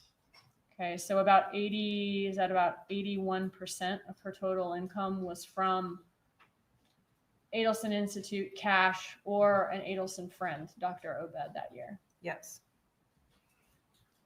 Looking at 2016, how does the amount of cash she deposited that year, this is now 2 years after the murder of Dan Markel and the year that the bump took place in April, the first part of that year. Mhm. How does her cash deposits compare that year to the two previous years? It's $11,921.33. So significantly less. Yes.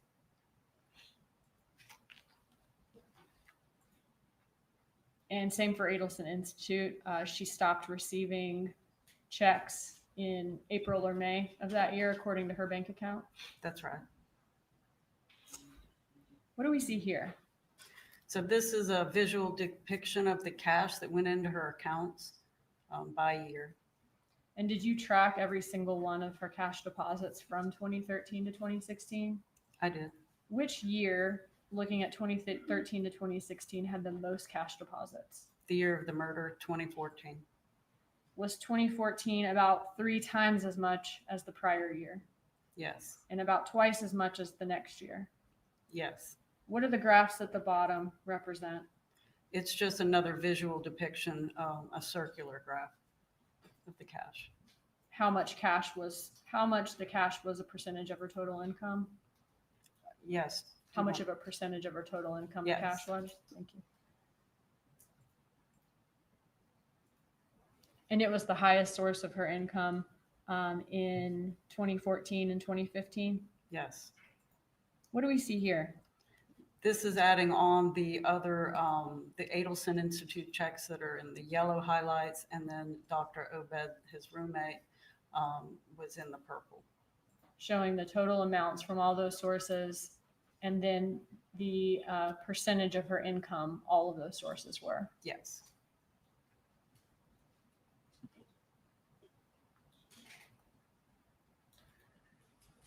You said that 2014 was the year that Magbanua had the most amount of cash deposited into her account. What does this graph depict? So this is a line graph showing the level of cash for each month, and then they're connected.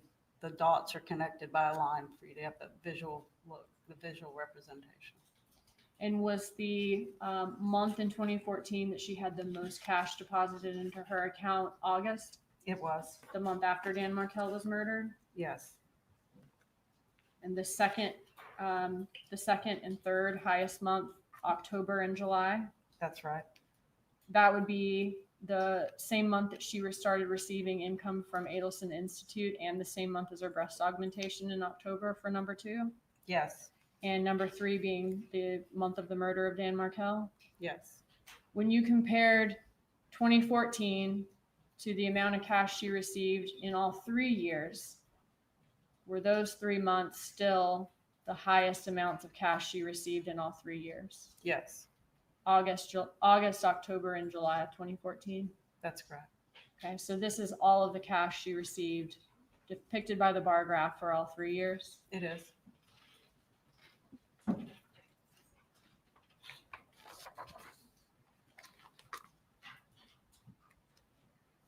What do we see here?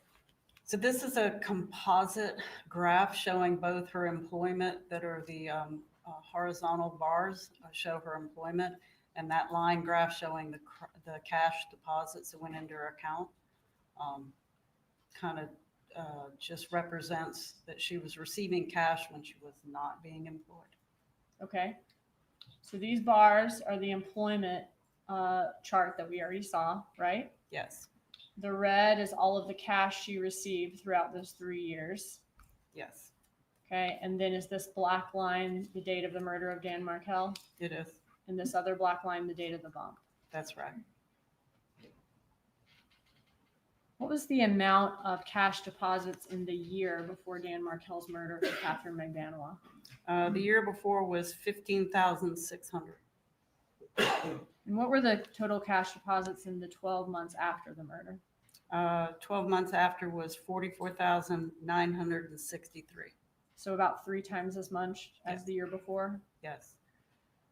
What is this cash spike? The cash spike was August, 13,200. And that was the most cash she received? All in 1 month, yes. Is there any record of her being employed when she had that cash spike in August of 2014? No.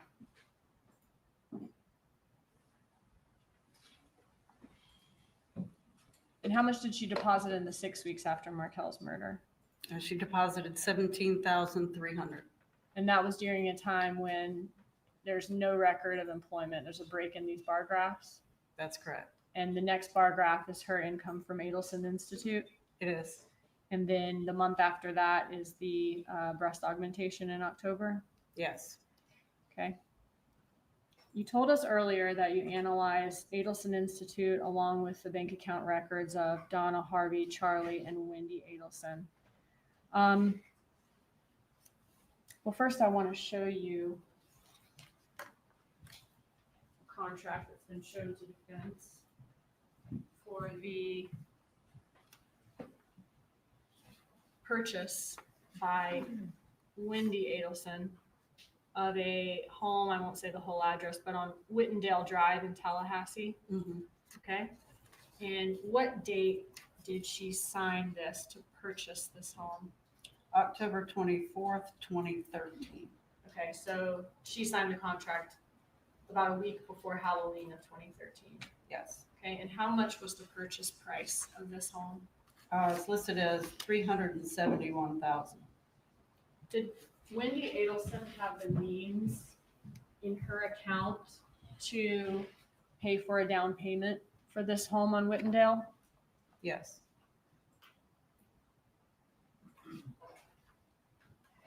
Would it have been a real financial stretch for her to do that, or was she able to do that comfortably? Oh, she could do that comfortably for sure. So she lied in court. Did each of these members of the Adelson family, and when I say members, I mean Donna Adelson, Harvey Adelson, Charlie Adelson, and Wendy Adelson, have the means in their respective accounts in 2013 to pay the $1 million bribe that was discussed in the messages? Yes. Did each of the members of the Adelson family have the means in their respective accounts in 2014 to pay the 130 something thousand, let's say $140,000 given to Garcia, Magbanua, and Rivera? Yes. Did Charlie Adelson have the means in his account to pay for all of the different benefits and gifts that he gave to or offered Catherine Magbanua over the years from 2014 to 2016? Yes. And when I say means in their account, is that money that's available for withdrawal? I'm not talking about homes or properties or cars or other assets. Yes, that's correct. Okay. And would that amount, would those means obviously not include cash that is not deposited in any bank, right? That's right. We wouldn't know that amount. Right. She blamed Based Dan. on your review of Adelson Institute's records and messages in this case, did the Adelsons prefer to be paid in cash for their services at Adelson Institute, or did they prefer a credit card or check? It appeared that they preferred cash. Okay, were there lots of messages where they discuss giving discounts for cash, certain clients being willing to pay cash, and that being preferred? Yes. Are these just some of the examples? Just some of them, yes.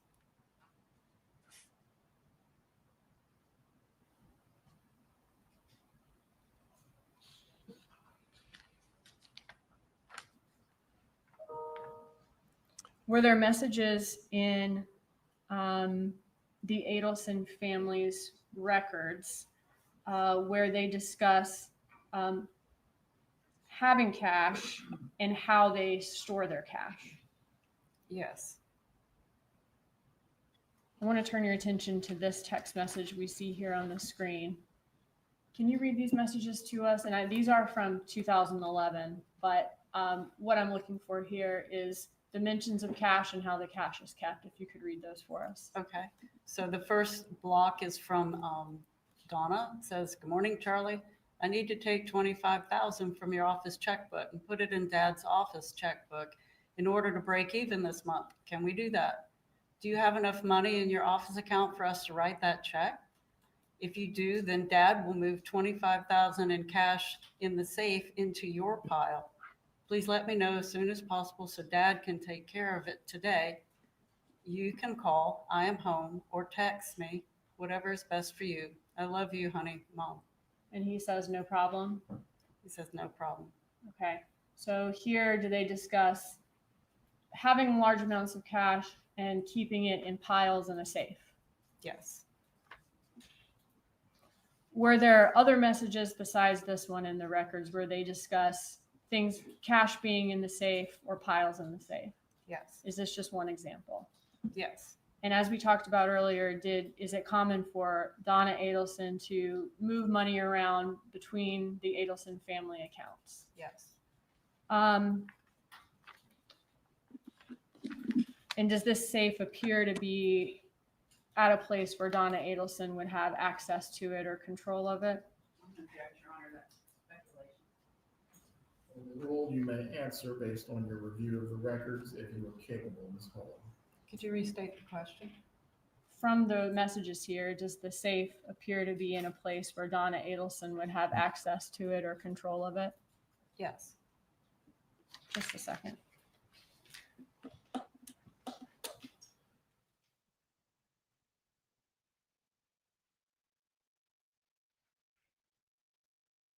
Seems like we're muted. Yeah, so Wendy lied when she said she couldn't follow through on a house she was under contract with because Dan would not give her her half of the marital estate. So that was a complete lie. According to this forensic accountant, she did have the money available for that house that she acted like she wanted to purchase in Tallahassee. So she used that as a setup to be able to pull out of the contract she had on that house and say, well, I just don't have the money because Dan Markel won't give me the half of the marital home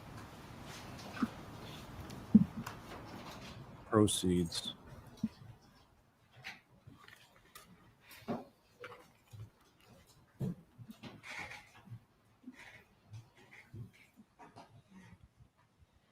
Good afternoon, ma'am. Good afternoon.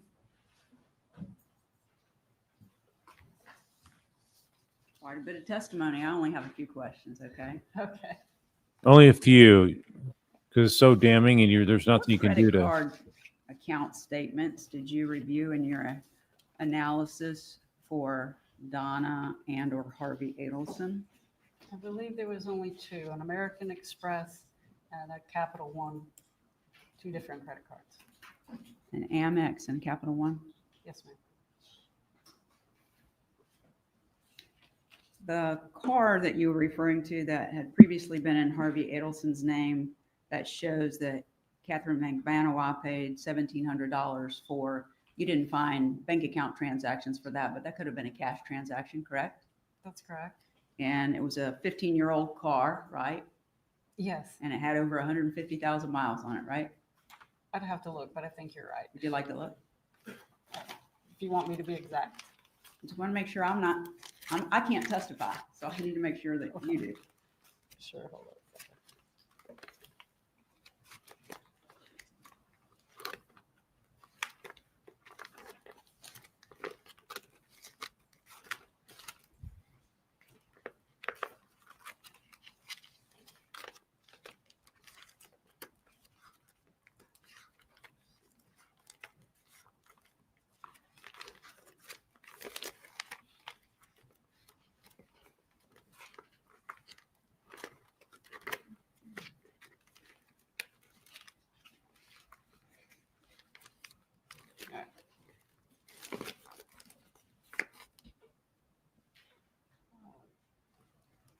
Says odometer was I think so. 17,058 miles. Ma'am, I think that's the original, last time it had been checked. The mileage at the time of the transfer would be down lower on the bottom. Oh my, I can't hardly see it from this one. Either 140,000 or 160,000. Okay, thank you.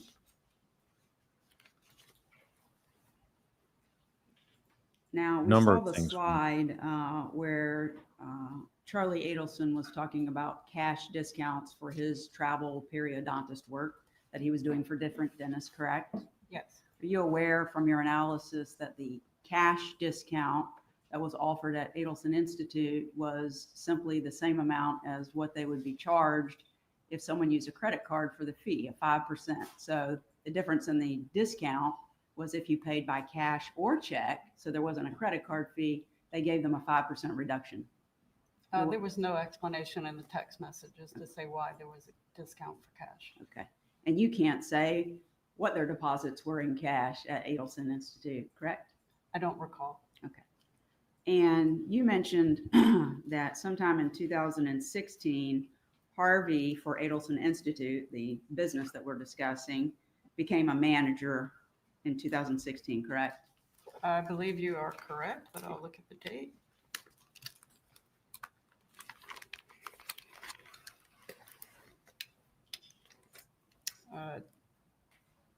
Harvey becomes manager in July of 2016. Okay. And you would agree with me that there's a difference between being a manager and being an owner, right?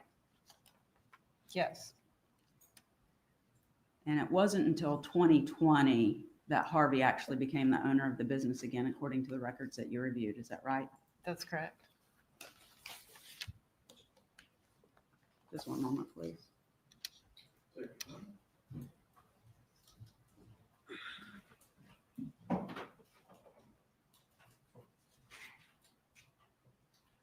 Don't look very organized again.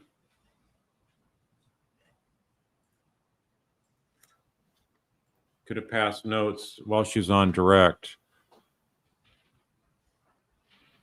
or whispered in each other's ear. Okay. Examination. Yes, sir. You may proceed.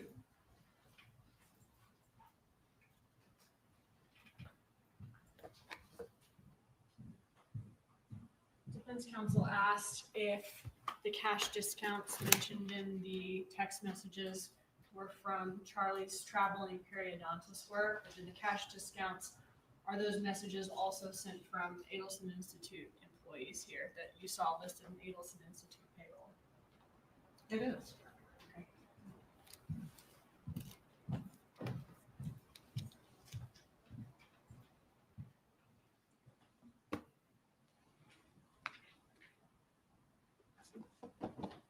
The only other thing I had was on direct, you mentioned that Harvey Adelson was taken off as manager in 2012. He continued working there as a dentist, but then on October 2nd of 2015, he became manager again. Is Yes. that correct? Yes, that's correct. Okay. And then in 2015, were Harvey and Charlie both managers? That's correct. Okay. In October of 2015. Yes. But then in 2016, July of 2016, only Harvey's a manager then at that point. Charlie has now dropped off to a registered agent. That's right. And these are on their articles of incorporation. Yes. Okay. They could still be both working there as dentists and have their own understanding of their role in the practice. But we're talking about what's listed on the articles of incorporation. Right. Okay. So it went from Harvey and Charlie both being managers in October of 2015. Magbanua still getting checks through the spring of 2016. That's right. And then after the arrest in 2016, Harvey Adelson becomes manager in July. Charlie is now a registered agent. That's right. Okay, thank you. You may step down. Will this witness be recalled? Harvey knew. Well, please do not discuss with anyone else the substance of your testimony. You may step down. Thank you. Harvey knew where the money's The going. jurors need to take a restroom break. The bailiff will take you to the jury room.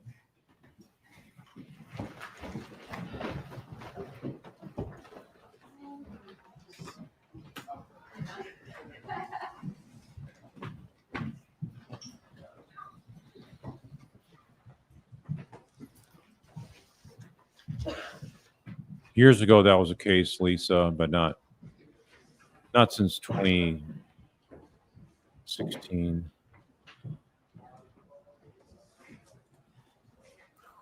Everyone can be seated. We'll resume with the next witness at 2:25. If Mrs. Adelson needs to use the restroom, that would be the time.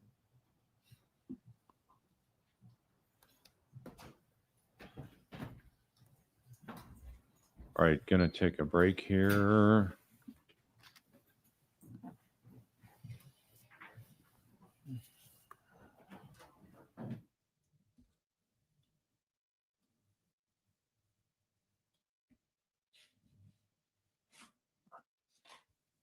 You said 2:25.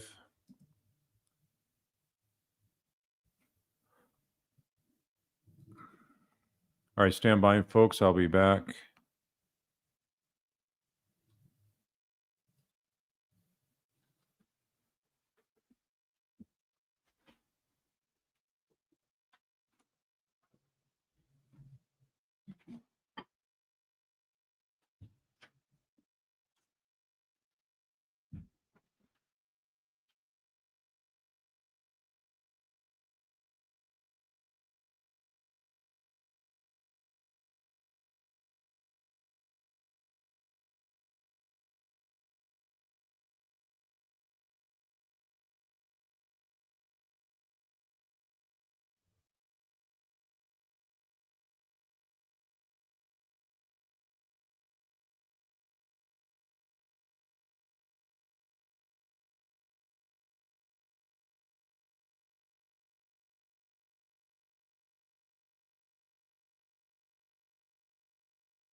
Everyone can be seated.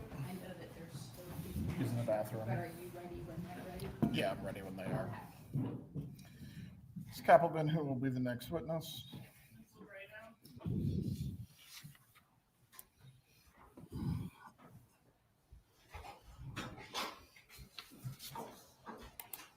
Didn't hear the next witness.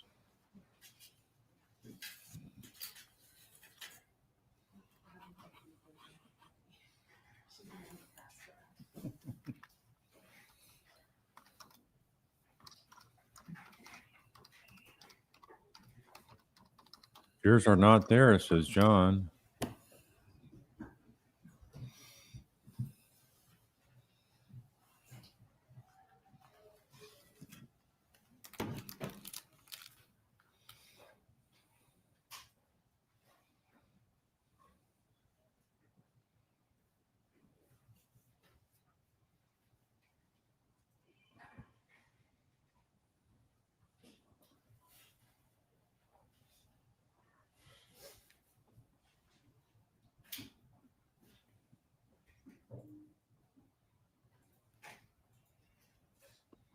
Sergeant Corbitt could be a next witness.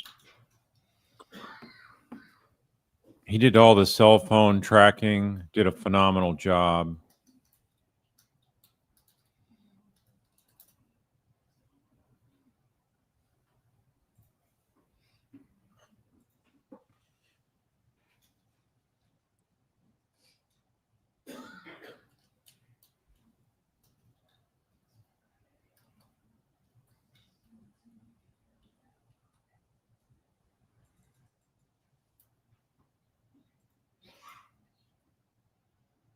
Not sure what we're waiting for here.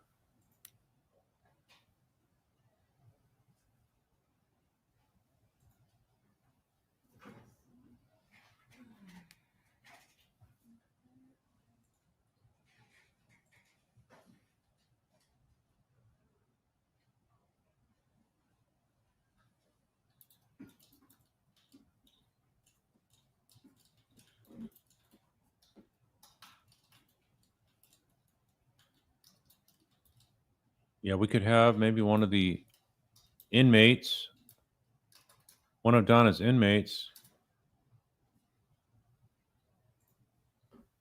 Brady Starr. Oh, Carl, you're so very right. They should have all been arrested years ago. Yes, I agree. And I've been harping on that for a couple of years now. I mean, this is just so much a repeat. Much of this is a boring repeat of the same witnesses, same evidence that all points to all the Florida Adelsons. And now they let Harvey even sit there and watch the thing like he's an innocent guy in this whole thing. Why isn't he listed? At a minimum as a witness, why isn't he listed as an unindicted co-conspirator and charged? Why isn't he indicted along with Wendy?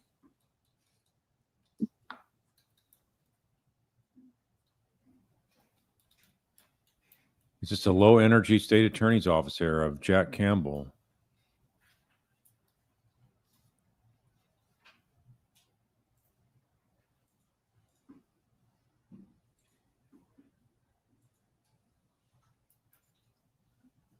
He is a politician, though. Is there political connections that Wendy still has that prevent Jack Campbell from going after her?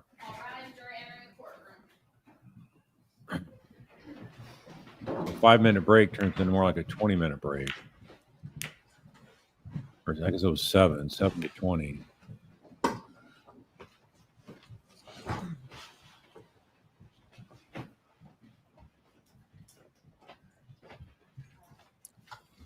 Everyone can be seated. State, you may call your next witness. Jury will notice that, what the defendant is doing, how they're interacting with other folks.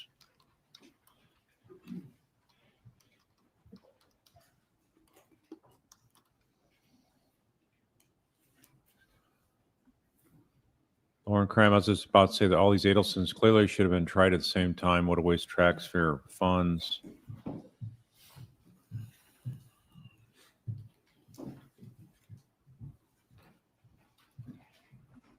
Yeah, well, Please raise your right hand. Do you swear or affirm the testimony you're about to give will be the truth? Yes, I do. You may take your seat. Please speak loudly and clearly. Adjust the microphone if you need to. Okay. Will you tell us your name and spell your name for our court reporter, please? My name is Clarissa, Clariza, Spoltor, Spoltor. I think she worked at Adelson Thank Institute. you. Did you recently get married? Yes, Congratulations. Was your name before you got married Labreda? libretto. Okay. All right. So where do you currently work? Where do you work? I worked at the Adelson Institute. Okay.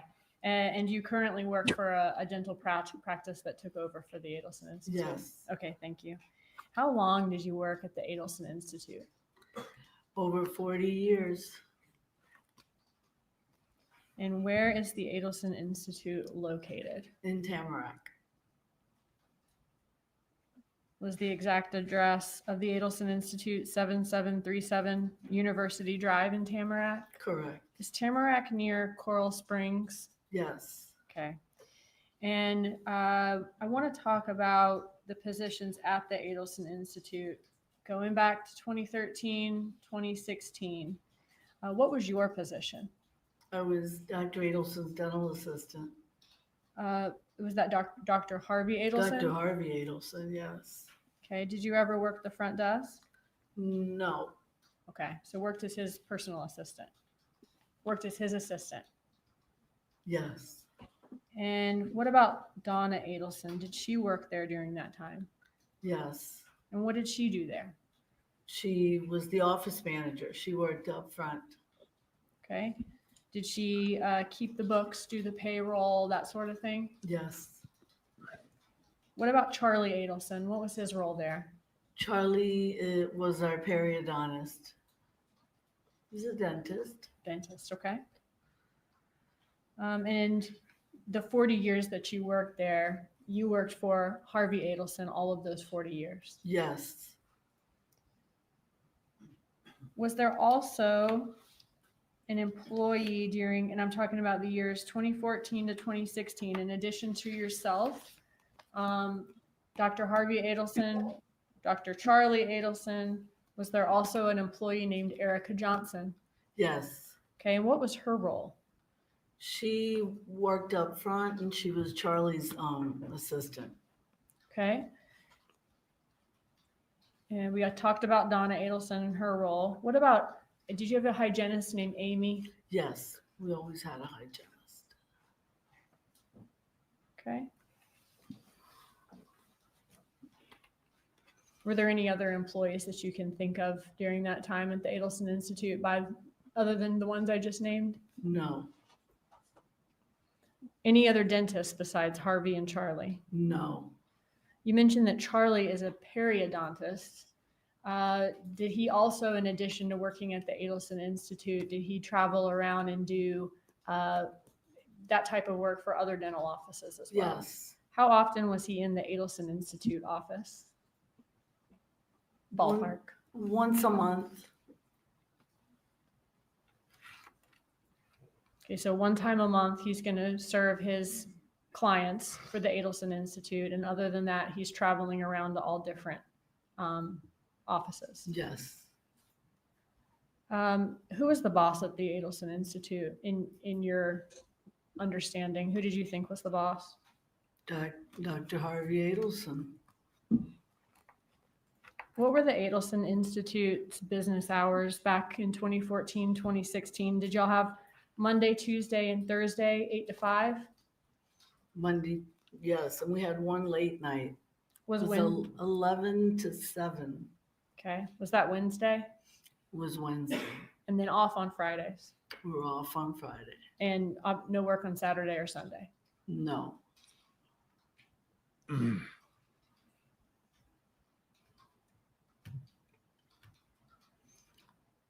had access to the employee records at Adelson Institute? Dr. Adelson and Donna. Dr. Adelson meaning Harvey or Charlie or both? Harvey Adelson. Was that something that you had access to or would know anything about? No, How do you know Catherine Magbanua? I know her from the office. She was a patient there. So she actually came and got dental work done there. Yes, Okay. Was she like a regular or just came in once or twice? once or twice. Did you ever see her at Adelson Institute doing anything other than being a patient that once or No, one time or two times? Okay. Did you ever see her working at the Adelson Institute in any capacity? no. How did you get paid by Adelson Institute? By checks And how often? every 2 weeks. Did you ever get paid for weeks of work prior to completing your work? Yes, When would that happen? When might you get advance pay or get more than one paycheck at a time? if they were going away on vacation, then we would get the checks before. They being, I mean, Dr. Adelson and Donna. okay. So if Harvey and Donna are going on a vacation that may last 2 weeks or more, Right, they're going to go ahead and pay y'all in advance so you don't go without. right. And how often would that happen? Once a year, twice. Would you ever get 4, 5, 6 paychecks in a row? No, Were you ever aware of any Adelson Institute employee in the history of the 40 years you were there that worked exclusively by phone or remotely? no, Did the Adelson Institute back in 2013 to 2016, did y'all have a cleaning service? yes, And would the cleaning service, was it a husband and wife team? yes, Was Catherine Magbanua the wife part of that team? no,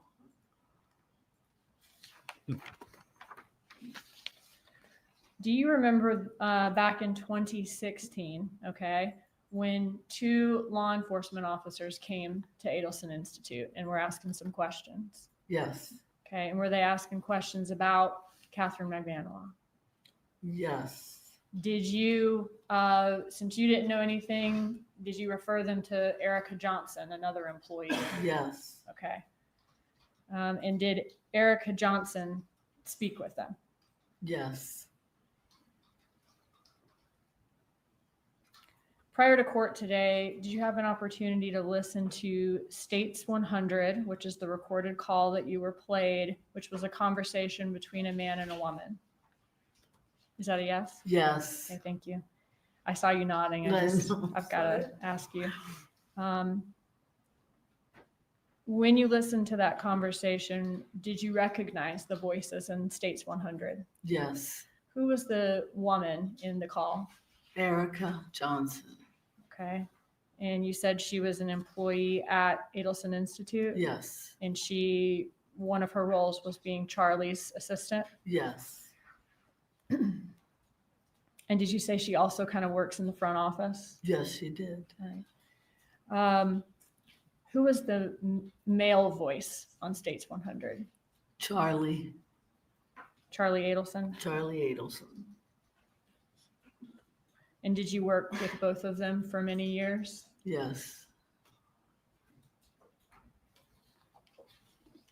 At this time, Judge, I'm not going to admit States 100. I just wanted to lay that foundation, and we will seek to admit it through another witness later in the trial. That's all the questions I have. Thank you. Cross-examination.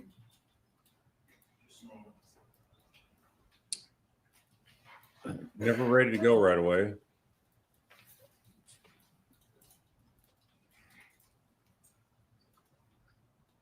They could be doing all that conferring while direct testimony is underway.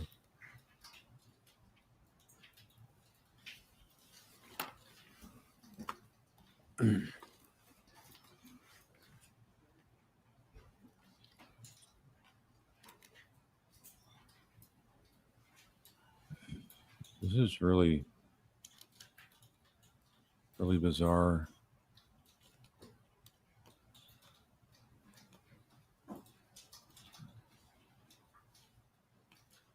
Come on, Zellman, speed it up here. Good afternoon. Hello.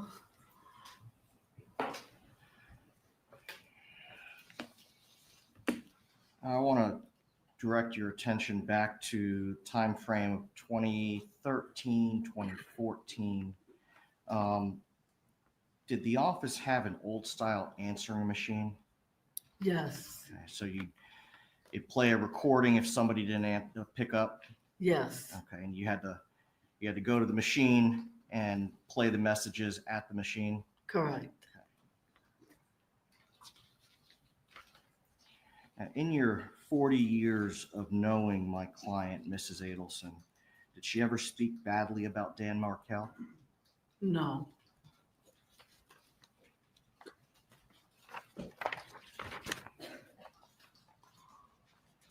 Did she ever speak good of him?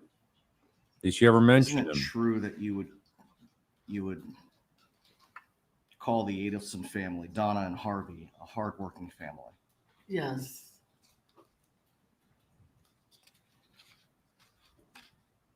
Just a moment, For Your Honor. cash. Hard working for cash. Oh, sit down. You're done.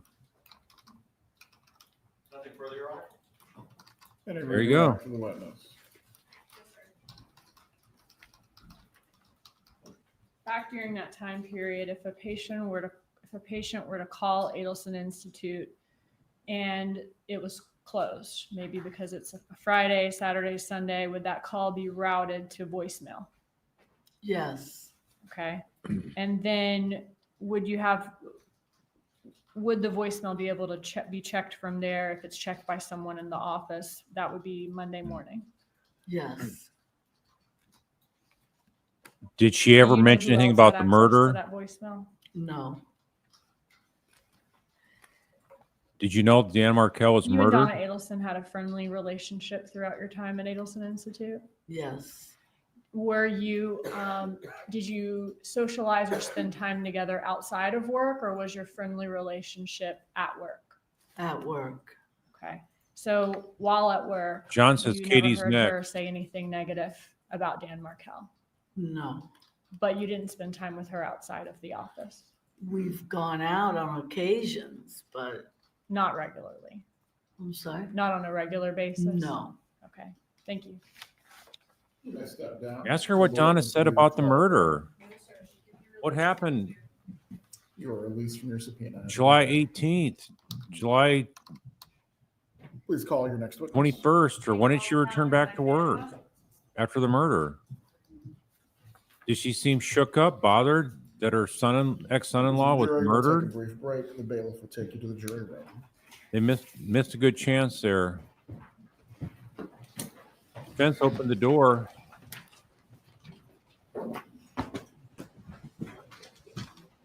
But maybe he didn't ask that because they never had brought that out through any statements of this witness before. But once the defense opened the door,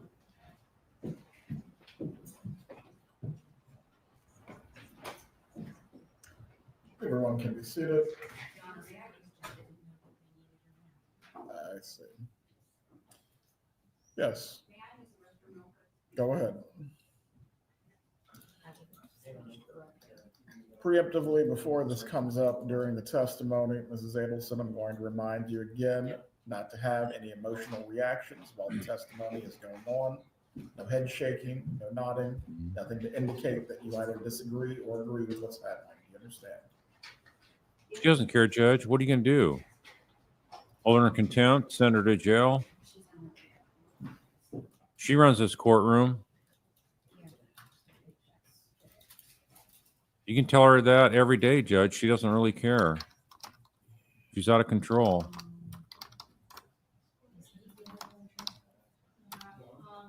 One of the biggest things I always pursue. Magbanua is going to be Sgt Corbitt, and he will need just a second to get situated. So, is that okay? That's fine. Thank you. I can't tell you guys how many. For how long the Magbanua will take as a witness? Do you believe we will still get Sergeant Corbitt today? we have until 5:30? I think we can start a little bit. Well, we can start a lot of things, but we will not finish them today in all likelihood. All right. Yeah, Sergeant Corbett's not going to finish today because if they're going with Katie first, it's almost 3 o'clock there. They're going until 5:30.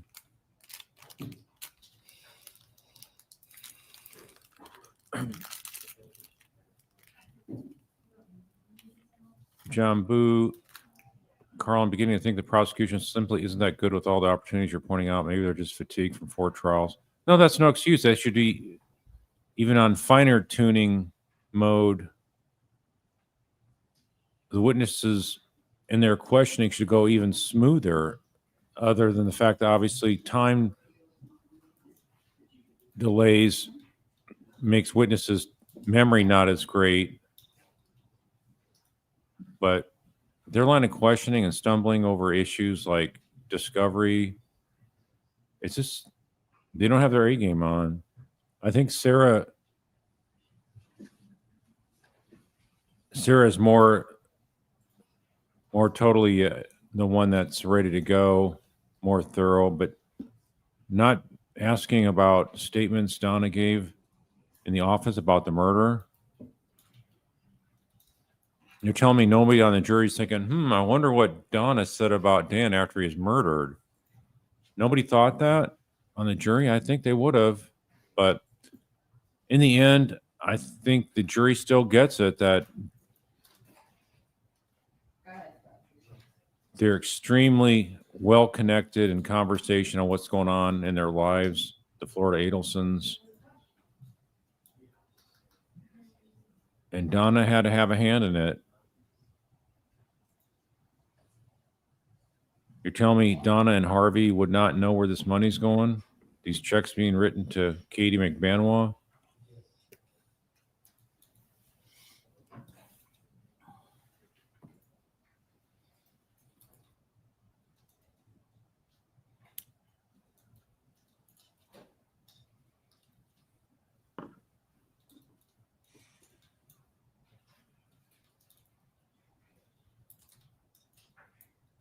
And part of it's just as a trial attorney, you got the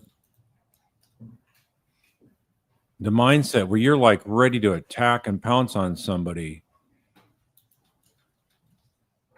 Your mental agility's got to be sharp. You're ready to carve up a witness with their inconsistency or to be ready to expose something that helps show the guilt of the defendant. And here it's just sort of like you see that a lot with attorneys in court. They're just not really aggressively pursuing line of questioning or other indicators of guilt.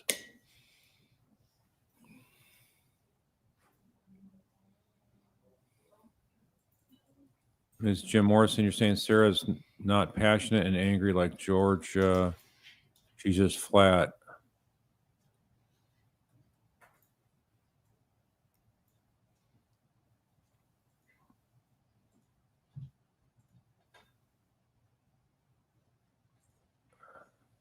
Yeah, I mean, I am here supporting justice for Markell, so I want the prosecutors to do good. The prosecutors are likable. They're trustworthy in what they say. They're not shady characters like you see in many prosecutors experienced. They're not hiding the ball, being sneaky. They're not going after somebody, overcharging them. But what you also see on the other spectrum is prosecutors are just low energy. They're not real aggressive in going after criminals.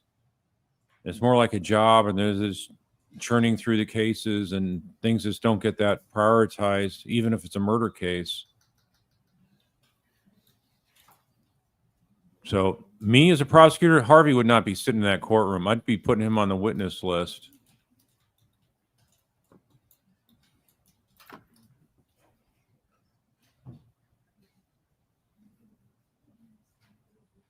through some of these questions. You can go a little bit quicker. I like the slower pace when it's very complex stuff.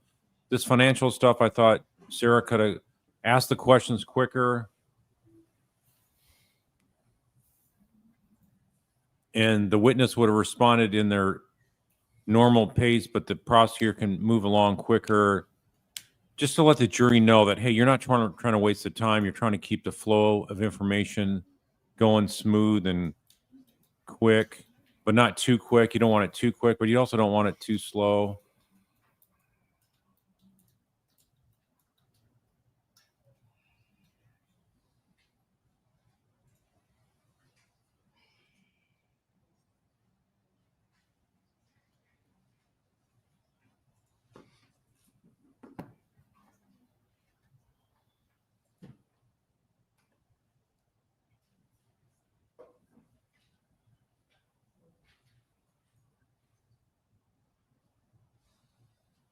So yeah, Harvey, if Harvey was in the courtroom and me as a prosecutor, I would point him out. Who's Harvey? Is he in the courtroom today? Could you point him out? I'd bring that kind of information out.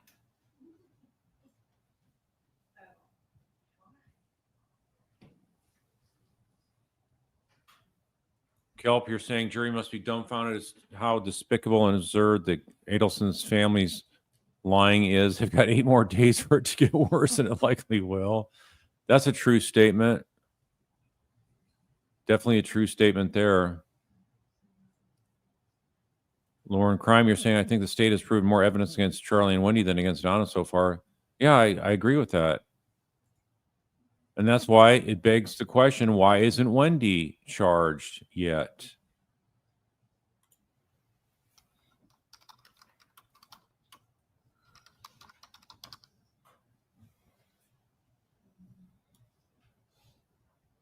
So it just makes you angry to see this being done to the poor victims, the Markell family. They don't deserve this. They deserve better.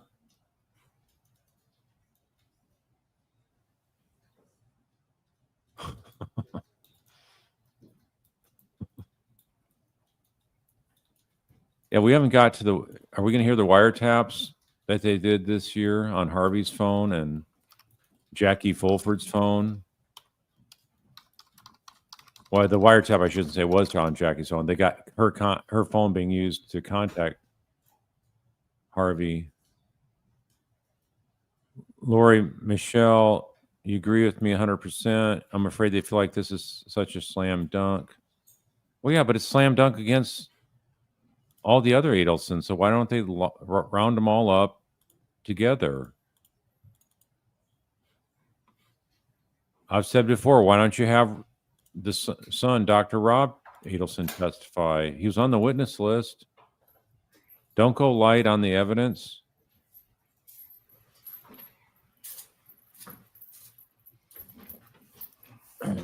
Ashley Rose, I would too, Carl, just sitting there so brazen. Unless the strategy is let him sit there and get the jury ticked off Please check if the jurors are ready. at his smug attitude. There's Katie. Charlie's going to be dressed similar clothing. If they arrest Wendy and she's called on rebuttal, she'd be dressed the same way. Imagine Wendy being called in this trial wearing an orange Leon County jail suit. Jury entered courtroom. They're going to be shocked when they see a Katie. They've heard about her. Here she is in person. Are they going to bring up the fact that she had more than one opportunity to walk out of jail with immunity if she testified against the Florida Adelsons? Please raise your right hand to be sworn. Do you swear or affirm the testimony you will give today will be the truth? Yes, Your Honor. She should have handcuffs on. Please Can't raise your hand too high. Yes.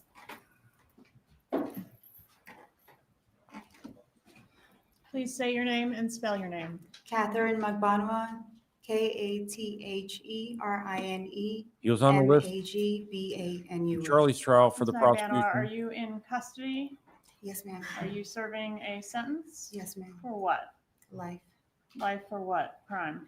for the murder of Dan Markel. And did you have a trial before you received that sentence? Yes, ma'am. Okay, and in that trial, did you testify in your own defense? Yes, ma'am. Okay, and in that testimony, did you What's that? testify that essentially we had it right What about do you everyone mean? else, but you were in the dark? Oh, You weren't sorry. involved in Hold on. any way. Yes, ma'am. Okay, thanks. And was that true? Sorry No, about ma'am. that. All right, and you didn't. Sorry, 1 second. Sorry, I wasn't sharing the screen here.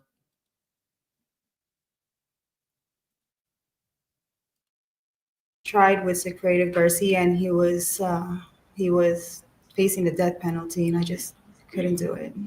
Okay, because the truth would implicate your child's father. Yes, ma'am. Okay. What about the second time? I've been living a lie this whole time, and it was just so hard to come out with the truth that I kept fighting. Yeah. Did anybody threaten you or harm you to prevent you from coming forward with the truth? No, ma'am. That is. Were you ever promised anything by anyone to, if you'll just remain silent, we'll pay for your kids' education or anything like that? No, ma'am. Were you involved in the death of Dan Markel? Yes, ma'am. Boy, she sounds. Did we have it right? Were you the middleman between the shooter and Charlie Adelson? Yes, ma'am. Who solicited you to become involved in this? Charlie. Who was he to you at that time? We were dating at that time. When did you start dating Charlie Adelson? We started dating around 2013 when I was working for Sophie Dental. Okay. Do you know what month? No, ma'am.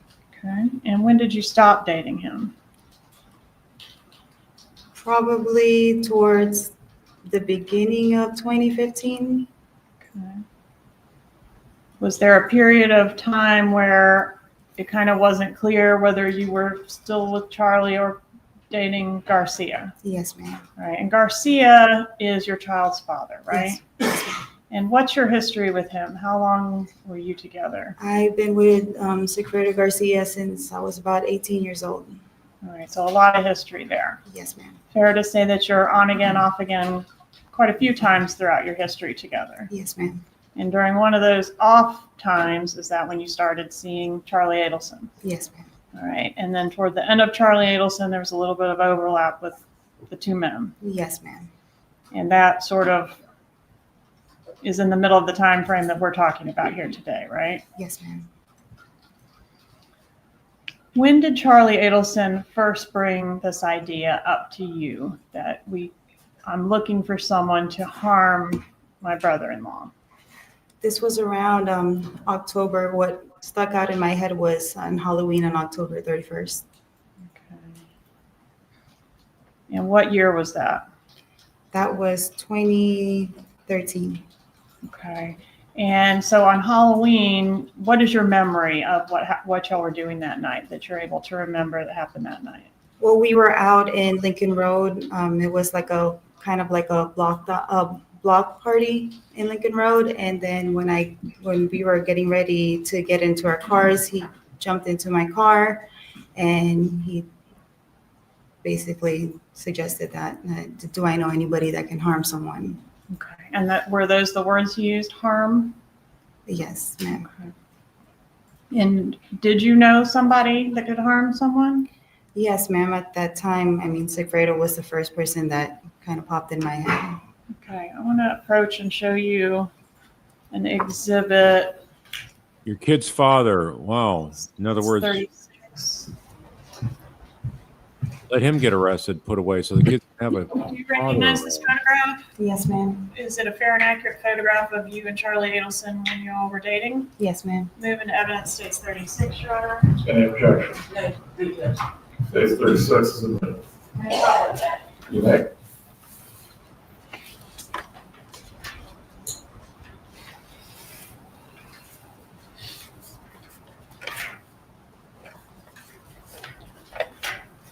Where was this photograph taken?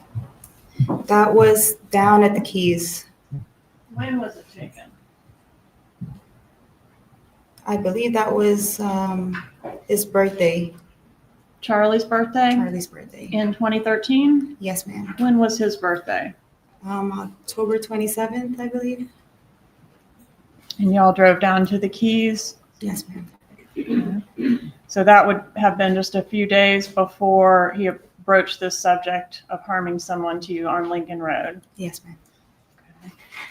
Were you aware of him sending this photograph to his sister that night? No, Or ma'am. I that was day? not.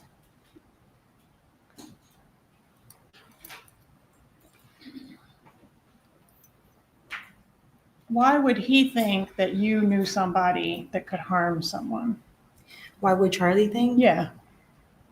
I don't know. I guess I've spoken about Sigfredo, just kind of the situations that we were having, and So he knew a little bit problems. about your ex's criminal history? I might have mentioned something along the way. Yes.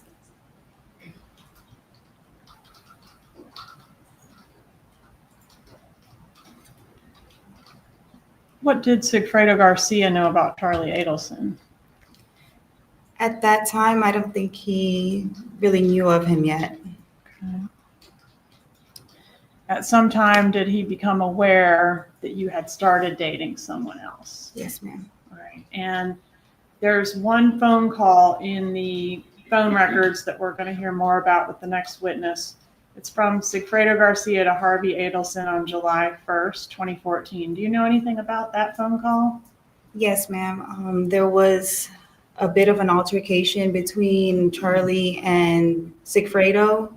I believe prior to that, like a couple hours before that, where like he saw us leaving and then he kind of blocked off where I was like residing. Like we were already in the car, me and Charlie were, and he stopped and started screaming some stuff, but we didn't know what he was talking about. Okay. So when you first started dating Charlie back sometime shortly before around Halloween of 2013 or October of 2013, Yes, is that ma'am. right?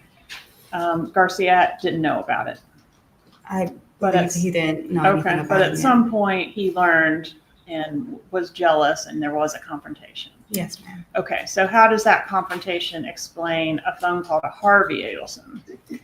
I think he was trying to contact Charlie, and maybe he somewhat probably Googled, tried to find, and that's the number that he had gotten, which was, Okay, maybe he was looking for Dr. Adelson or something like that? yes, ma'am. Okay, but to your knowledge, there's no connection between Garcia and any member of the Adelson family other than you? No, ma'am. Who is Luis Rivera? Sigfredo Garcia's friend. Okay. And how long have you known him? For a number of years, over a decade probably. Okay. Why did you agree when Charlie asked you to enlist somebody to harm someone? Why did you agree to do that? Oh, at that time, Charlie knew that I was going through financial situations. So I guess he thought, hey, you can make some money. You needed the money. Yes, ma'am. And Garcia and Rivera, they were also motivated by money, right? Of course. Did Charlie Adelson tell you why he wanted to harm Dan Markel? At that time, no, ma'am. What did you learn about Dan Markel over the course of your relationship with Charlie Adelson? Well, through the course, he was just mentioning that his parents were going through it, that his sister was going through it, that, he basically painted a bad picture of Mr. Markel. And since he knew that I was going through stuff with Sigfredo, it was kind of, I was like sympathizing with his sister because I know how it feels to go through.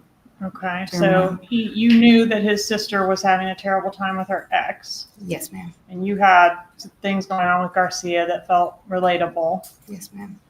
Okay. And what does it mean that his parents are going through it? He just said that they couldn't sleep, that at some point, I think somebody was throwing up. I don't know if it was his mom or his dad, and that it was just becoming a big problem to them. Okay, and the big problem was Dan Markel. Yes, ma'am.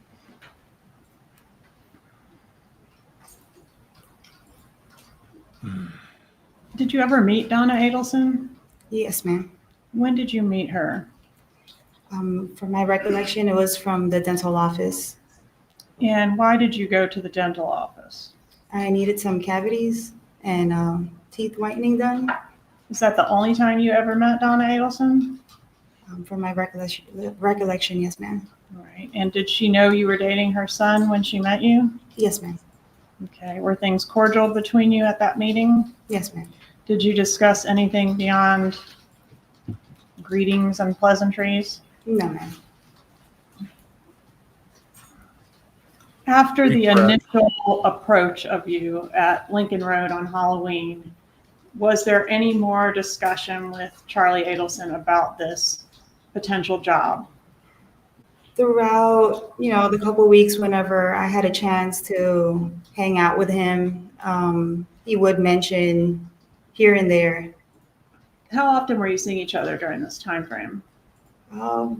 Probably, I had children, so I always, if I could get out and I can find a babysitter, I'd go over to his house or we'd have dinner, hang out. Okay, would that be like once a week, 3 times a week, once a month? About 2 times a week. 2 times a week. And would you stay over or would you just go for dinner? Sometimes I would stay over, yes, ma'am. And you're saying when you would go over there and hang out with him, sometimes there would be further conversation about this potential job where you're going to be paid to hire someone or enlist someone to harm Dan Markel. Yes, ma'am. Okay. And did you learn any more details about what needed to be done? No, ma'am. He never gave me any details. And so he would just continue to say the same things? Yes, ma'am. Go ahead. Sorry. He would just tell me that they were going through hard times. Okay, so the conversations typically were, my family is really suffering under this situation. Yes, ma'am. Sustained, did not answer the question, please rephrase. In these conversations, are you asked, like, have you secured anyone? Are you asked further questions about who's going to be doing it? No, ma'am. Did you tell him, like, yes, I can do it? Yes, I just agreed to it. Okay. That I had somebody.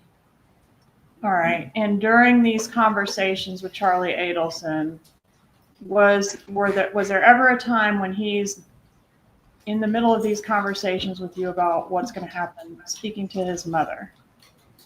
Sometimes he would get on the phone. He'd kind of look at me weird and then just step out of the room and discuss whatever he needed to discuss. I'm going to joke that she's going to give any information about what was discussed outside of her. Overruled, she is talking about what took place, not the substance of the conversation, so you may continue. All right, so he would step out, have a conversation with his mother, and then come back. Yes, ma'am. Okay, and then you would resume the conversation about. Yeah, he would just kind of go off again, saying that this needed to be taken care of and what his family was going through. All right, how many times did this particular situation happen where you were discussing what would eventually become the murder and his mother was interjected in that way that you just described? How many times did I think he stepped out and speak to him? A number of times. More than twice? Yes, ma'am. More than 5 times? Yes, ma'am. So this was like a regular part of the way this worked whenever this conversation came up? Yes, he would ma'am. consult his mother and come back and speak to you. Yes, ma'am. Did he ever relay to you, my mom says whatever? He never specifically said what he spoke to his mom about. No. Okay. But did you understand that getting the job done would relieve the stress on Charlie Adelson and his family? Yes, ma'am. Overruled. Did you understand that getting the job done would relieve the stress on Charlie Adelson and his family. Yes, ma'am. At some point, did you learn this isn't going to be just harming, like, I don't know, maybe punch him in the face or something? It's going to be a murder. Yes, ma'am. All right. And do you know specifically when you learned that? There was an envelope that Charlie had given me one day that I went over to his house, and he told me not to open it, and that he had worn gloves to close it, and that was basically it. And that I was to the understanding of to pass it on to whoever I knew could take care of it. Okay. And when it's pass it on to whoever you knew, the name Sigfredo Garcia is used or is not used? No, it was never used. Okay. And is that, when we're talking about this conspiracy in general terms, are you in general trying to insulate the co-conspirator on this side of you from the one over here? Yes, ma'am. I was basically in the middle. So you don't talk about Charlie to Sigfredo, and you don't talk about Sigfredo to Charlie? No, ma'am. But they both knew that it was to them, yes. Okay. He said he wore gloves when he put whatever he put in the envelope. Yes, ma'am. All right. And so he told you, don't open it, don't touch what's in there. Yes, ma'am. All right. What kind of envelope was it? It was a manila envelope. Was there any writing on the envelope or anything on the outside? No, ma'am. It was blank. All right. So the envelope goes into your diaper bag, yes? Yes, ma'am. And do you take it and Sigfredo gets it from you? Yes. Well, eventually when I came home, because I usually have that diaper bag, that's like my little weekend bag. And when I came home, I contacted Sigfredo and I was like, hey, I have a package for you. Just come by whenever you can. Did you open it and see what was inside? No, ma'am. Okay. Did Charlie Adelson say anything to you about where he printed the documents that were contained inside? He did mention that he would never, he's like, oh, I didn't print this in my, the office that he had in his home. Probably printed in one of the offices that he worked at. Because he would frequent a bunch of different offices, Yes, right? ma'am. All right, so you gave this package to Garcia, and did he open it in your presence? No, ma'am. He literally took it and left out the door. All right, and had you talked to him beforehand about, hey, I'm going to give you some instructions about a job? No, there was no conversation about it. Basically, just I have that package, and then he took it. But how and did he left. know what the package was? Had you talked to him at all about, hey, I got a job for you? Oh, yes, ma'am. Like I told them that, that I have potential person that needed to, get harmed or beat up from my understanding at that time. Mm-hmm. And then he was like, okay. Okay. All right, so I want to ask you about the June trip. In June, did you provide Garcia with any money for expenses associated with that June trip? Yes, ma'am. Where did you get the money from to give to Garcia? From Charlie. Okay, how much money was it? From my recollection, it was a couple $100, less than $5, maybe. So this was just for like gas and whatever was needed to get to Tallahassee and back? Yes, ma'am. I just didn't know where he was going. I didn't know. about Okay, Tallahassee. but you knew it was for this job that we're talking about? Yes, ma'am. Okay, and at that point you knew it was a murder because the envelope had been passed, right? Yes, the envelope was passed towards kind of like in the beginning of the year, so we're already in June at that time. All right. And when you went to Charlie to get the money for the expenses, what did you say? I needed some money for, for the job that he had told me about, and that they needed to either scope it out or, just funds to get out of town. Okay. So your understanding was the first mission to Tallahassee, or you didn't know it was to Tallahassee, but the first trip that needed funds was going to be like a scoping trip, not to actually accomplish the murder. To my understanding, yes, ma'am. All right. Did you give that money to Garcia? Yes, ma'am. All right. And after the June trip happened, how did Charlie Adelson react to, I guess, just things not progressing along very quickly with this job? Well, since I guess nothing happened and something was to happen, he was like, well, what's going on? And I'm like, I don't know. So Secreto didn't tell me anything. He's just MIA again because he just kind of goes in and out of my life. So sometimes he'd be hard to reach. Yes, ma'am. And were you worried that like maybe he'd taken this few $100s and now he's Of gone course. off the grid and I can't really give any information to Charlie about what's happening? Yes, ma'am. Okay.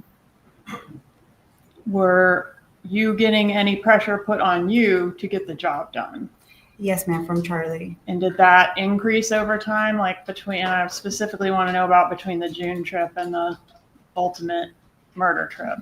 Yes, ma'am. He was a little bit more adamant and persistent. Well, Katie, why hasn't anything been happening? What's going on? And were you then in turn putting some pressure on Garcia to get it done, make it happen? Yes, ma'am. Did you relay the message to the killers that the victim was going to be going out of town the day after he ultimately was killed? No, ma'am. Did I had you no know- knowledge. You didn't know anything about Dan Markel's travel schedule? No, ma'am. Do you know whether his travel schedule was contained in the documents inside that manila envelope? I would think a lot of information was there because for some reason, No. Sigfredo knew information and Charlie knew information, and that's why the whole confusion was on me. And it's Okay, but you don't know what was in there. You didn't look at it, and you didn't relay that message about the travel. no, ma'am. Had no knowledge of it. All right. I want to show you a text that was sent between the June trip and the murder trip. I'm going to switch this. In your own defense, you could have chosen to remain silent, right? Yes, ma'am. And you testified also in the trial in which Garcia was convicted, right? Yes, ma'am. And same thing there. You testified you did not tell the truth. Yes, ma'am. Let me jump ahead here. You didn't look at it, and you didn't relay that message about the travel. No, ma'am. Had no knowledge of it. Right. I want to show you a text that was sent between the June trip and the murder trip.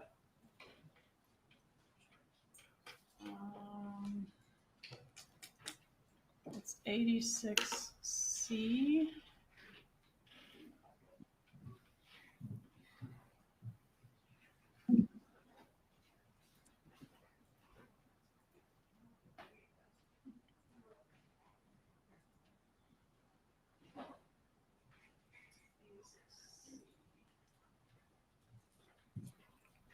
There's a text message where you are asking Charlie Adelson to put you on the payroll. Basically, you need to be able to show that you're working. Do you remember sending that text message? To Charlie? Yes, I believe so. If you can show me. I will. Okay. Was there a reason that you wanted to be at least part of your payment for this to be through the payroll at Adelson Institute? Well, I was going through like insurance purposes for my son, so I needed to be put on payroll so that I can show that I was making a certain amount of money. Okay, but it couldn't be too much money, right? Yeah, it couldn't be too much money. And so, were you actually doing any work for your payment at Adelson Institute? No, ma'am, I was not. I'll show you this. I'm just gonna publish it. This judge is going to be in 81, and I can't read the slide number. This is in evidence, so you can see it when I publish it. All right, so take a moment to review that.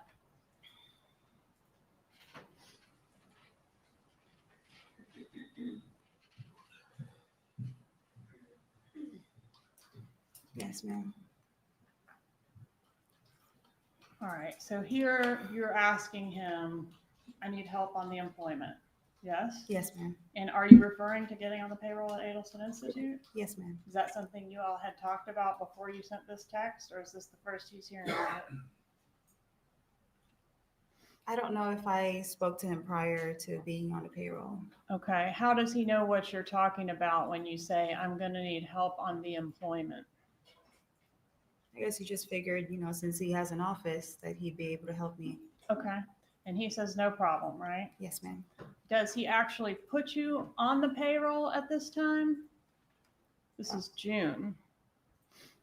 At that time, I'm not 100% if I was already on payroll. Not Okay. yet. I don't think so. The evidence indicates that you didn't receive your first paycheck until approximately 2 months after the murder was completed. Yes, ma'am. All right, and so did you feel like you could ask for this before the job was done because you knew you were getting the job done? I believe so. Yes, ma'am. Okay, was the payments that you received from the Adelson Institute part of your compensation for your arranging of this murder? I would think so. Yes, ma'am. What do you mean you would think so? It's yes or no question. Yes, ma'am. All right, he wasn't going to put you on the payroll for no reason, was he? Yes, ma'am. Okay, and most or all the checks were after the breakup? You had broken up before you received the first check, right? That I already, I wasn't talking to Charlie as much anymore. Yes, ma'am. Yeah, September after the murder. Yes, ma'am. Okay.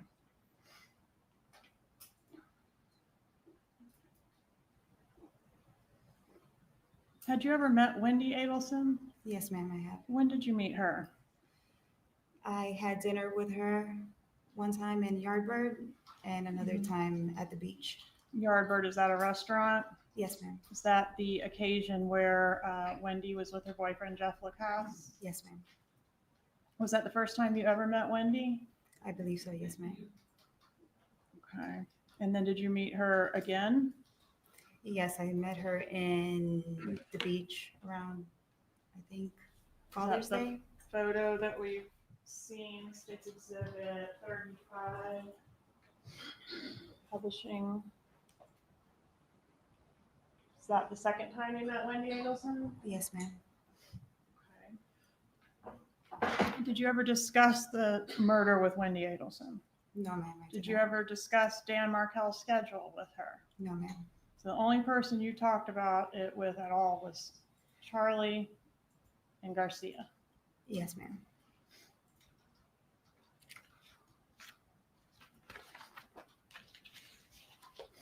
All right, for the July trip, once the murder was done, did you receive a phone call from Sigfredo Garcia?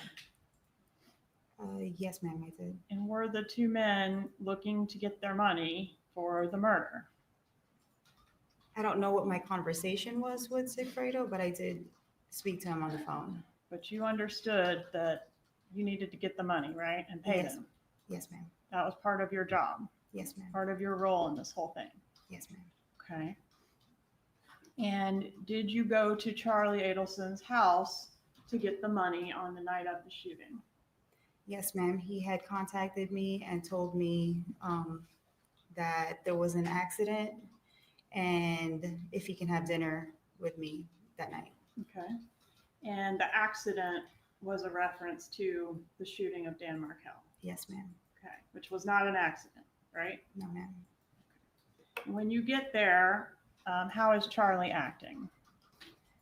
He was pretty frantic, just pacing back and forth, and he had a gun in his hand. Okay. Was that unusual behavior for him? Yes, ma'am. Did he say anything about his parents when you arrived at his house that night? He told me that his parents just left. Did you end up staying the night there? Yes, ma'am, I did. Were you planning on spending the night there? No, ma'am, I was not.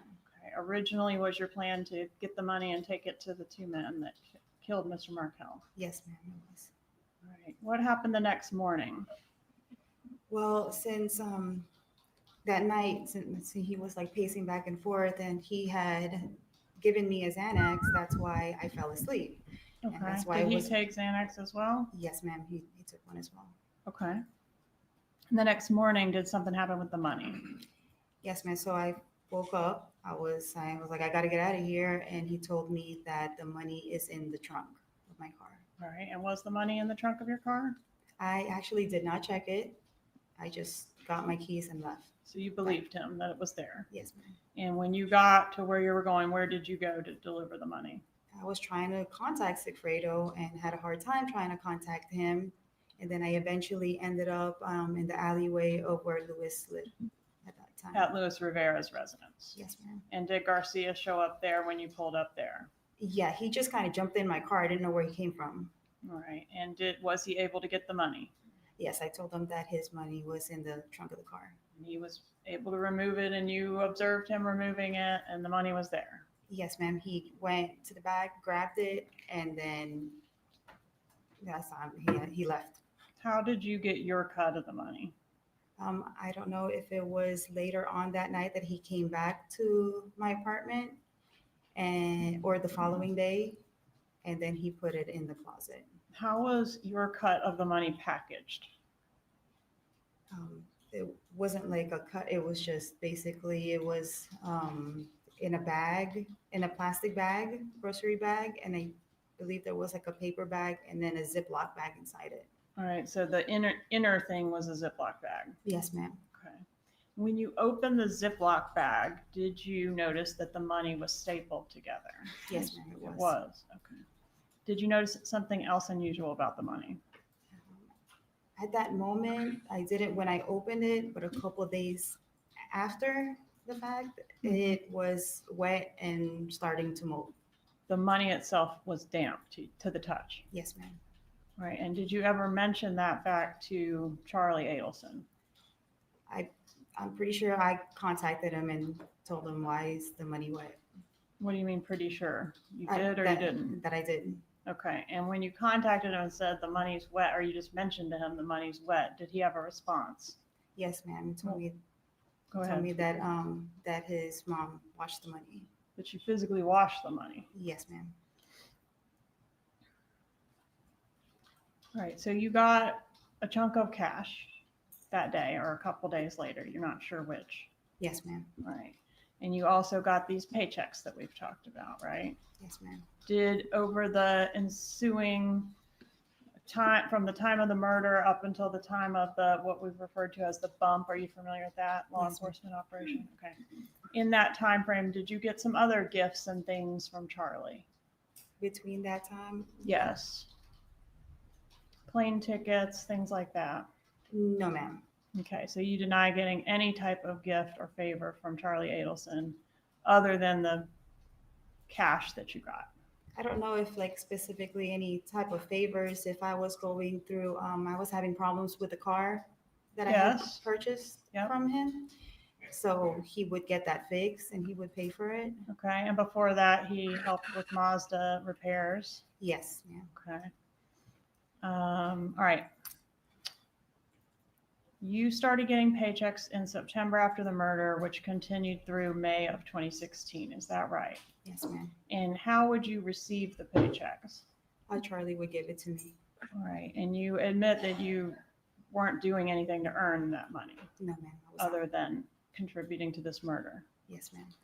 All right. And the paychecks, would they come one at a time or multiples at a time? It would be multiple. Okay. Do you know why the paychecks stopped when they stopped? At that time, Sigfredo got arrested. So they got spooked. Yes. Who signed the paychecks? I'm sorry, one moment. Well, they want to approach. Question was asked about who signed the checks. Signed by Donna. So, yeah, what I was going to say is earlier, they started up, so I didn't get to finish it, but it's really important, I think, in any kind of case you're assigned to interview a lot of the witnesses. And then based on the key witnesses, you interview folks to see who they would have talked to, and you find out if their story is the same, if it's consistent, and also their reactions to information. So all the folks at Adelson Institute should have been asked, how did they act after Dan Markell got murdered? Were things any different in the office? Were they acting nervous? Were they acting scared? how are they acting after the murder? And then also compare that to like what we heard, like from June, about how did they act once the hitmen were arrested and Katie was arrested? How do they act during that time frame? So I think that would have been interesting stuff to follow up on, because I've found golden information doing it that way. You may continue. Who signed your paychecks from the Adelson Institute? Donna Adelson. How many paychecks did you receive? I can't recall. Does 44 sound right? Can't recall. If we assume 44, how many of them were signed by Donna Adelson? All of them. How many were signed by Charlie Adelson? None. Did Mr. Adelson, when he handed you the checks, give you any instructions on how they were to be deposited? Just don't deposit it all at one time. Like, space it out. All right, and did you always follow his directions on the deposits? Not always, no, ma'am. Okay, sometimes you would cash one before the pay period ended, right? Yes, ma'am. All right, and we've talked about the bump. Did you meet with Charlie Adelson after the bump? Yes, ma'am. Who called that meeting, him or you? I believe he contacted me. All right, and did you sit in the car with Mr. Adelson for a few minutes before going into the restaurant? Yes, ma'am. What happened when you were in the car with him? Well, I got inside the car. He came outside of my job and basically asked, probably where we're gonna eat. And he turned up the volume in his car and kind of just leaned towards me and was just telling me that, that his mom got approached. Okay.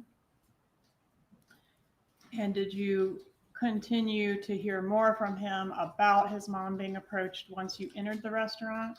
Yes, ma'am. Okay, and at the time you did not know that law enforcement was intercepting those conversations, did you? No, ma'am, I did not. What about the money drop by Donna and Harvey the night of the murder? Did you have any concerns that he might be trying to set you up during that meeting? No, ma'am. Did you feel that did he do anything to make you think he had suspicions that you might be trying to set him up? Yes, ma'am. And what were those? Just the way he was going through scenarios in his head. He might have, because he mentioned Fato's name and he had a piece of paper that he looked at and then kind of talked to me about, but I didn't know what he was looking at. Who's Tato? Tato is Luis Rivera. Okay, so did he say Luis Rivera or he said Tato? He said Tato. Okay, and so did that concern you that he knew that name? Yes, it did. I just thought he was confusing it with Tuto because Tuto is Sigfredo Garcia's nickname. Okay, and what the setup was from the law enforcement was that this person was posing as an associate of Luis Rivera, right? Yes, ma'am. Okay. And when Charlie tells you this information, are you thinking it could be an associate of Luis Rivera? Maybe Rivera did tell someone, and Yes. maybe this is somehow connected to Rivera. Yes, ma'am. All right. Did you tell Charlie that? Did I tell Charlie that? Did you tell Charlie, well, actually, the guy that went with Garcia to kill Dan Markel is Luis Rivera, and he goes by Tato? Did you say anything like that? No, ma'am. I just told him that Tato was incarcerated, but I never knew at that time that Tato was with Sigfredo, or that he. Right, but you're not. I guess, are you giving Charlie Adelson all the information that you have about this? No, ma'am. Okay, so you're going to handle it on your side of the conspiracy yourself, right? Yes, ma'am. So he's enlisting you to go do something. What is it you're supposed to do? To contact the phone number. Phone number on the piece of paper that was handed to his mother. Yes, ma'am. Okay. And figure out who it is and resolve it. What's going on? He didn't know if it was somebody trying to extort him or try to blackmail him, or he didn't know if it was the FBI. Okay, and he's saying one of two scenarios. Are those the two scenarios? Yes, ma'am. It's either the FBI or it is actually someone who's gotten some information about what we did. Yes, ma'am. Have you reviewed the transcript that was prepared of that restaurant recording? Yes, ma'am. And is that transcript fair and accurate? Does it accurately transcribe the conversation that was had in there? Yes, ma'am.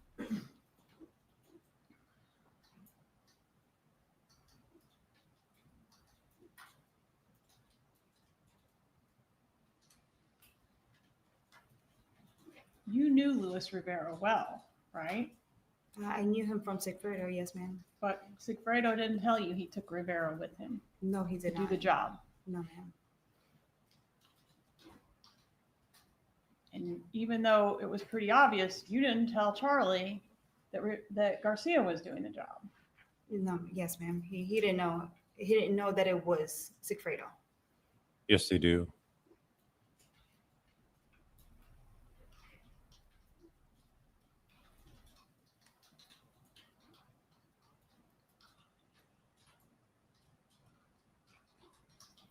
Charlie never explicitly told you this murder is going to benefit my mother, or this murder is to benefit my sister. No, ma'am. He did not. Sustained, please rephrase your questions. Kevin. Did Charlie Adelson ever tell you this murder is to benefit my mother? No, ma'am. Did Charlie Adelson ever tell you this murder is to benefit my sister? No, ma'am. But you knew that, didn't you? Yes, ma'am. He did tell you that his mom was at the house right before you arrived, the night of the murder. Yes, ma'am. He did tell you that his mother washed the money, Yes, ma'am. money that was payment for the murder. Yes, ma'am. Did you speak in code on that wire? On the wiretaps, yes, ma'am. Okay. Property and tenant, that was code for looking into who was behind the bump, right? Yes, ma'am. Well, Charlie tends to go on his little rants, and then I kind of just followed, what he was saying. Yes, but you spoke in code. Yes, ma'am. And you understood you were speaking in code because you might be tapped, right? Yes, Somebody ma'am. might be listening. Yes, ma'am. But there would be no reason to speak in code if you hadn't done anything wrong. Will you agree with that? Yes, ma'am. Innocent people don't talk in code, do they? No, ma'am. No further questions. Cross-examination. They got to shuffle papers and try to figure out what questions they're going to ask now.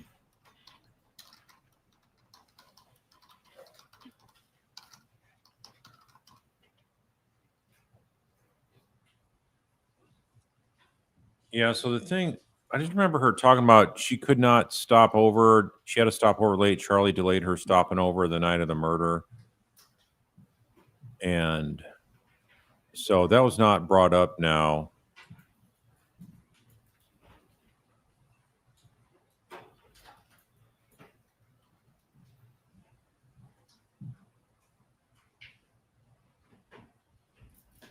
Yeah, so when I go to a channel other than the direct feed John has, then I can do this screen enlargement. The other way, I'm not able to do that. Other than I was able to do it, I think partly Friday, so not sure why that is.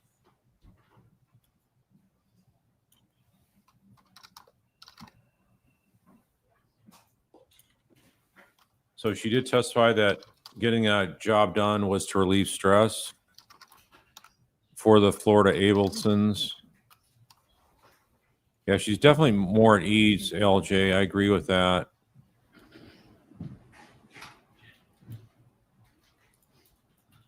She was very much constrained in how she came across. She came across like she was very guarded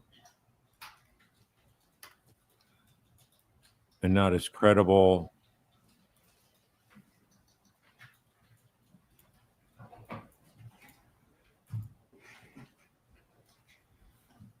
Good afternoon, ma'am. Good afternoon.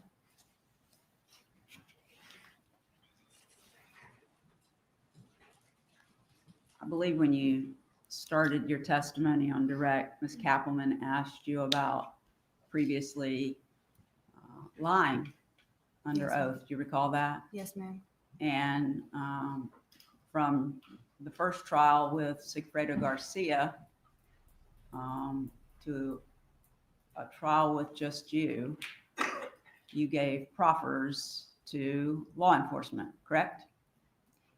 Not between those times, but After that, before Charlie's? yes, ma'am. Okay. So after you testified in your trial where you've admitted that you lied, you were minimizing what was going on, correct? Yes, ma'am. Then you started meeting with law enforcement in the state attorney's office, correct? Yes, ma'am. And gave them a little more information each time, right? Yes, ma'am. Each time you became, now what you're saying, a little more truthful? I'm finally coming out with the truth. Yes, ma'am. You had testified on direct that you got to Charlie's house and he had indicated that his parents had just left. Yes, ma'am. And you said that he was nervous and upset, right? Yes, ma'am. And you all both took Xanax.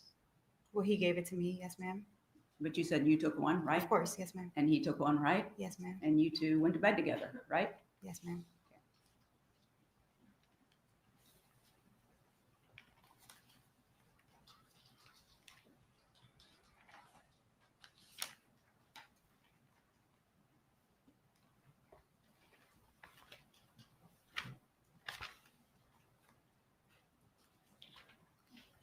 Shuffling through papers, that's not a good method here.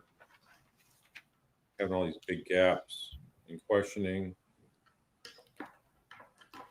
So what you're telling the jury is you met Charlie Adelson and started a dating relationship, right?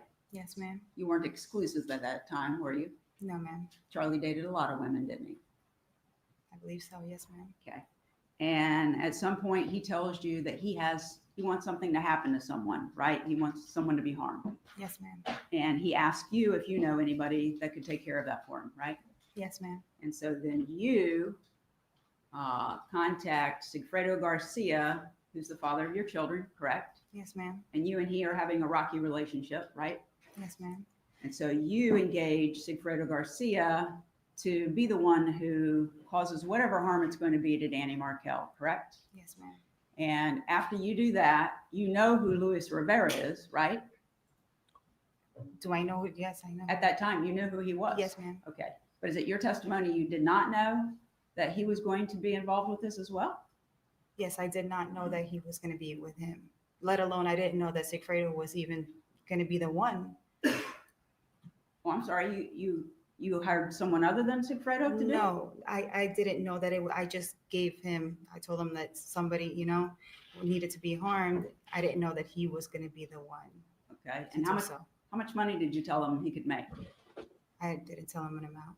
So you testified before that you knew Sigfredo needed some money and you could certainly use some money. So that's why you agreed to do this. Yes, ma'am. And so you were going to agree to have somebody killed and you didn't even know how much you're going to get paid? No, I did not know. Okay, so I was going to now we export him for know life. Sigfredo and Luis That's a lot. Rivera came to Tallahassee, right? Yes, ma'am. Okay, so it's Charlie's asked you, you've asked Sigfredo, unbeknownst to you, apparently, he has asked Luis Rivera to go. Yes, ma'am. Okay, and we know that Luis Rivera and Sigfredo Garcia traveled to Tallahassee on more than one occasion, but ultimately, they follow and track down Danny Markel, and when he pulls into his garage, Sigfredo Garcia gets out and shoots him in the head and kills him, right? From what it shows in my trial, yes, ma'am. Okay. And then they come back to South Florida, Sigfredo and Luis Rivera, right? Yes, ma'am. Okay. And you go to Charlie's house, you pass out with the Xanax, you get up the next morning, and he says there's money in the trunk. Yes, ma'am. At that point, you're claiming you didn't know how much money it was. Yeah, I did not know how And much. as of then, you still hadn't discussed any dollar value for having someone killed. No, ma'am. That was probably on the paper that I had handed to Sigfredo, the one that he got out of my diaper bag. Yeah, I don't want you to speculate because you don't know, do you? No, I never opened the envelope. But your testimony is you arranged a homicide and didn't even know what the pay was going to be. Yes, ma'am. Okay. So the next morning, Charlie says the money's in your trunk and you get up and leave, right? Yes, ma'am. And you go to Sigfredo right? Yes, ma'am. And he knows you're going to be bringing him money, right? Yes, ma'am. And he hops in your car and you tell him you got the money. Yes, ma'am. And so your testimony is then he goes into your trunk Yes, ma'am. and he takes the bag out of the diaper bag. No, it was not a diaper bag. It was the plastic bag that Charlie put in my trunk. No, the money was inside your diaper bag is what you testified to before. No, ma'am, I did not. Oh, where'd you put it? The money? Yeah. Was in the trunk of my car. Okay. All right. I must have misunderstood your testimony. I thought you said it was in The the diaper envelope was inside the diaper bag. bag. Envelope was inside the diaper bag. Yes, ma'am. That's what you delivered to Sigfredo. That's the envelope that Sigfredo picked up from my apartment. Yes, ma'am. That Charlie had given to you. Yes, ma'am. That you say you didn't know what the contents were. Yes, ma'am. Okay. So moving forward, now Danny has been killed and Sigfredo gets in your trunk and gets the bag, right? It gets the money. Yes, ma'am. Well, it's in a bag or not? Yes, in the plastic bag. Okay. All right. So he gets the bag. And at this point, you say you haven't even seen the money.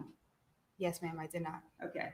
And then a day or two later, he comes back to you and gives you, I guess, what is going to be your share, correct? Yes, ma'am. And at this point, you still don't know Luis Rivera's involved? At that point, no, ma'am. You still didn't know? No, ma'am. Okay. So you said that Mr. Garcia puts the money into your closet? Yes, ma'am. Okay. And a few days later, you actually go into the closet? I don't know if it was the same day that, that he put the money there, but a couple of days later when I had opened the bag, that's when I felt the moisture of the money. So you didn't touch the money the first day? I don't recall if I did or if I didn't. Okay. So I'm talking about the first day that Charlie gives it to you. You didn't touch it that Oh, day. no, I did not. Okay. And you didn't touch it the next day. That's when you gave it to Sigfredo. Yes, because he just grabbed it from the trunk of my car. Okay. And a couple of days later, he brings you your share and puts it in your closet. A day or two. It might have been the same day or the day after. He put it Okay. in the closet. And then at some point you open the bag. Yes, ma'am. And inside the bag, you find, it's not very thick, but you find stacks of money that's stapled together, correct? What's not very thick? 10 $1 bill or 10 $100 bills stapled together. That's not very thick, is it? It was just in stacks of whatever amount it was. I didn't count it. It was stapled together, right? Yes, ma'am. Okay.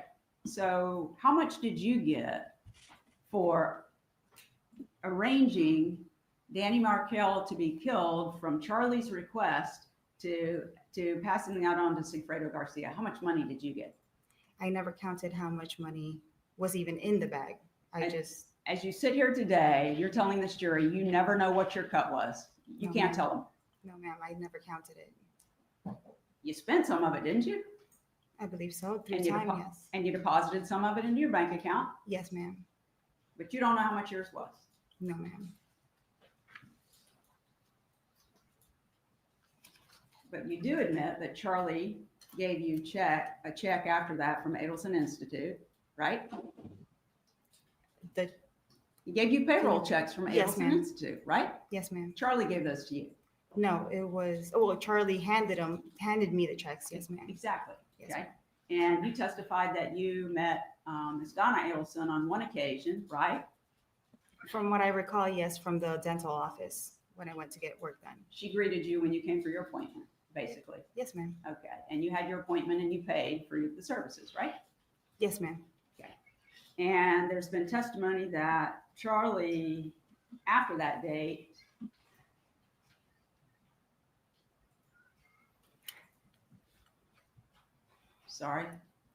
that Charlie, after that date, gave you other benefits, right?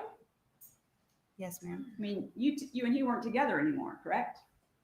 After the homicide. No, we were not together, but we were still friendly with each other. We were still. You're friends, but you went back to Sigfredo, right? There was a time where I was between Sigfredo and still intimate with Charlie as well.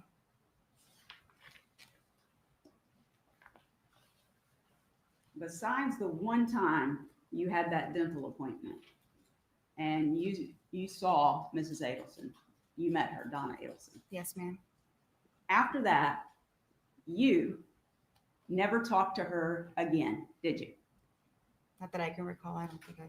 You didn't speak on the phone to each other? No, ma'am. You didn't text each other? No, ma'am. You didn't email each other? No, ma'am. You didn't have any other communication of any kind? No, ma'am. You didn't meet with her in person? There's only a time that I saw her, but I didn't meet with her. Right, exactly. And when you're having these discussions with Charlie Adelson, I'm talking about you and your knowledge. When you're having these discussions with Charlie and then having discussions with Sigfredo, she's not involved in those conversations with you, is she? No, ma'am, she's not.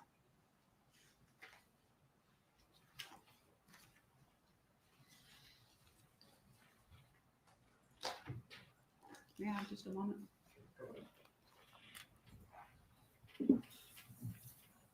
That's fine. I find that hard to believe that she did not know how much money she received or was going to receive.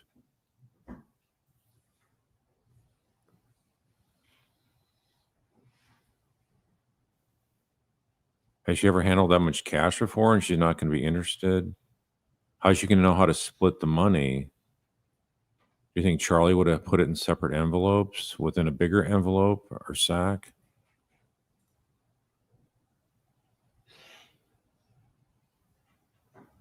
Yeah, so we don't have as much direct connection to Wendy as we would hope if she comes clean like this, but there's still enough there. So, yeah, she's not being 100% truthful, I would say, but there's still enough there.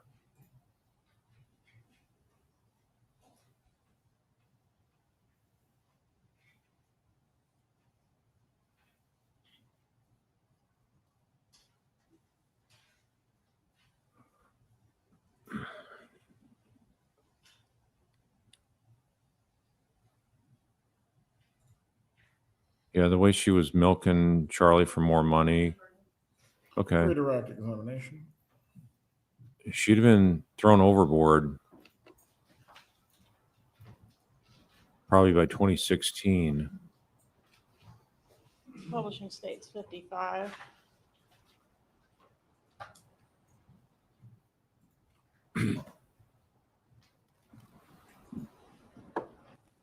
Donna did not have any conversations with you, did she?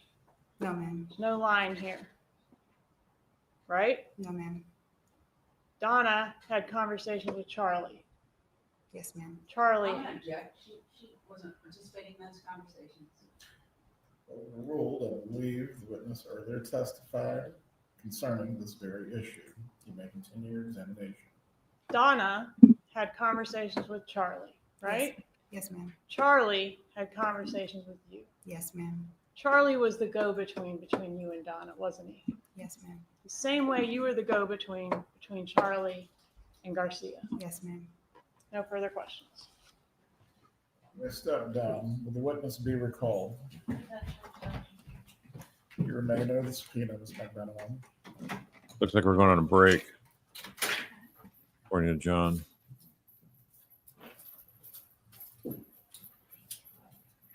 I believe you stated Sergeant Corbitt is going to need to set up before you get started. All right, members of the jury, we're going to take a break before the next witness. All right. Let's take a break as well.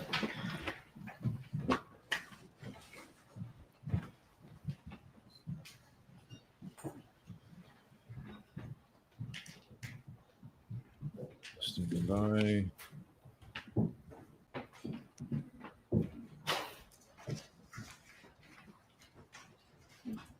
Everyone can be seated.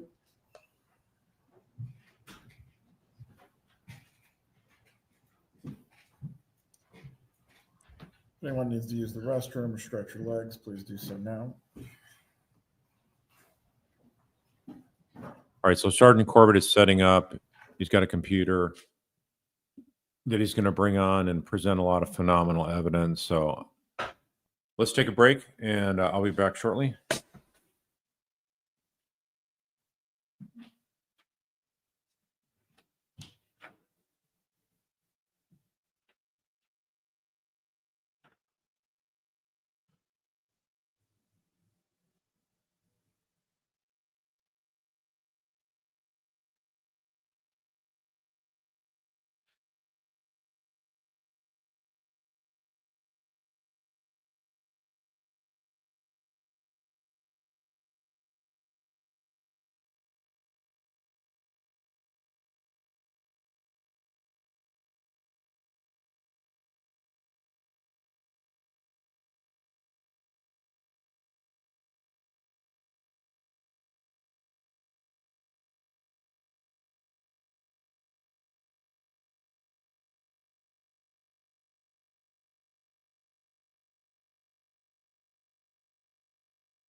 Be seated.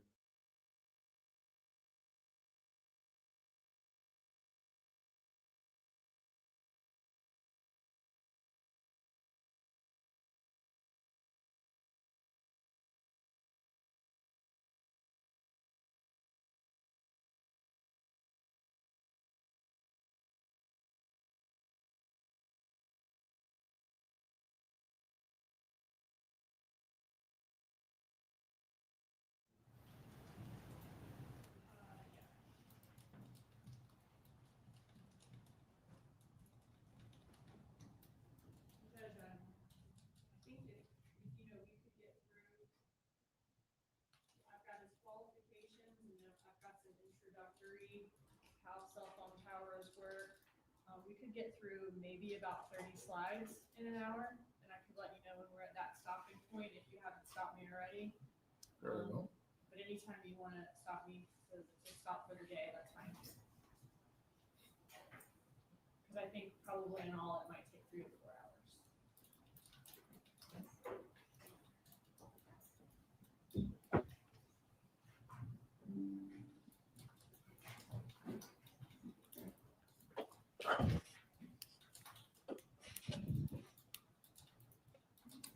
All right, is everyone good to go? Yes, sir. Defense and I spoke, and I'll move a summary into evidence with Sergeant Corbitt, and I'll say, subject to the court's ruling.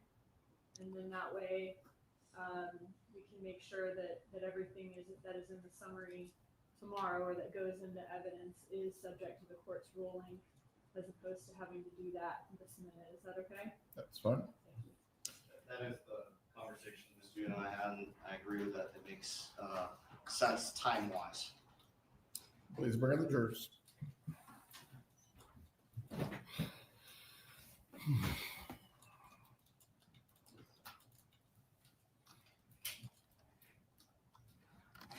All right, so till you hear the knock, I guess the folks in the courtroom don't need to stand up. Some are standing up early. There's Sergeant Corbitt, suit and tie on, standing behind Donna and the defense team.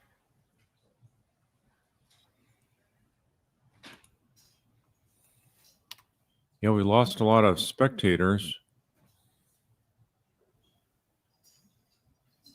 There's still quite a few in there, though. It's not, I wouldn't say it's sparse.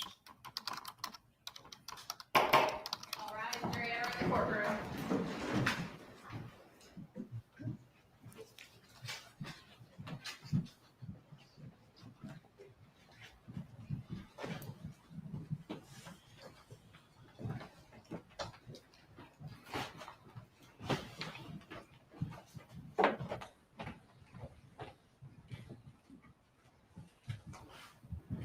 Everyone can be seated.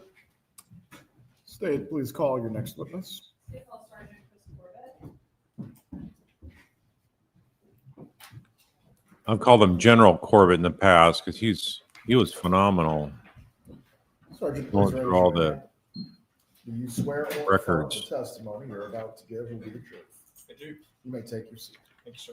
Please speak loudly and clearly. You may examine when you're ready. Will you introduce yourself to the jury and spell your name for the court reporter, please? Certainly. Good afternoon. My name is Christopher Corbitt, and that's Corbitt, and I'm a sergeant with the City of Tallahassee Police Department. And how long have you worked with TPD? 29 years and 11 months. What unit are you in at TPD? I currently supervise the Technical Operations Unit. Can you tell me a little bit about your training and experience in order to supervise the Technical Operations Unit? Certainly. I have just under 2,000 hours of general technical training, which would cover sort of all realms of law enforcement technology, camera installations, audio, video monitoring, forensics, all kinds of, again, all the ways that we use technology to assist in criminal investigations. I have just over 1,000 hours of that is dedicated to communication record analysis or cell phone analysis. And that includes the obtaining, analysis, mapping, all the things that we do with communication records specifically to assist in criminal investigations. Okay, and have you also taught in the field of digital forensics? I do. I teach communication record analysis to law enforcement officers, other law enforcement agencies, prosecutors associations, other groups. Yes. And how long have you been supervisor of that unit? Since 2012. How many hours of specialized training in historical communication records analysis do you have? Just over 1,000. And what is historical communication record analysis? Communication or historical communication record analysis would be kind of a general term for the use of communication records. And when I talk about communication records, I mean primarily cell phone records, records that we get from the carriers. They may be forensic records or reports that we get when we're able to do a forensic analysis of a phone, when we have the actual device and can download data. But we take all that information and we analyze it really in whatever way the investigator or the investigation needs. Oftentimes that's location analysis. We're trying to put handsets, are they consistent, or could they have been at the scene of a crime? Could they have been somewhere else? Where might other evidence be? So a lot of that work has to do with the locations of the handsets. Sometimes it's communications, who communicated with who, when, how often, those kind of things to help establish relationships. There's really a number of ways that we can use those records and the analysis of those records, again, to assist in the criminal investigations. And have you ever testified in court in the field of historical communication records analysis where you've given an expert opinion? I have, yes. About how many times? 123. And those are all my questions as to his qualifications, Judge. Defense wish to voir the witness. There you are. Is there a challenge to his ability to provide an opinion in the field of historical communication record analysis? There you are.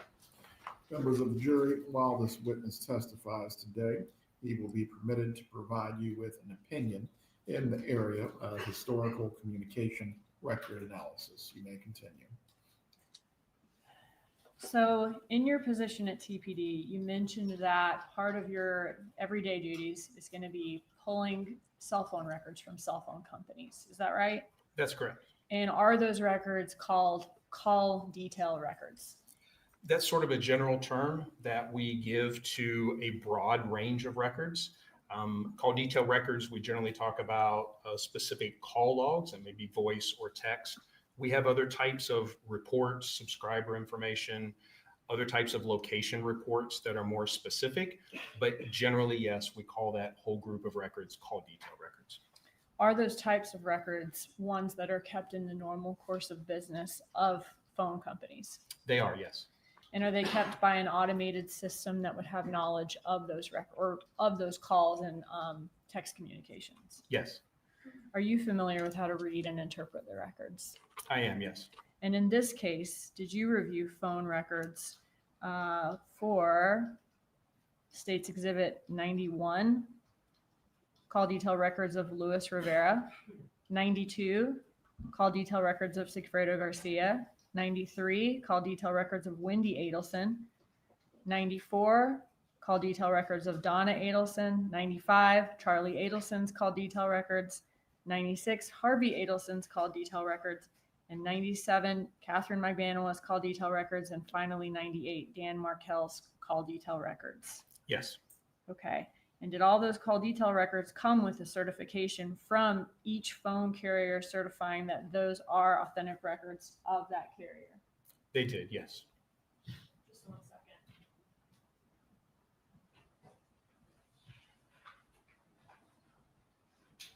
I'm going to show you States 55, which is already in evidence. I got to turn you off and turn you back on here. Actually, I'll just show it to you so you can remain done. Look at States 55. This is our chart. Yes. Okay, here you see some phone numbers below each person's face and name. Yes. Okay. Have you been able to review a chart like that before? Yes. Okay.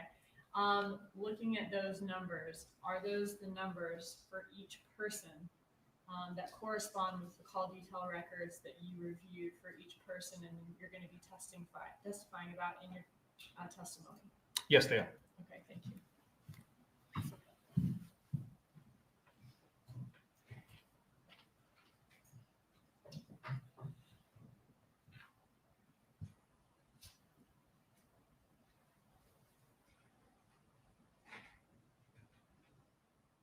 At this time, Your Honor, I would move into evidence States Exhibit 91 through 98, certified business records. Any objection? There you are. States 91 through 98 are admitted. Thank you. In addition to all of those call detail records we just went through, did you also review traffic tickets that were received in the summer of 2014 by Sigfredo Garcia and Luis Rivera? I did, yes. Did you also review car rental agreements, 2 from Comfort Rental in Miami and 1 from Save Gas Rental in Miami? I did, yes. Did you also review surveillance video from Premier Gym, as well as from Spirion, which is a GPS company that is the company that has the GPSs on the rental car? Yes, to be clear, the Premier was video, the GPS was latitude, longitude coordinates. Thank you. Sorry about that. And did you base your opinions in this case? Oh, and did you also receive, in addition to all those things, Cellbrights and returns from subpoenas from email addresses as well? Yes, so there were forensic analysis conducted of several handsets and yes, an iCloud or multiple iCloud accounts. Okay, that gave you access to emails as well. And separate actual email legal demand returns. Okay. Did you base your opinions in this case on all of those records that we just discussed? Yes. Now, are many of those records voluminous? I'm talking hundreds, even thousands of pages. Yes, they are. Did you prepare, instead of having to go through each page for the jury during this presentation, did you prepare a summary in order to show the jury what the phone company's records say in correlation with the other evidence in this case about the subjects in this case, phone activity and locations? Yes. And will you be relying on that summary for your testimony here today? I will, yes.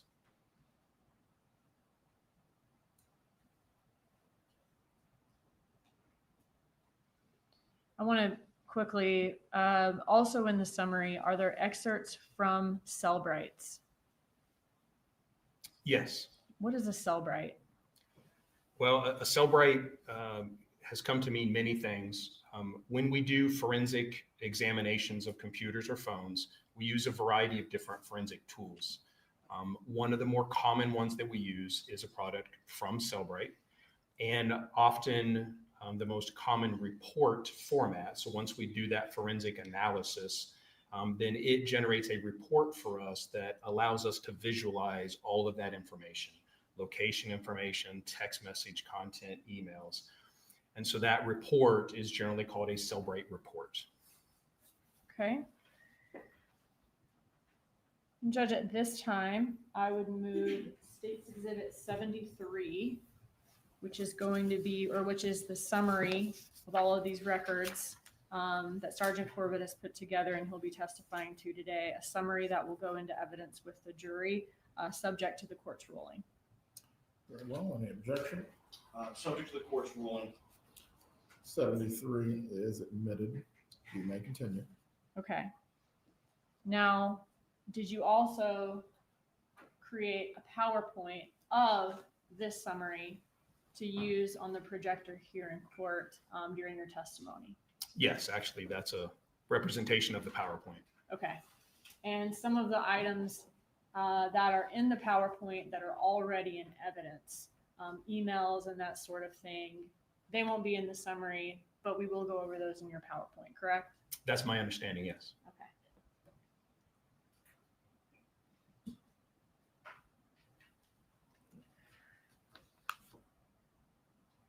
All right. Judge, at this time, I'd ask for permission for Sgt Corbitt to use his PowerPoint to show a demonstrative of the summary exhibit. You may proceed. Thank you.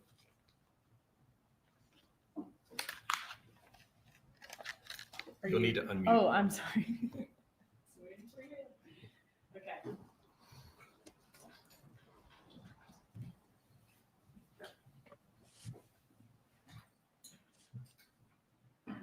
All right, so you told us what call detail records from phone companies are. Can you tell us, or can you show us an example of what they look like and show us what's contained in them? I can. So this is an example of call detail records from AT&T. And again, when we talk about call detail records, we're talking about this chronological listing of events. And those events may be voice calls, text messages, data sessions. And that varies a little bit by carrier as to what exactly they retain and provide for us in the call detail records return. But the call detail records have a few basic sections. Obviously, there's a place that tells us the date and time of this event. And oftentimes those may be in other time zones. So we have to do a conversion to our local time to make sure that we're talking about the accurate time for that event. But that's one basic section.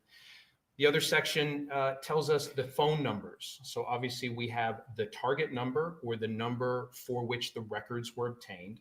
And then we have the other numbers that that number is communicating with. So here we see, again, the phone numbers being communicated with.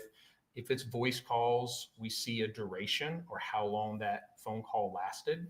And we can tell sort of if these are incoming or outgoing calls based on which phone number is doing the originating or terminating. So from this section of the records, we look at, again, calling patterns, calling frequencies, those things. There's a few other pieces of information there, but the other one that we frequently look at is here, which is the location information. And for these particular records, they provide us both a numerical identifier for the location of that cell site, and they also provide a latitude and longitude. And again, this is the location of the cell site or cell tower that the handset was communicating with for that particular event. This is not a location for the phone, but again, rather the tower that it's communicating with. And can you quickly kind of explain more about how you determine a location from that information to be able to know what the location is of a cell phone at a certain time? Sure. So very simply, we'll take the location of the cell site and we will plot that on a map. And in this presentation, we will see several locations for handsets, and they may be represented by a colored dot, as you see here, a blue dot. And so that dot represents a location of the cell site or the cell tower for that example event that we were looking at. And sometimes just knowing where the cell site is itself is sufficient. We know that a handset chooses to communicate with the cell site that it sees with the best available signal. And that's usually the one that it's closest to, although there are numbers of factors that affect what cell tower or cell site a handset might choose to communicate with. So sometimes just knowing where the cell tower is enough. But we also know that most of our cell sites are broken down into multiple sides or sectors. It means they have antennas that are facing different directions. And the cell carrier, the company, most often provides us not only with the location of the cell site, but also the side or the sector that the handset was communicating with. So here we would generally expect that one sector covers about halfway to the next sector. You can see some dashed lines that are drawn here, and that would be the approximate transition areas around the cell site. So in theory, if you were to get in your car and drive circles around a cell site, you would transition from sector to sector as you went round and round. And from that, again, we would expect certain locations relative to certain sectors to be serviced by that part of the cell site, which we can kind of see here. When we display those or we see those, here, this particular cell site that was, or sector that was used for this event was at 215 degrees. and that's the cardinal direction, like 360 degrees. So this is at 215, a little past due south, a little to the west. And you can see that that is illustrated here by the large blue arrow. So when we're representing a cell site and sector that the handset was using, we will use a large colored arrow so we know that's the particular sector that was being communicated with. And when we do our analysis, again, we understand that that sector goes approximately halfway around to the other sectors. And so when we do our location analysis, we would include or exclude certain locations. And we would say that locations that are in close proximity and on the right side of the cell site and sector are possible locations for the handset, and then other locations might not be. Can you say exactly or precisely where on this map a certain cell phone is? No. Okay, but you would be able to tell us what cell site that cell phone is communicating with if it has location data, and the sector of the cell site, the particular sector that it's communicating with. Yeah, so one of the basic things is we can only make a determination about where a handset was when we have a record or an event. And while different companies and different handsets and different technologies create different amounts of records, we can only, again, make a determination when we have a record. And then, yes, we will know the location of that cell site, the orientation of the sector in most cases. And historical location analysis is about inclusion and exclusion. And we look at a location and we say, yes, this address is included in the service area, based on our opinion, is included in the service area of this particular cell site and sector, or no, a handset at the location you gave me would not be serviced by this particular cell site and sector. So we include and exclude locations. We do not say exactly where a handset was. And is your way of saying that you say whether a certain location is consistent or inconsistent? Yes. Okay. And do you sometimes get records with no location data at certain times? That is correct, yes.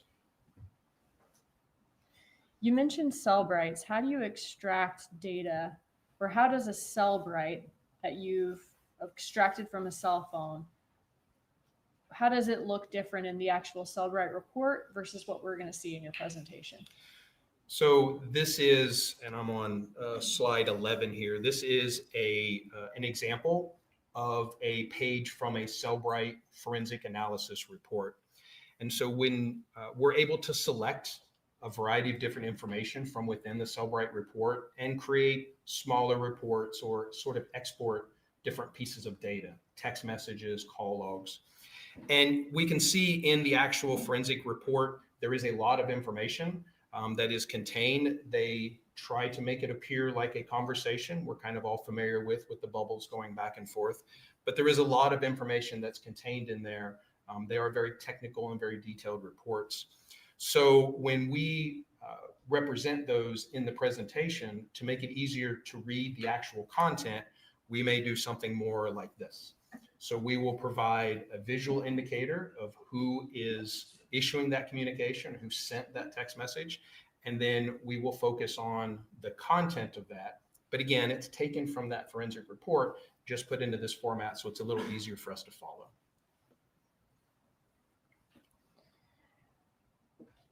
Can you walk us through Dan Markel's location on the morning that he was murdered? Yes. So we do know, and I'm on slide 14 now, we do know that the morning of the homicide, he was at home at his residence on Trescott Drive. He did drop his children off at Creative Preschool. He went to Premier Health and Fitness and then returned to his home on Trescott Drive. And did TPD believe that whoever shot Dan Markel was at these same locations that he was at that morning?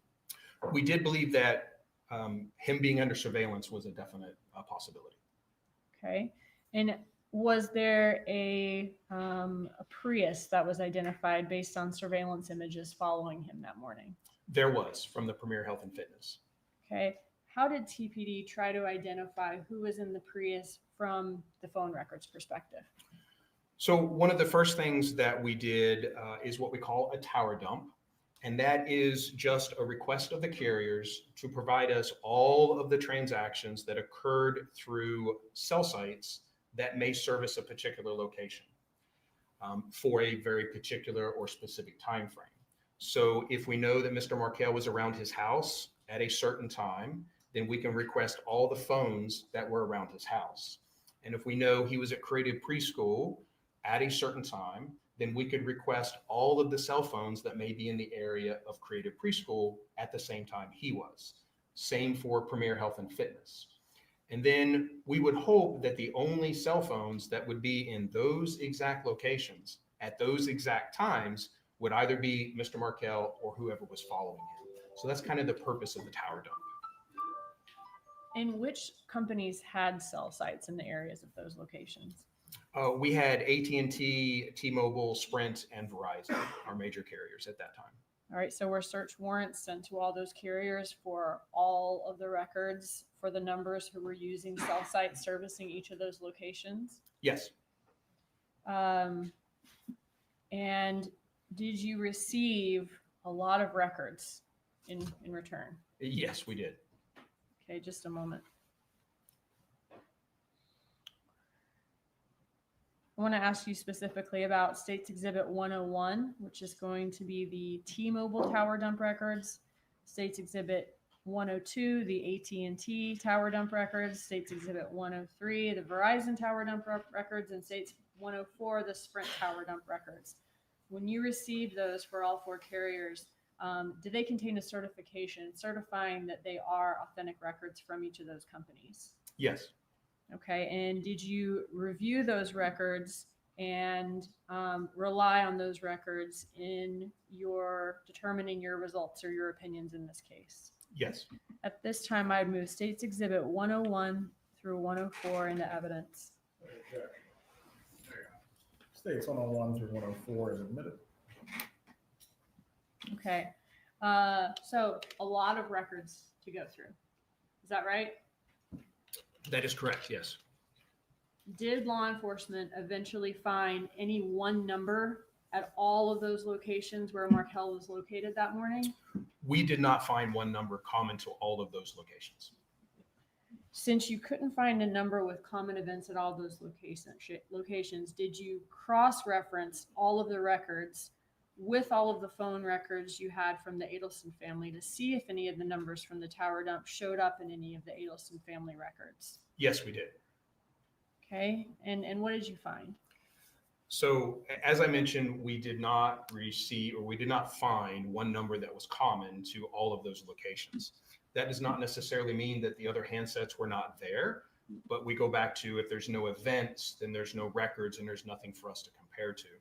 But what we did have from the tower dump were a number of reports with cell phone numbers of cell phones or handsets that were present at those specific locations and times for us to look at or compare.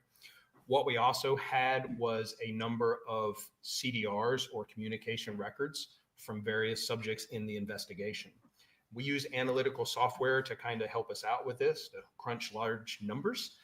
But we were able to actually compare all of the handsets that were here in Tallahassee around those specific locations and times with all of the records, the phones and the phones that they were communicating with for all of our subjects in the investigation. And what we did find is, and this is slide 19, we did find a common number, this 7. All right, we lost the sound there. That was a phone number that was present here in Tallahassee around the Premier Health and Fitness that was also in the call detail records for one of the subjects of the investigation. And was that subject Harvey Adelson? It was, yes. And is this Harvey Adelson? It is, yes. And now the jury An can example see of his call detail record? he's in the courtroom. That is correct. Okay, so Harvey Adelson is the husband of Donna Adelson, father of Charlie Adelson and Wendy Adelson? Correct. All right, can you give us more information about this call that you found? So what we see, and this is just an excerpt, I'm on slide 20, from Mr. Adelson's, Harvey Adelson's call detail records. for July 1st of 2014. And we see that 786 number we just spoke about. Yeah, that's And you, this Harvey. is a good example Jury now of knows some who of the you are. things we see with call detail records. It looks like 3 calls or 3 entries here, but this is actually just one event. And in the records, we also see the kind of the routing or the way a call like this one that was routed to voicemail, how it kind of traverses through the network. But these are 3 lines, or it looks like 3 events, but this is just one incoming phone call from that 786 number. And again, that was on July 1st of 2014 at 5:20 p.m. Okay, so here we have this one call on July 1st, 2014. What was the duration of this one call? The duration is listed as 37 seconds.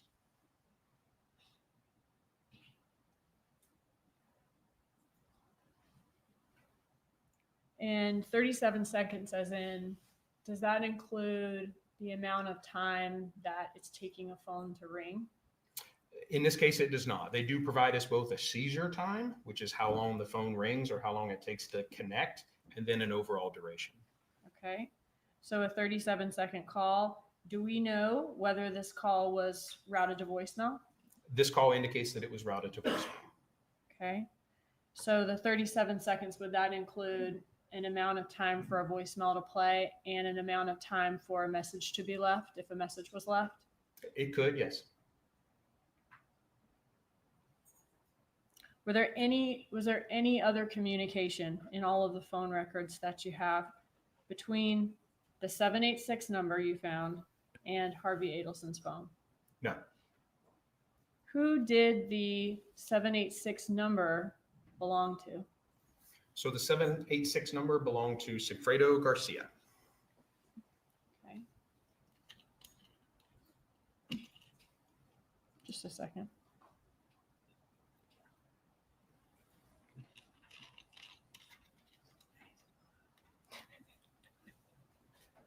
Okay. And Sigfredo Garcia, were you able to do a frequency report for his phone records? Yes. What is a frequency report? So I'm here on slide 22, and this is an example of a frequency report. And a frequency report is just going back to that analytical software that we talked about. It can tell us, or it can rank the most frequently contacted numbers for any particular target number. So it is able to rank for us in kind of from most to least frequently contacted, all of the unique numbers that Mr. Garcia's phone communicated with. Now, in a frequency report like this, it would include incoming calls, outgoing calls, text messages. Unless we go in and limit the things that we're asking for, it would include all sorts of events, even some of those routing events that we saw on Mr. Adelson's records. So we don't really look at this as an exact number. We don't say, and we see here that in Mr. Garcia's frequency report, his most frequently contacted number is a number that ends in 13. See that it assigned a frequency of over 1,600 calls. That may not mean that they actually spoke 1,600 times, but within the records, there are over 1,600 lines or events associated with that particular phone number. Okay. And looking at this date range, you said the number ending in 1312 was his most frequent contact. Who did that number belong to? That number belonged to Ms. Catherine Magbanua. Did you run a frequency report for her? Same. Again, looking at the most frequently appearing number in the records, we see that her second most frequent number, the 9223, obviously the 5986 was Mr. Garcia's number. Okay. And who did the 954254 belong to? Mr. Adelson, Charlie Adelson. So this is the son of Donna Adelson. Correct. And was Donna Adelson one of Charlie Adelson's most frequent contacts? Yes. Again, using the frequency report just to get an idea of relationships and maybe degrees of relationships, we do see that Miss Donna Adelson's number that ends in 0997 is at that point his fifth most frequent communicated number. Okay. And this is for this particular date range on the frequency report. That is correct. Why do we see such small numbers there? I'm sorry? We see very small numbers. Does that mean he just talks to a lot of different numbers? Maybe more numbers than we saw Catherine Magbanua might normally speak to on a daily basis? Do you mean small numbers on the frequency column? Frequency, yes, sir. So the frequency percentage column we see here is obviously the percentage of calls for that particular number versus all the numbers that this particular phone number communicates with. So if you only communicate with very few numbers, then your percentage for each of those numbers is going to be relatively large. Charlie Adelson communicated with a number of unique phone numbers, so the overall percentage is a little lower. Because again, he had a lot more unique numbers that he communicated with. Did you do a frequency, or I'm sorry, so who does the 954? They're blocking out the numbers. Did you do a frequency report for her? Correct. And we see here, this is slide 28. We see that the 9223 of Mr. Charlie Adelson for this date range is her most frequently contacted number. Did any other number appear in the tower dump records you received from the phone carriers who was a frequent contact of Sigfredo Garcia? Yes. As I move on to slide 29, going back to Mr. Garcia's frequency report, and again, comparing the numbers that the subjects of the investigation communicated with versus numbers that were physically present in Tallahassee, either around Premier or around Mr. Markel's residence or Creative Preschool, what we did find was this 305 number that was, again, present in Mr. Garcia's records. One of his more frequently contacted numbers was also physically here in Tallahassee. And who did that number belong to? That number belonged to Mr. Luis Rivera.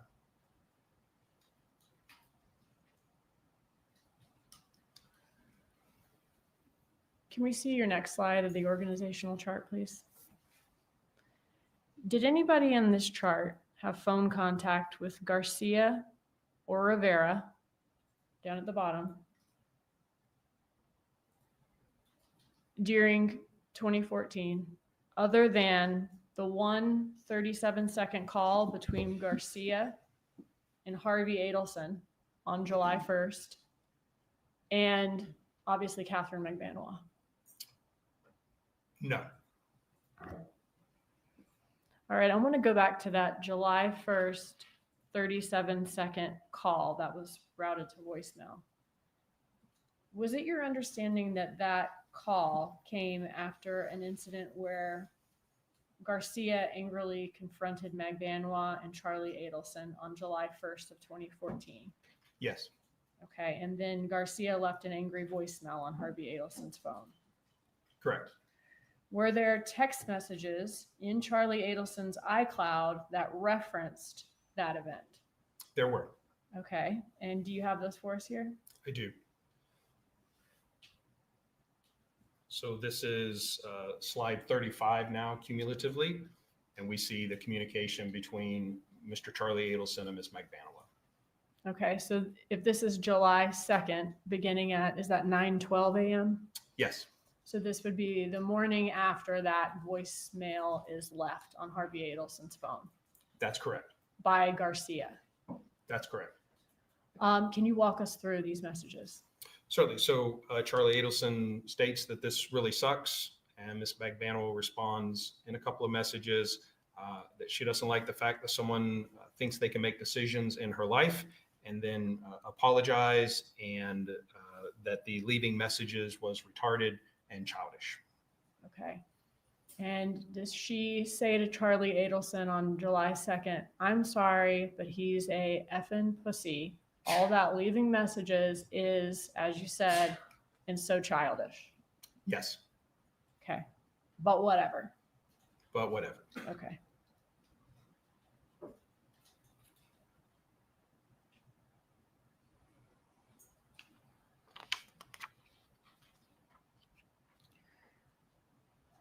All right. Can we go back to our chart? I want to ask you a little bit about the communication and emails between these parties. Did law enforcement look at the communication and emails between these parties to see if anyone seemed to have a motive to kill Dan Markel? They did, yes. Okay. I want to go through just a couple of these. I think we may have 5 or 6 in here, and I want to start chronologically, if we could, from the beginning of 2013, moving up to the murder, as far as the written communication moving up to the murder. And then I'll ask you more about the locations of the parties for the trips to Tallahassee after that. Okay. Okay, so if I could first turn your attention to March 6th of 2013. Is this an email from Donna Adelson and then the email associated with her is donnaharvey@gmail.com? That's correct. Okay. And when we're looking at some of these emails, does sometimes the name that it appears that the email is from, is sometimes that name different, even though it's from the same email address, donnaharvey@gmail.com? Yes. How does that happen? It can happen in a few different ways. That display name is what we call it, is a kind of a separate piece of information that is attached to your email address. And in this case, the email is Gmail. It provides the email service, and you can go into your Gmail account and change your display name or change the name that you want to come up when you send email to someone else. Also, if you're using different email clients and you're checking your Gmail, maybe through your iPhone native mail application, you can also set a different name in there. So either changing it within Gmail or changing it within the email client that you're using, especially if you're using multiple different devices, it's possible to have different display names for that same email address. Throughout the emails that we see in the records from donnaharvey@gmail.com, is the display name sometimes Donna Adelson, as we see here? It is, yes. Is it sometimes Donna Sue? Yes. Is it sometimes Donna and Harvey? Yes. And is it sometimes Harvey Adelson? Yes. Okay, so is this an email from Donna Adelson to Wendy? Yes. Okay, and is also a way of determining who sent the email, who signed off on the email at the end? Yes, certainly the signature or content of the email itself. Okay. Looking at this specific email, in this email, does Donna Adelson call Dan Markel a name? She does, yes. And what does she call him? So I'll display that. What you see here on the screen is the actual email in the form that it was out of the return. And then when we emphasize certain areas, I have enlarged those and made the font bigger. I did not change things like boldness or italics or punctuation, just made it larger and changed the color to red to emphasize the sections that we're speaking of. So to your question, she says, this guy is a major fucker. I hope that your attorney is the shark that is her reputation. And then in this email, looking down 2 paragraphs below, does it say Gary told Dad yesterday? It does, yes. So in this communication, Dad is referred to in the third person. Correct. Okay. And just as you were saying before, can that give context about who sent the email so that it seems like Mom is sending the email as opposed to Dad from that shared email account? Correct. All right. And is this email signed off on? It is not. Okay. Looking 2 months ahead to May 21st of 2013, is this an email from Donna Adelson to Wendy Adelson? Yes. Okay. And in this email, does she say, wow, exclamation point? Yes. And says, he is such a royal jackass. How smart are you to get rid of this piece of S word? And then types out a scream. Yes. All right. And is this email signed off on? It is with I love you, Mom. Were there also emails that showed Donna Adelson's strong interest in Wendy and her sons being able to relocate to Miami? Yes. Looking at another May 2013 email next, is this an email from Donna Adelson up top to Wendy? Yes. And in this email, what did Donna Adelson tell Wendy Adelson is the most important part of her divorce? So this is slide 42 that we're on now, and we see that the most important part of your divorce is relocation.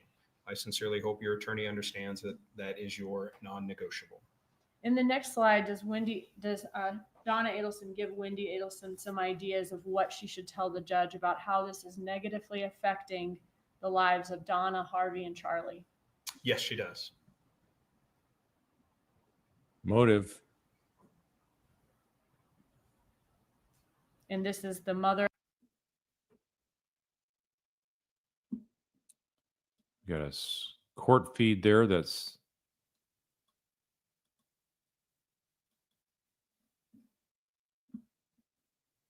hold on a second. Yes.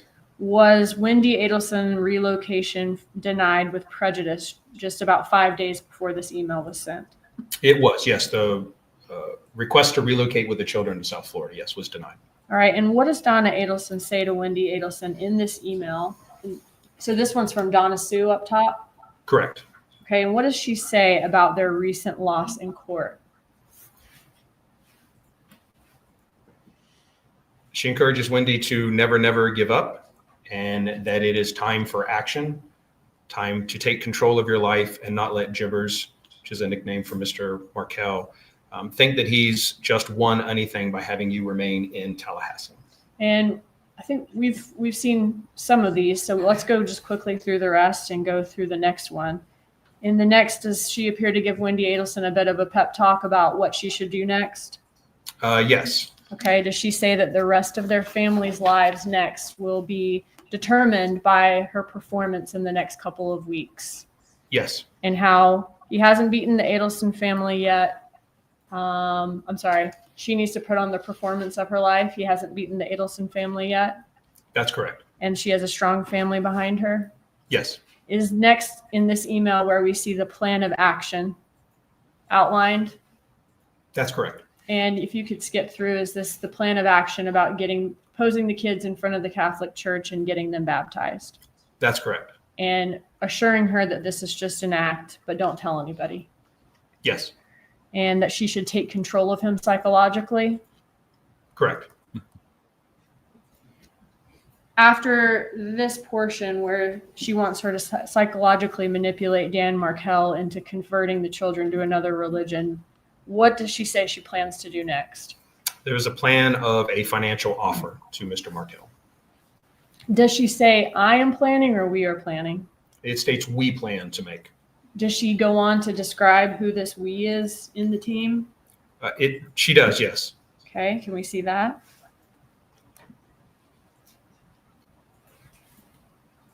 And does she then detail how she, Harvey, and Charlie's lives have been affected by Wendy not being able to relocate? Correct. She says, it's time for you to show us you can put the performance of your life on for the next few weeks. What was a few weeks later? The final divorce hearing. Was that on July 31st and August 1st? Yes. Now, a day or two after this, does Donna Adelson then write another email about the relocation? Yes. In this email, if you can, okay, so this one's from Donna and Harvey, I'm sorry. Yes. Okay. And if you can skip through to where she's discussing the extreme links. Okay, if we could see the next one. In this email, does she describe situations where people have to go to extreme lengths to accomplish their goals, like American soldiers in Nazi uniforms? Yes.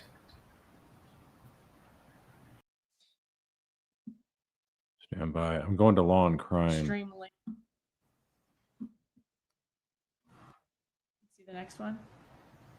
In this email, does she describe situations where people have to go to extreme lengths to accomplish their goals, like American soldiers in Nazi uniforms? Yes. There you go. And does she next suggest that a major act of defiance would be putting the boys in SS uniforms? Yes. Or Hitler Youth, I'm sorry, Hitler Youth uniforms.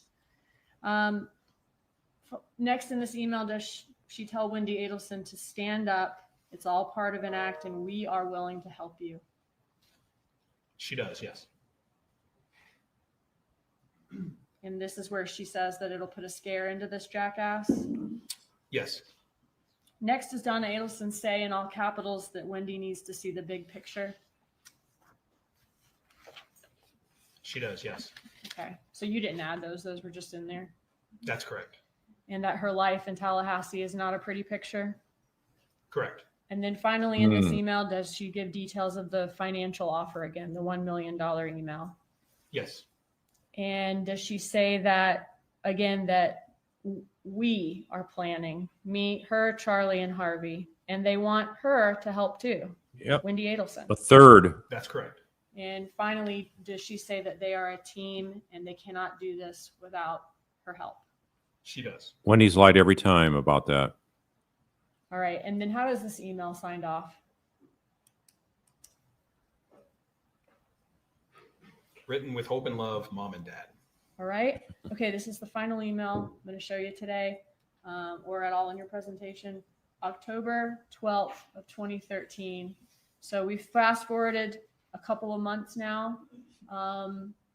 Looking at this email, what can you tell us about the email chain here as far as who sent the first email, who sent the second email, and who sent the final email?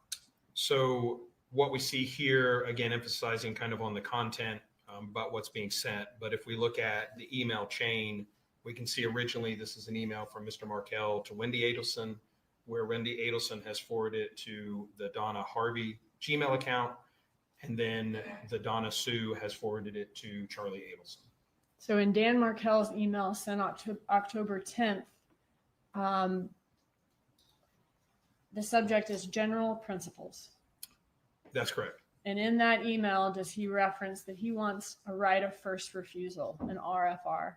That's correct. What does that mean in this situation, according to him? In this situation, if what he wanted was that if Wendy was unavailable to take care of the children, that he be given the first right of refusal before Wendy solicited her parents or anyone else to watch the children. Okay, and then Wendy forwarded that on to the Donna Harvey at Gmail? That's correct.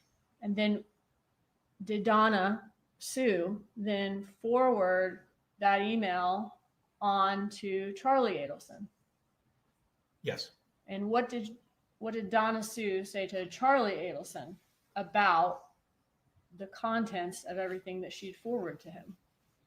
That Mr. Markell was absolutely crazy and impossible, emphasized. So this effer is sending this to your sister on a regular basis. He is absolutely crazy. She defines RFR and she says impossible in all caps and exclamation points. Yes.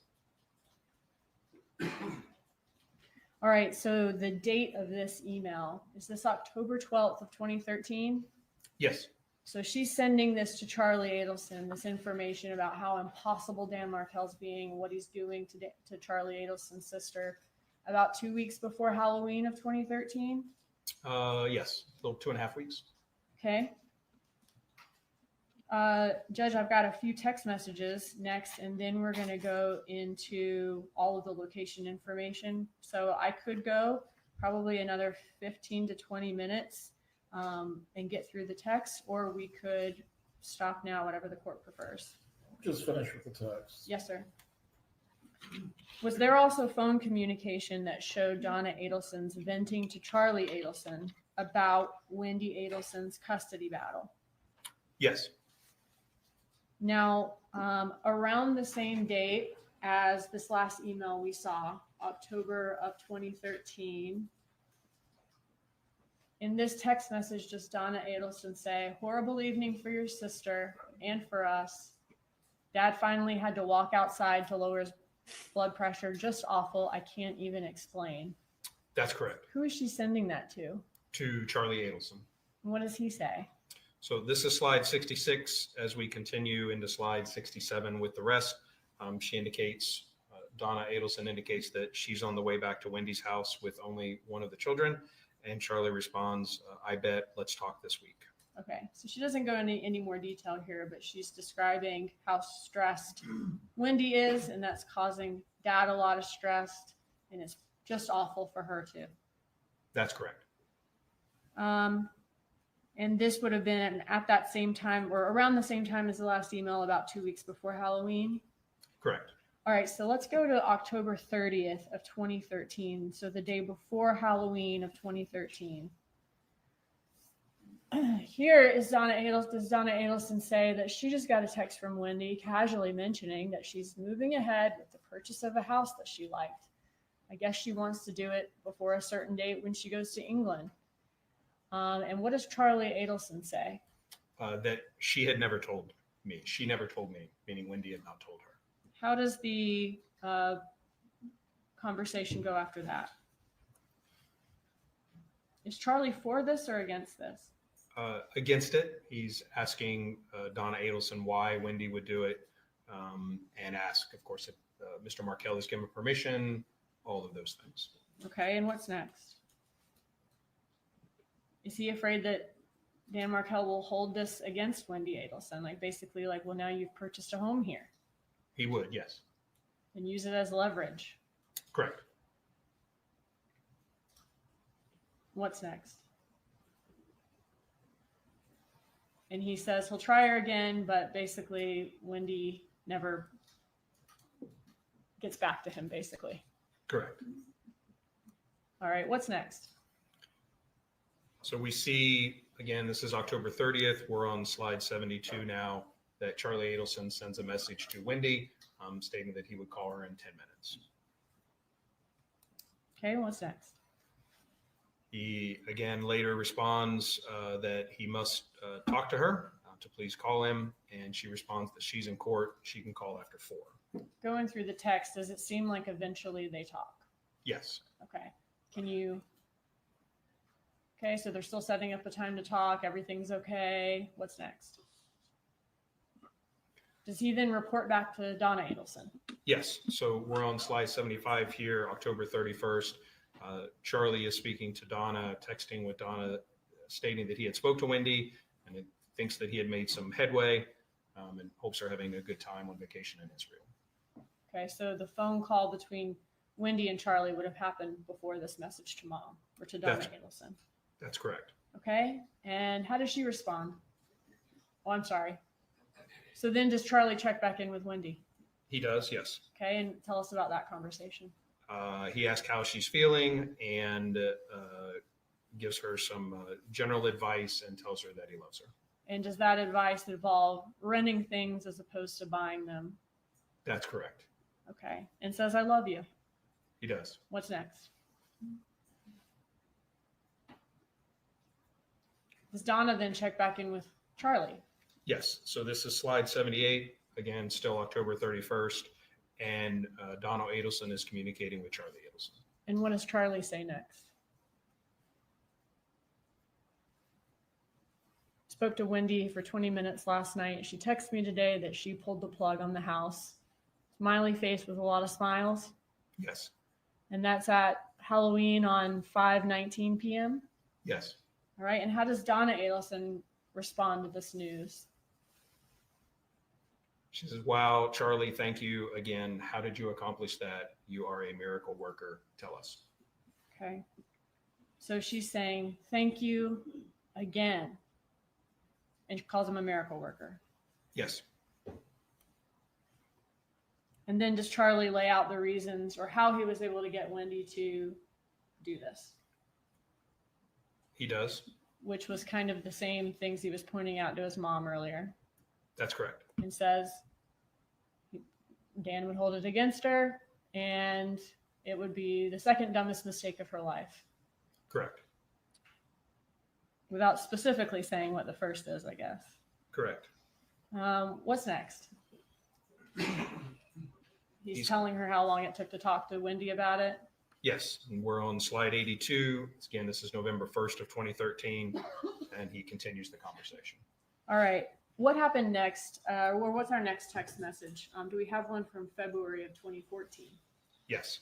Okay. Here does Donna say that Wendy is totally stressed out. Yesterday was a rough one. She'll probably have to go through another depot. Outrageous. Her attorney is abusing the system. I'm sorry. her attorney will claim he is abusing the system by filing all these motions, and a $500,000 bank account is the same $50K tried to get his hands on, and Charlie responds crazy. Yes. Okay. What's next after Donna is venting to him about this? Does she say it's a total waste of the court's time? Yes. I apologize. I went fast there. But yes, that it's a total waste of the court's time. It's a slide 85. We're on February 15th. That yesterday he sent Wendy a text that he saw her leaving the school in our car at 2:07 p.m. He is stalking her. Okay. Well, how does Charlie respond to that? Oh, sorry. And then does Donna talk about wanting to get a protective order? But that's very hard to do if there's no threats or abuse. Correct. But a judge should know that she's being stalked. Correct. And Charlie says, I agree. Yes. Okay. Do they continue talking about the divorce here? Yes. Okay. What's next? And they're continuing to complain about the system, the judge that's assigned to the case. And Charlie says that complaining about the amount that Wendy's attorney is costing. Correct. And Donna's agrees. Yes. Okay, what's next? He wonders if she's mad at her attorney. How does Donna respond? Donna says she's too stressed. Let's keep her conversations with her light. Let's not add to what she's dealing with. Let's just get through Monday. Nothing stressful. Correct. Is there another text message on February 17th? Yes. This is slide 92.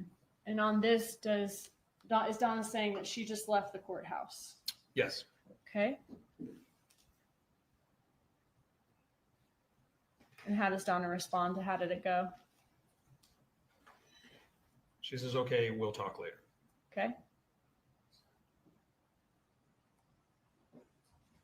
And she gives some more detail about what happened in court. Yes. Slide 95, still on February 17th, that the judge was really pissed at him for not paying Wendy, and continues. Okay. And it looks like Wendy's still going to have to be deposed, but with strict limitations to questions. Correct. And she wants Danny to get psychological testing. Correct. All right. What's after that? They're talking about Danny getting a large bill. Yes. Okay. What's next? So February 19th. Is this more talk about the divorce proceedings? Yes. I won't make you read this whole email. I'm getting tired too. But basically in this email is Donna complaining about Dan Markell coming to the soccer game of the boys and wanting to play with them. Yes. And she calls him an F word here. Yes. A couple of things. And basically saying he's allowed to attend the children's activity when it's Wendy time, but that's it. He can't be spending more time with them than just attending. Correct. Okay. What's next? This is now March 4th of 2014. We're on slide 98. Okay. Thank you. So on this day, so on March 4th of 2014, was there a text message in the records where Donna Adelson asked Charlie Adelson to erase a text that she sent to him? There is, yes. Okay. Can you walk us through that exchange? So again, this is March 4th. She is communicating with Charlie. She indicates 37 miles to Gainesville. As in coming from Tallahassee going to Gainesville. That would be correct, yes. Okay. And what does she say here? She says, I can't talk now, but I'll text you before we stop in Gainesville where I can go to the bathroom and have a moment of privacy. Then I'll call. Please pick up because I will have limited alone time today. Erase this text after you read it. What does she send a few minutes later?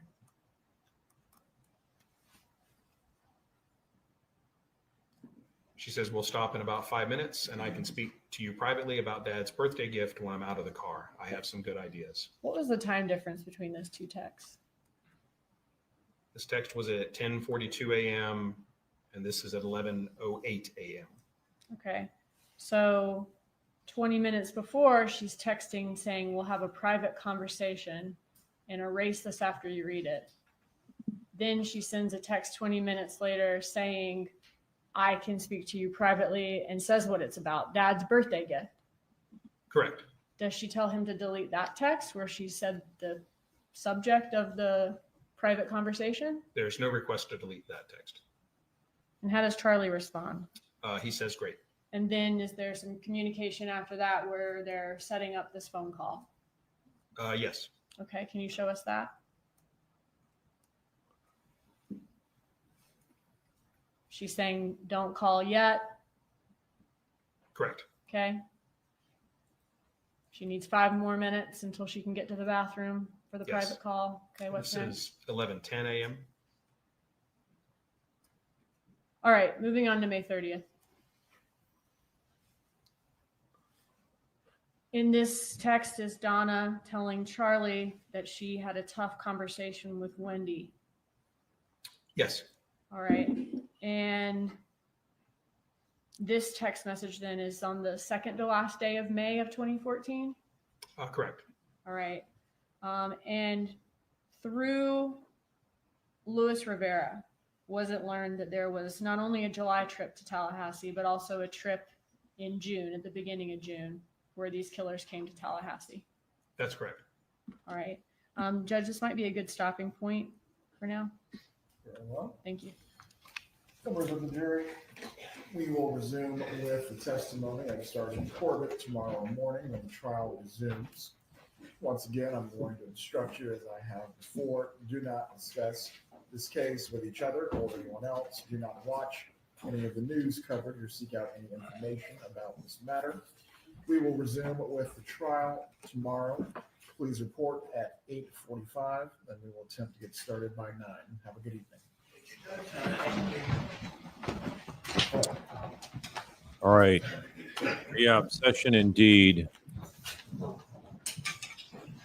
Monster type obsession, hatred of Professor Markell.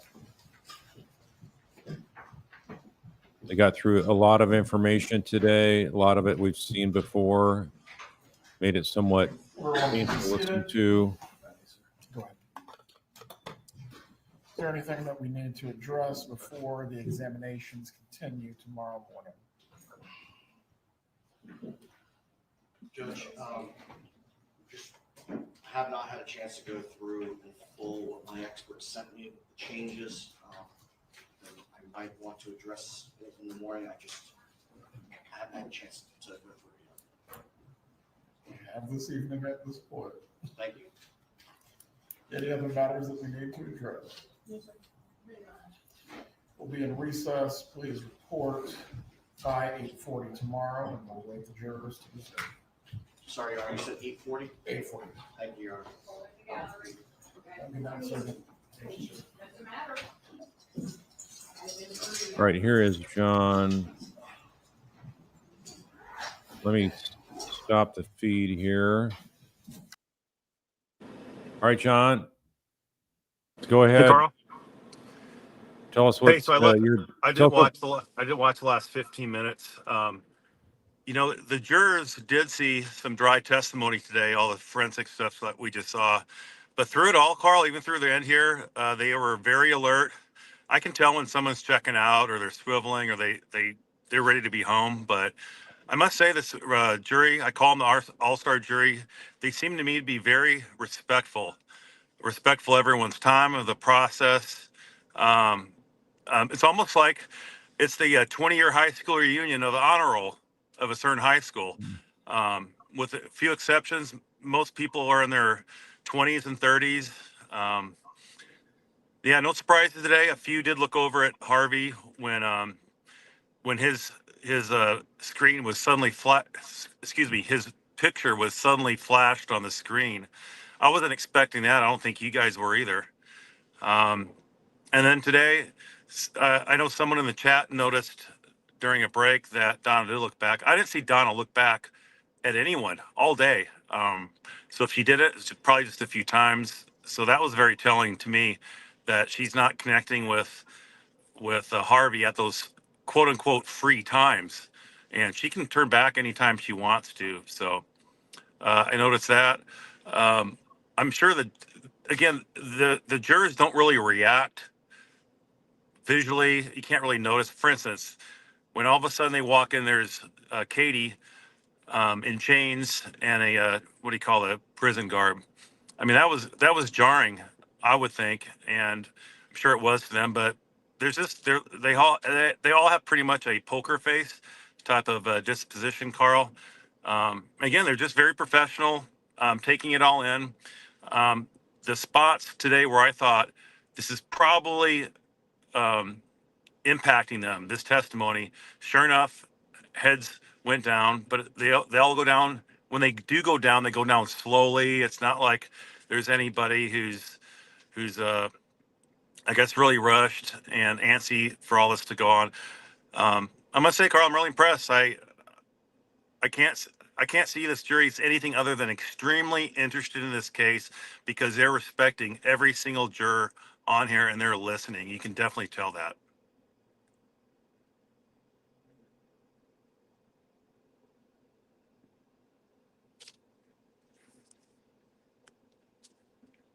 John, I got Yeah, cut out. I can hear you now. I got cut out of the StreamYard feed for some reason. So you were talking, I don't know, the last couple of minutes, and I think the whole thing got shut down. I went back in. I see the comments here, so we're still live. Okay. So, anyways, I just didn't hear your reaction, but basically, I was just saying how this jury, to me, they look very respectful, very professional. It's like the 20-year high school reunion of the honor roll students at that high school. You can tell when somebody's losing interest or they wish there was someone else, because body language reveals all, right? But very, very impressed with this jury. I call them the all-star jury. all right. Yeah, I think it's going well for the prosecution. I think you and I both agree that the jurors see it for what it is, which is Donna's guilty. So unless they got something to completely unravel what the prosecution has done, which is not going to happen, as we know, she's pretty much cooked. And so it's just a matter of waiting this thing out, waiting for more witnesses to establish the further details of how she was involved and how this conspiracy was hatched and executed. So any indications on Harvey when he's walking by Donna at all to go to the best restroom breaks? Is he like trying to talk to her briefly as he's passing by, or is Donna's not turned around at one time? You're saying the whole day? I did not observe one time, so I turned around, talked to the people behind me, and I asked them, "Hey, have you seen Donna turn around one time today?" And they both said no. I'm not saying she didn't, but she did the first day. Now she's not at all. And there's a little. If Harvey wanted to, he could walk up right up to the short wall. I don't know what you call that, Carl, in the legal terms, but he could walk up right to her and stand probably 2 feet from her. Yeah. Because there's nothing that says you can't stand here, but he's not. He's just like us, walks straight to his bench and then sits down. Yeah. Yeah, she's probably mad at him because he's not visiting her in jail or something like that. So. And when Harvey's out in the hallway, nobody socializes with him. He sits in this little cove by himself, or he goes to the other side of the what do you call the round area of the court, the rotunda. When he's on the other side, he's all by himself. There are no family members of the Adelsons here. There are no friends. He's just all by himself. So actually, they originally had 2 rows for the defense. If you'll notice now, they took away the second row. So now anybody can sit there. All right. Because basically nobody showed up to support the Adelsons. Let's see. Christina's asking, at what point did the public have the business react? Let's see. At what point in the court did the public have the biggest reaction? I guess not the jurors, but you guys as spectators. What do you think the biggest takeaway was? Was there a defining moment during the trial today, or something said that stands out? Let me think. Yeah, there are a few. let me try to remember where that spot was. Oh, the money drop. I don't remember exactly, but when Donna was implicated, then that was pretty much, to me, a big riveting moment. And if it's connecting with me, I'm sure it's connecting with them. I think this jury, Carl, gets it. They know pretty much what happened. They realize it's a whole family that's in on this, and I think they're just sitting back here, just going, "Wow, what are we going to hear next?" Because every day they're hearing new things that just make the average person, the average moral person, go, "You got to be kidding me!" And this family had it all. Think about it. The everybody watching this trial knows how much money this family was making, and how Yep. Donna and Harvey should be right now living a life that we could only dream of. And here they are facing murder charges one by one. So the points were basically the ones that we thought. I can't remember right now, Carl, the biggest point. Other than that one, there are a couple of points, but I would say Katie Magbanua was the opposite of Wendy. She came across as truthful. She never said, "I know, I don't know, I don't remember, I don't recall." I mean, she came across as a better witness than Wendy Adelson. That's the reality. And Yeah. I think the jurors probably no doubt pick up on that as well. Like you say, Carl, it's all about credibility. Luis Rivera has credibility, despite what they did, despite what Katie did, right, Carl? Isn't credibility a Yeah, huge I think what piece? what I said though is Katie has lost some credibility regard the how much money she received from this. You're telling me she didn't count those dollars out, those $100 bills, and maybe she got a bigger cut than the others did. So I think I don't know why she would not be honest about that. I just don't believe that. Other people in the chat don't believe that as well. But it's not a significant matter. It doesn't affect the rest of her testimony. We were hoping there were going to be some implications of Wendy now that she seems to be more truthful and at ease telling the truth when she's testifying this time versus last time. But no, she never had any conversations with Wendy. There wasn't any questions about her in that beach photo with being all chummy next to Wendy. So that part was sort of like disappointing. But in the end, I think that the gist of it is she made it sound like Charlie had a lot of influence from his mom, and he was trying to make his mom happy.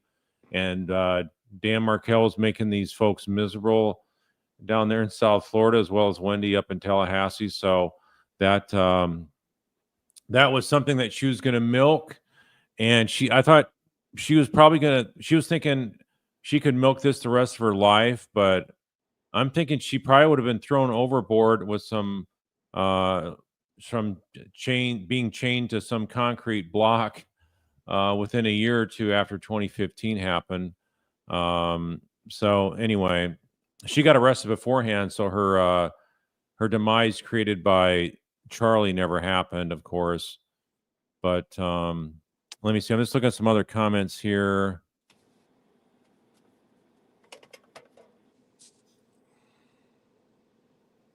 Donna Sloan, do we know who's up tomorrow, John? Any besides Sergeant Corbitt returning? Nope, I haven't gotten any word or haven't heard any Okay. rumors or anything about tomorrow. Yeah, Positive Vibes thinks some of the misinformation for some of the witnesses is minor. It doesn't take away from their overall credibility. Let's see. Inlight thinks that she was candid and seemed credible. Nothing to hide anymore. Just get to him straight. I just think the money aspect was the main thing that I couldn't believe she wouldn't count the money. Why do you think she would be hiding that? What are some? I don't know. In case the Cradle finds out she cut him out of a bigger portion or something. That's the only thing I can think of. It makes no sense. I mean, Carl, did the defense score a single point today? No. A major point? No. We still haven't heard anything about Charlie's extortion attempt, so maybe that might just be not even brought up at all. I'm thinking the state is probably going to have Charlie only in rebuttal. So I think Donna's knowledge of the so-called extortion will come in only if the defense brings in the extortion. So I'd be surprised if they called Charlie on their case in chief. Carl, I have a question for you. What does that mean to you when every time the defense is up, they need a break. They need time to prepare. Yeah, they just don't look like they're seasoned attorneys. They should be ready to go. You don't want to have a delay and look like you're shuffling papers and whispering to each other of what to do. I mean, that should all be done beforehand in the preparation. Anything that comes in new during the direct testimony, they should be able to have that ready to go, so they don't need all these delays. But in the end, I think they just don't have a lot to work with. I mean, how do you really try to impeach folks that are admitting to committing crimes, or their credibility is so destroyed that they look like they're committing crimes? So there's not a lot to try to impeach them on that's going to help Donna. None of that impeachment can help Donna, so they're pretty much stuck in a rut. Crow Eater Adelson's made quite a mess of their lives. Yeah, and this thing about all the kids' lives that are affected by this. Multiple children have lost parents, all because of this hate. Yeah, look at Charlie's son. Yeah, Charlie's got a son about what, 4 or 5. He'll grow up also without a father. We can't forget about him too.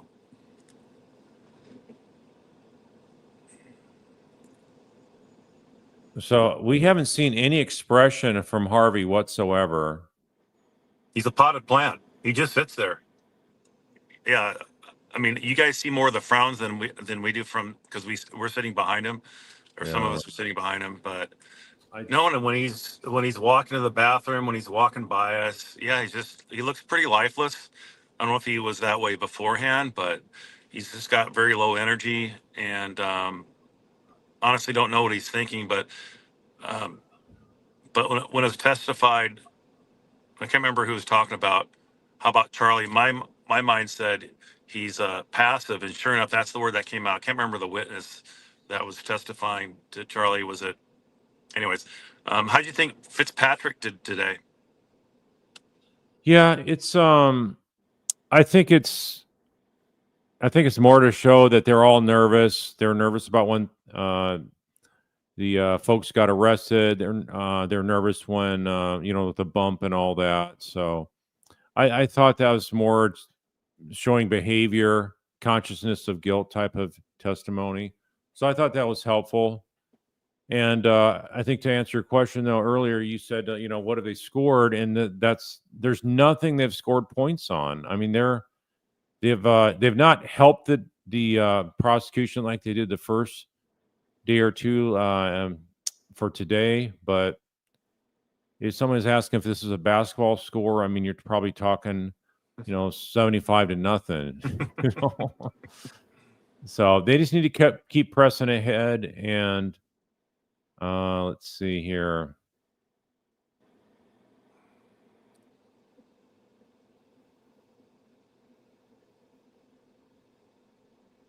I think every day they're just being shocked with the monster behavior of Donna and the Adelsons of Florida. I do too, Carl, 100%. And I mean, think about it, you guys. They haven't even listened to the wiretaps yet. They haven't seen the Matsuri hidden videotape by the FBI where Harvey Adelson is sitting there. And I look for it. Anytime they bring up Harvey Adelson, I look to see what the jurors think or what their reaction is. That's it, Carl. I must say, I'm really surprised. I don't see the jurors really looking out ever at the audience. And I don't see them looking hardly ever at Harvey. I guess I expected them to look around more, but they're very focused. And when Georgia and now also when Dugan are asking the questions, the jurors aren't looking at them at all. They're sizing up the witnesses. That's good. Yeah, I mean, the prosecution was sort of slow. They didn't seem like they have their A game on. Some folks are complaining that they need to have their A game on, or words to that effect, like I was saying. So I was disappointed in the prosecution from that regard. They seem to be lower energy. I thought Sarah did really good in the morning. This afternoon, I thought she was going a little bit slower on questions. She could have been faster on that. So, but overall, I mean, those are minor issues. I'm just looking for more of a standard of perfection here. But in the end, have you seen, without discussing any conversations, how does Phil and Ruth look? Do they look like they're confident, or do they look like they're worried about No, this, how the case is going along? I would say no difference. Today, Ruth was not in the court. It was just Phil, Shelley, and Shelley's daughter was there too, Okay. from Canada. So no, I would say it's the same. I had dinner with Phil a couple nights ago, and nope, it's all the same. And I will say that the interaction. Just a couple side notes, real quick, Carl, for those of you that are not there, which is almost all of you. You can tell that all the attorneys get along real well together. Very frequently, you guys I think see that too sometimes during sidebars or after sidebars during breaks. Zellman usually comes up and chit chats with them, and I know they're chit chatting because they're smiling. You know, they'll be there for 15, 30 seconds. So it's nice to see that. There's nice professional relations between all of the attorneys. Fulford was over there also today at the prosecutor's table, and I saw some smiles. So it's nice to see that. And I think in the end, everyone knows what happened, and everyone's just doing their job to the best of their abilities. Hey, I will say, I thought that they could ask more details from Jeff Lacasse to set him up more as a fall guy, more of the details. And so we've not heard the details about how proof that Wendy was dating other guys and stuff like that. So I just thought that just showed she was sort of low energy and low focus, and sort of like too much at ease, not trying to bring out the exact same line of questioning as last go around with Charlie. So did you perceive any of that in the courtroom? Not really, Carl. Okay. Mm-mm. All right. So- So they don't feel like they're getting bogged down and slow and boring the jury at all? No, Carl, here's what I think. I think a lot of this is salesmanship on the prosecution side and the defense side. Is the prosecution side selling, so to speak, their argument? Well, is it in a very, lay it down manner? No, I think it's a slow roll. However, what I think the prosecution has, both of them, is like, know, and trust. At this point, the jury likes them. They know them. They've been around them long enough, all these hours, and they trust them. So when the arguments are coming out, I'm thinking the jurors are thinking, okay, this is useful information for us to decide. And I'm sure when the defense gets up there, they're going, okay, how are these guys going to undo what we just heard? Yeah, they're lost in the woods, the defense team. Let me see here. I'm just looking through comments here. JC's writers asking, are Donna Harvey broke? Now, I think they still have some millions to rely on, but I think if they prosecute all the Adelsons and all the appeals, I think they'll run out of your money that way. Let's see. Positive Vibes asking, are they allowed to play any of the prison recordings, or actually they're jail recordings? But I don't know that they're going to try to introduce any of those. I don't think they're going to need them, other than maybe the issue of Donna talking about leaving the country and looking for non-extradition places to go. I think that would be good of them to bring that out. So I still wanted to tell Harvey when I walked by him, say alone, you should have gotten on that flight. yeah, that would be funny. Or have you ever said no once in your life to Donna? So bad I want to say that to him, but I'm not going to do it. Yeah, let's see. Was Katie released from her subpoena? She's not going to be released from her subpoena and be able to go home. I think they're going to hold her there in jail until the trial's over with.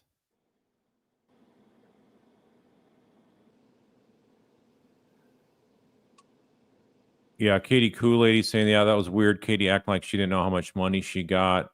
But I think that was really the only main thing that I was like thinking, she's got to be lying on that. And it's really a stupid reason to lie on if it is the Sigfredo issue. Mm-hmm. especially if they had to divide up the money. There's no way Charlie would have like divided up the money in thirds or anything like that. And because there was a difference in amount, I think the two hitmen one got $30K and the other got $40K, if I remember correctly. I think that's correct. All right. Do you hear? Hey, let me ask you this. Do you go like to Capitol Deli, which is like a block away from the courthouse, and run into any of the jurors or the judge like you did last time? I know you ran into Judge Everett. No, I was there today again. I've been there on each day, and I got there a little bit late today, but I've only seen Patty's Playhouse each time there. I haven't seen, and I saw Phil there the last yesterday, and Shelly and her daughter. So no, unlike last trial 2 years ago, where you'd see at least 3 or 4 jurors there, and occasionally Judge Everett. But Judge Everett was spotted by someone today at a grocery store, and they exchanged nice hellos and all that. So he is around. And who knows, Carl? We're only 3 days in, so we still have a ways to go. So I wouldn't be surprised to see more people there. But so funny, the counter people know about the case, especially the guy that runs the place. Oh, really? So, yeah. So let's see here.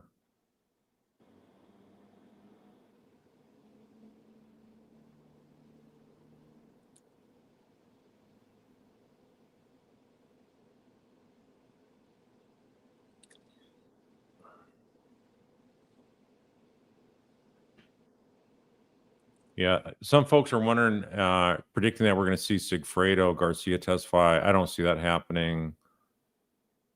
I would agree with that.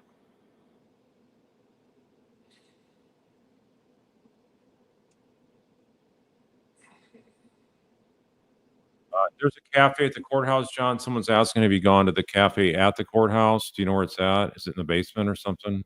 Yeah, I've not gone to it yet.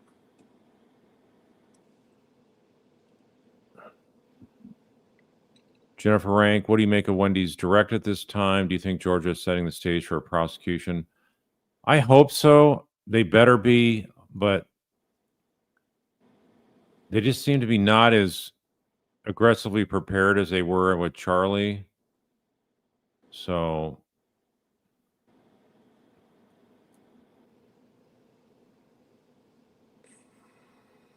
JC's asking, do I think it's because Katie got random amounts of money from Charlie? She doesn't really know her cut. That could be a case where she doesn't know the total amount, but in terms of how much was in the sack to be divvied up among the hitmen. Keep in mind, they didn't know. Well, if you believe her, she didn't know that Sigfredo had somebody else to help him do the hit. So, once a bump happened, you think she would have had a talk with Sigfredo and say, hey, what happened? What did you guys, how did you accomplish this? That kind of thing. But she's saying she didn't want to know the details of it. I don't know if all that's credible or not. I have my suspicions about it. But in the end, we ultimately know through Rivera's testimony that, and the other information we have to prove that Sigfredo was a part of this murder. So I think in the end, the sum and substance of what she's saying is you can take to the bank. Yeah, I agree with you. Everything else she came across as completely credible, and people, I think, on the jury can understand why she lied before and why she's now telling the truth. All right, just going through some questions here.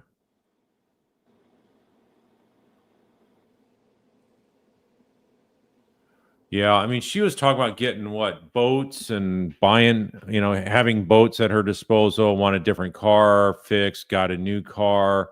I mean, she was gonna keep on seeking out all kinds of bailout money from Charlie, and that's why it's like there's no way Charlie would do that the rest of his life. He's going to cut her off someday and eliminate her being a someone that can testify against him.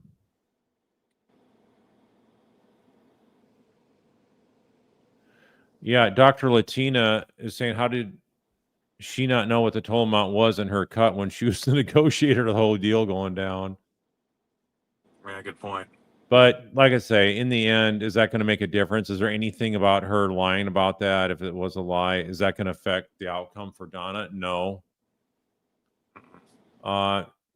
She also said she didn't know about the dates being planned. Dr. Cancella is saying the dates of Jeff being out of town. How did the killers get those dates? Those are trips already planned when the envelope was given to KM. So, yeah, it could have been there in the envelope. Maybe she's lying about that. Not sure.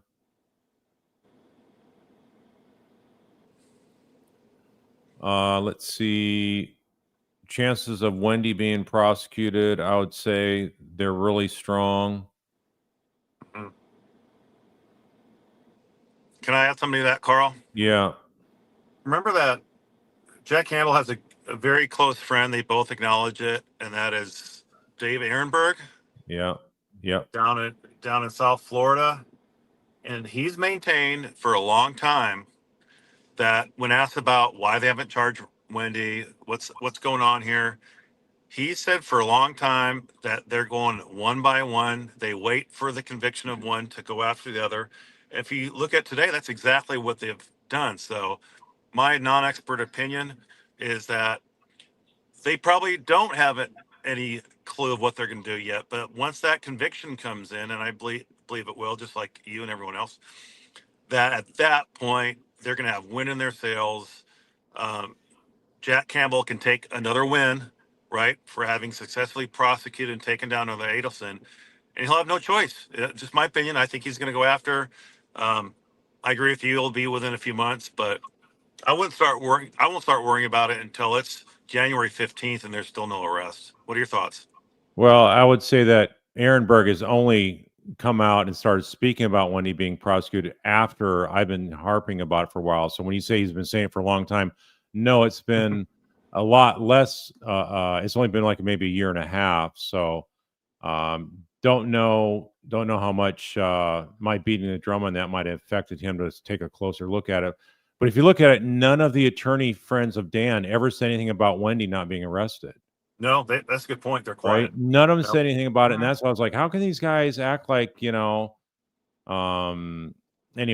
I don't need to go down names and stuff like that, but it's like, it was just so obvious and it's crystal clear that they're not done with the prosecution. So. Yeah, Carl, I keep feeling like, why isn't Wendy sitting there with her mother at the defense table with all the evidence coming out against her? It just makes no sense. Yeah. That's now why you have to drag the Markells back.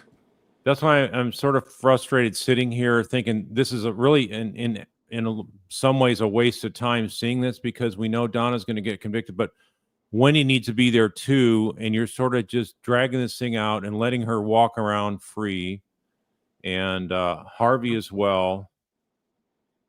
Anyway. One more thing, Carl. Yeah, go ahead. And keep in mind, Phil Markel just had a sister that he lost, who's no longer with us, who never had a chance to connect with the boys. So think about it. Had this prosecution train been ramped up years ago, that's another connection point the Markel boys could have had. So that's just one example. Who's to say that can't happen in the future too? But the amount of time they're taking, I predict one of the boys, the oldest boy obviously, will be off to college before justice is finally happening in this case. Yeah. Let's see. There's some comments saying great things about Jeff Lacasse. It's not Jeff Lacasse. It's Lacoste. I forget his first name. It wasn't Jeff, but it's very easy to mix those names up. Chris. Yeah, Chris Duckhost, I think it is, not with an L. Made sure Wendy was behind it. She tried to set him up twice. Her going to the scene that day and taking down the artwork weekend before meant she expected it. Yeah, I just think, this whole situation, I just get angry when I think about Katie had 3 lawyers and none of them could get her to flip, and they didn't explain to her that she was going down. There's no way she wasn't going to get convicted. It was a slam dunk win for the prosecution. So he did some aggressive challenging of Wendy that others have not done to date, but I just think of that as being like one of the worst examples of a lawyer not being able to control a client, or I should say a team of lawyers not being able to control a client and explain the best option is not to risk getting convicted and spend the rest of your life behind bars. Let's see here. Were you going to say something else, John? No, that was it. The other thing I thought is, Katie said that she lied to protect Sigfredo, but I'm thinking, what kind of idiotic comment is that to make? Because you're the one that suggested he do the crime, and if you do the crime, there's always a chance you get caught. So your own children's father, you're thinking, hey, go ahead, take this high risk chance of going and kill somebody in broad daylight, and we can make some money. But you know what? If you guess wrong and get caught in any way, I'll never see you the rest of my life. And oh, by the way, I will probably be busted as well with you. So it just makes no sense whatsoever that she would lie. That would be the reason for her to lie, when she's the one that set him up for it. And anyway, maybe she had subsequent change of heart where she realized, oh no, I got to do everything I can to not put any heat on the children's father. That's right. But anyway, I just think it's really, really sad example of client not being told the hard truth. I think of Tara Kawas getting there on her public statement saying how she believes in her client, and in court saying that she maintained her innocence, and she got offered to get out of jail free, and she's still fighting that because she can only tell the truth. I mean, all that is just such a sham that I think, where would we be if Katie had tough, aggressive lawyers that would really confront her with the truth? This whole thing would be behind us. Yeah, I agree. But Baffling. anyway, let me see if there's any other comments here or questions.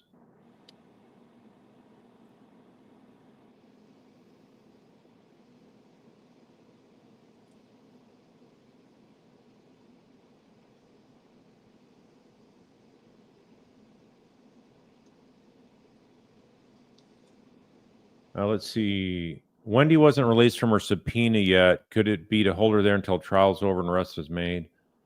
If they're really aggressive, they could do that. But I don't think that this office is even maybe thinking about arresting her at this point, because they just have this, we can only think of one Adelson prosecution at a time mentality. Exactly. Let's see here.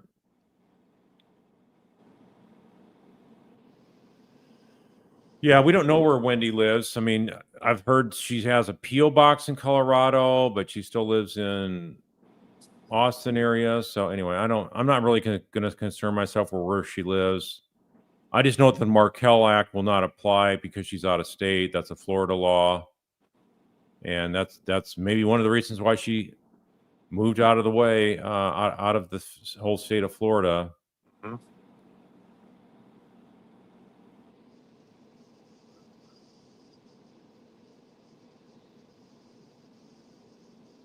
Yeah, Tara Kawas is supposed to testify. So whether they call her or not, I don't know. A lot of people are on the list each time, and they don't call a lot of them. But the networking of the Adelson lawyer or lawyers to the Hitman's lawyers, I think, is something that's extremely damning. Just like the testimony of Dr. Rob Adelson, it's just absolutely overwhelming evidence of guilt. Consciousness of guilt. Yeah, just like Resilient said, I think it's so damning when Dr. Rob said, Donna said, I have to go on the phone when he mentioned the shooter was arrested. So, so many data points, and I've nicknamed one of the jurors Miss Note Taker. I call her, in my own mind, she's a school teacher. She's as closest to us, and she takes a lot of notes, and it's usually, I can usually tell what she's probably writing about, because yeah, that's a good point. I'm thinking, yep, she's writing down. So it's nice that we have a voracious recorder of all the good facts in this case, Carl. And another thing I want to talk about is how the jury dresses. They're all dressed very, very well. One Yeah. gentleman wears a suit coat all the time. I counted yesterday 2 gentlemen wearing print T-shirts. Everyone else I would say, is dressed like this is a very important occasion, and I think that's pretty nice to see. Your thoughts? Does that matter what they're wearing? It can be. I mean, because I've seen jurors fall asleep and not take it seriously. So the fact that you're telling me they're all totally dialed in to what the testimony is, I think that's a good sign for the prosecution and for the Markells. Yeah, this precious time with the grandsons, it's unbelievable. Let's see.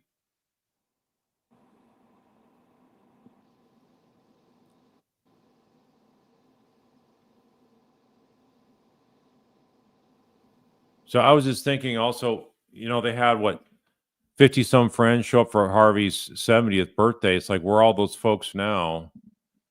I think that is a negative message for the jury. It's like the Adelsons do not have any support. And that's one thing when I'm doing criminal defense, I want to have as many supporters there as possible for my client. Yeah, he's got a whole bench to himself, and his face has been flashed on the screen now in front of the jury. So I'm sure they put two and two together and noticed, oh, that's who Harvey Adelson is right there. Yeah. Yeah. Maya Rodriguez Sorensen, Esquire, saying, I sort of hate Tara Coaz for her actions. It's painful to think about how she handled this case for Katie.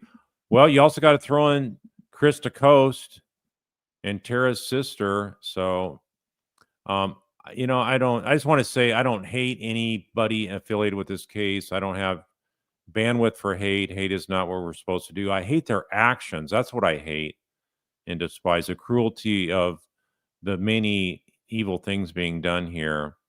And it makes you just wonder, why doesn't do you see any sign of Donna saying, you know what, I screwed up. I have a really guilty conscience about what I've done. And you don't see any of that in any of the Adelsons.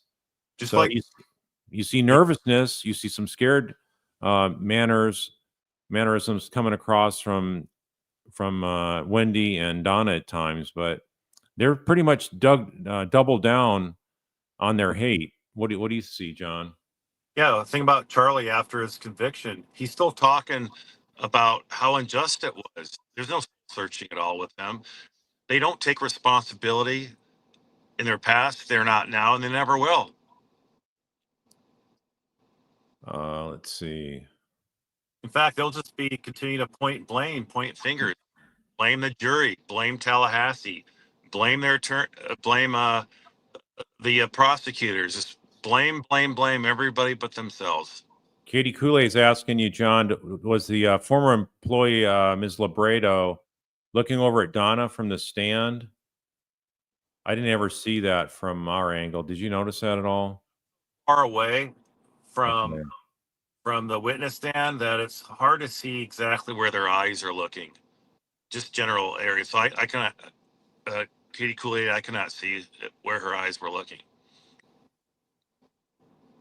Yeah, Kathy's saying Katie said she didn't know Sigfredo himself would do the hit. She thought Sigfredo would get someone else to do it. Okay, well, if you get somebody else to do it, maybe they didn't realize you're just as guilty under the law as a person that's a trigger puller. But he wound up doing it, so that her beliefs were false. That's it. But anyway, it's been a long day, John. Why don't we go ahead and sign off? Thanks everybody for supporting Just for Markells, and we'll be back tomorrow. One of the things I'm thinking about doing is starting later and being able to. It won't be live, so I'll start maybe an hour and a half or two later, so I can go right through the testimony and go at maybe 1.5 speed, go right through the breaks, so you have a more condensed package to look at this. Excuse me, because right now we're going on 9 hours, John. So, and a lot of it's a rehash testimony. I think, especially now that the biggest witnesses are out of the picture, Yeah, I think that's a great idea because especially with your be able to pause, make a comment, and then what 1.125 through it, and then eliminate all the lengthy sidebars. Yeah, I think that's a great idea. You should try that. If it doesn't work out, we can. Yeah, I mean, I can at least try it for one day. I can get through. I can do more analysis that way, also, like you're saying. So, No, I think that's a great idea. Let's do that tomorrow. I'll give you a call tonight after dinner, and then I got some. Okay, sounds good. Thanks, All right. everybody, Bye. and we'll catch you later. See you, Carl. Be safe. Bye. Bye.